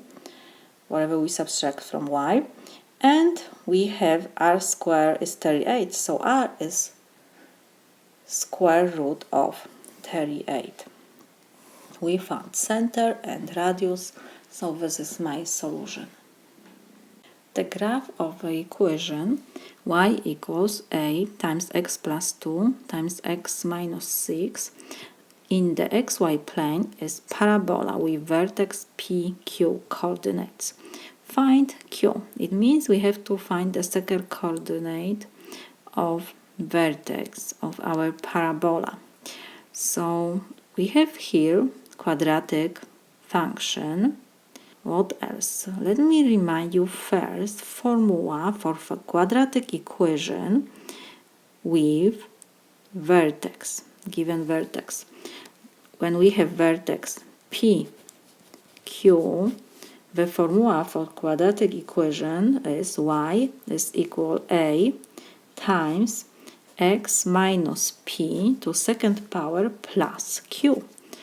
When we have this formula, to read the second coordinate of our vertex, it's very easy. It's the number which was added to this expression. So what we have to do? We have to rewrite our given equation to this form. And when we have this form, we'll just read the value of q. So let me copy our equation. We have y is equal a times x plus 2 times x minus 6. What I will do, I will left a because a we have before our expression x minus p to second power. And what I will do, I will first do multiplication, this two parentheses. So let me copy left side and a, and I will put in brackets whatever we got from multiplication. Every expression from the first parenthesis I have to multiply by every expression in the second parenthesis. So we have x times x is x squared. X times negative 6 is negative 6x. 2 times x is 2x. 2 times negative 6 is negative 12. Close brackets. And now we will combine the like terms in brackets. So we have y is equal a, and in brackets we will have x squared negative 6x plus 2x, so it will be negative 4x minus 12, close brackets. Like I said, we'll try to rewrite this equation to this form. So first we need to have y is equal a, we copy, and next we have expression x minus something to second power. So let's open parentheses and let's copy the brackets at the beginning. What we have here, x squared minus 4x. So let's ask yourself, what we need to have at the beginning? Of course must be x, because we have x squared. And next, because we have here negative 4x, we need to have negative 2 to second power. Let's raise x minus 2 to second power. We'll see what we will have. X minus 2 to second power. This is it.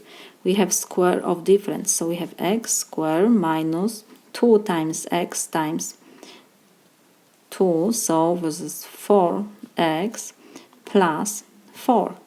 And what we have here at the beginning, we have x squared. So we have x squared also now.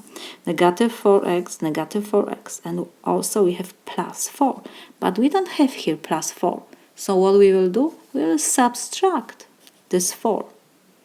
So now when from this expression we subtract 4, we don't have this last 4. We have only x squared minus 4x. So everything is correct. And we have to also subtract 12. We copy the to negative 12. Close the brackets. So now we have y is equal a, and what we will have in brackets, x minus 2 to second power, negative 4, negative 12 is negative 16. So we have y is equal a times first expression, so we have a times x minus 2 to second power, and we have a times negative 16, so this is negative 16a. And now we can come back to our general form when we have given vertex PQ. What we see, we have at the beginning A and A, the same. We have next, in parentheses, x minus b, we have x minus 2. So the first coordinate of vertex is 2. And what else? We have plus q here. And what we have here? Plus negative 16. We can also rewrite that this is y is equal a times x minus 2 to second power plus negative 16a. Positive and negative give me negative. I didn't change anything, but now you see exactly the value of our q. It's negative 16a.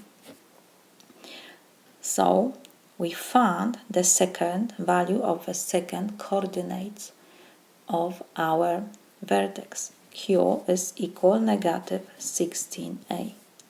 This is my solution. On segment AD, AB is equal to CD. What is the length of segment AD? So we have that segment AB is equal to CD, and we have given this segment is equal to that. They are the same. So we have given that segment AB is given by this expression 4x minus 9. So we can substitute AB by expression 4x minus 9. And CD is given by expression x plus 3. So we substitute CD by x plus 3. We have equation with one unknown x.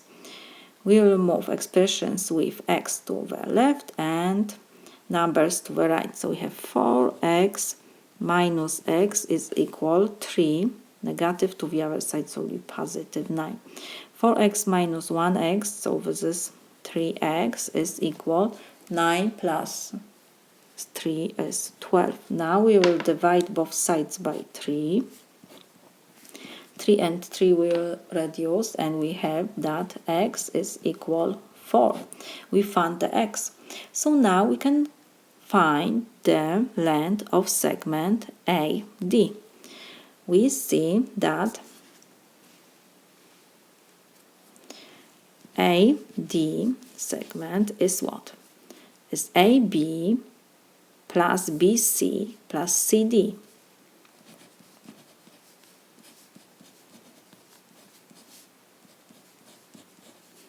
So this is equal AB is equal to CD. So we can write that we have what? 2 times AB segment plus BC. Why? Because AB is equal to CD. So I can write that this is 2AB and we have to add BC. And what now? 2 times, and we have that AB is given by this expression, so we have 2 times 4x minus 9. BC is x, so we have plus x, so this is equal. We found that x is 4, so now we will substitute x's by 4, so we have 2, and in parentheses we have 4 times 4 minus 9 plus 4. So this is equal 2 times 4 times 4 is 16 minus 9 is 7 plus 4. So this is equal 14 plus 4. So this is 18 units. We found the length of segment AD is 18 units. This is my solution. In the equation 4x squared minus 6x equals k, k is constant. If the equation has no real solutions, which of the following could be the value of k? And we have given negative 4, negative 1, 0, 1, 4. So we have quadratic equation, k is constant. And we have to find when our quadratic equation doesn't have real solutions. So let me rewrite our equation. We have 4x squared minus 6x equals k. K is constant. Let me move k from the right side to the left. So we have 4x squared minus 6x will be minus k. We have positive k. We move to the other side, so will be negative k equals 0. Like I said, we have quadratic equation, where quadratic equation doesn't have real solutions when the delta is less than 0. What is delta? Delta is b squared minus 4ac. This is delta. Let me remind you this formula. Delta is b squared minus 4ac. What is b, a, and c? When we have general form or quadratic equation, ax squared plus bx plus c equals 0. Coefficient before x squared is always a. Coefficient before expression with x is b, and the constant is our c. So now I will substitute delta by formula of our delta, and this expression must be less than 0. So now we have to look to our quadratic equation, and we have to find b, a, and c. Like I said, a is coefficient before x squared, so this is 4. b is coefficient before x, so we have negative 6. And c is constant, we have negative k. So now we will substitute to our inequality b by negative 6, so we have negative 6 to second power times 4 times a is 4 and c is negative k, less than 0 must be. So negative 6 to second power, so we have 36, and we have negative times negative, so will be positive. 4 times 4 is 16, and k we copy, must be less than 0. So next we have linear inequality. I'll move 36 to the right side, so we have 16, k is less than negative 36. Now we will divide both sides by 16 because we need to find k. So 16 and 16 we can reduce, and we have that k is less than 36. We can divide by 4 is 9, and 16 divided by 4 is 4. A negative sign we have to copy, so we have negative 9 over 4. So k must be less than negative 9 over 4. We can change this improper fraction to mixed number. This is equal negative 2 and 1 over 4. So k must be less than negative 2 and 1 over 4. We can draw k-axis, and what else? We have to find negative 2 and 1 over 4. So let's put that this is 0, negative 1, so negative 2. So negative 2 and 1 over 4 will be approximately here, negative 2 and 1 over 4. And k must be less than, so it means this number doesn't belong to our solution. Value less than negative 2 and 1 over 4 we have on the left side, so we are going to negative infinity. And now, because we calculate that our equation doesn't have real solution for k less than negative 2 and 1, 4. So now let's check which of this number belongs to this interval. We have interval from negative infinity to negative 2 and 1 over 4. So first we have negative 4. Negative 4 belongs to this interval. if we extend k-axis, so it will be here like -3, -4. So 4 belongs to our interval. Next we have -1. -1 we have here. -1 doesn't belong to our interval. So -1 cannot be value of k. What else? 0 is outside of our interval, so also we can cross. What else we have? 1 also doesn't belong. 1 is outside, and 4 is also outside of our interval. So only for k equals -4 we have that our equation doesn't have real solutions. Let me write this. For k equals -4, the equation has no real solution.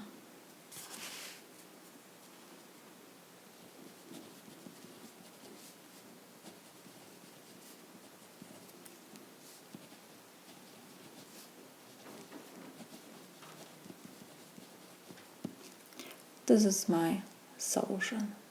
One more time. Why? Because -4 belongs to our interval. That's why we can say that for k equals -4, equation has no real solutions.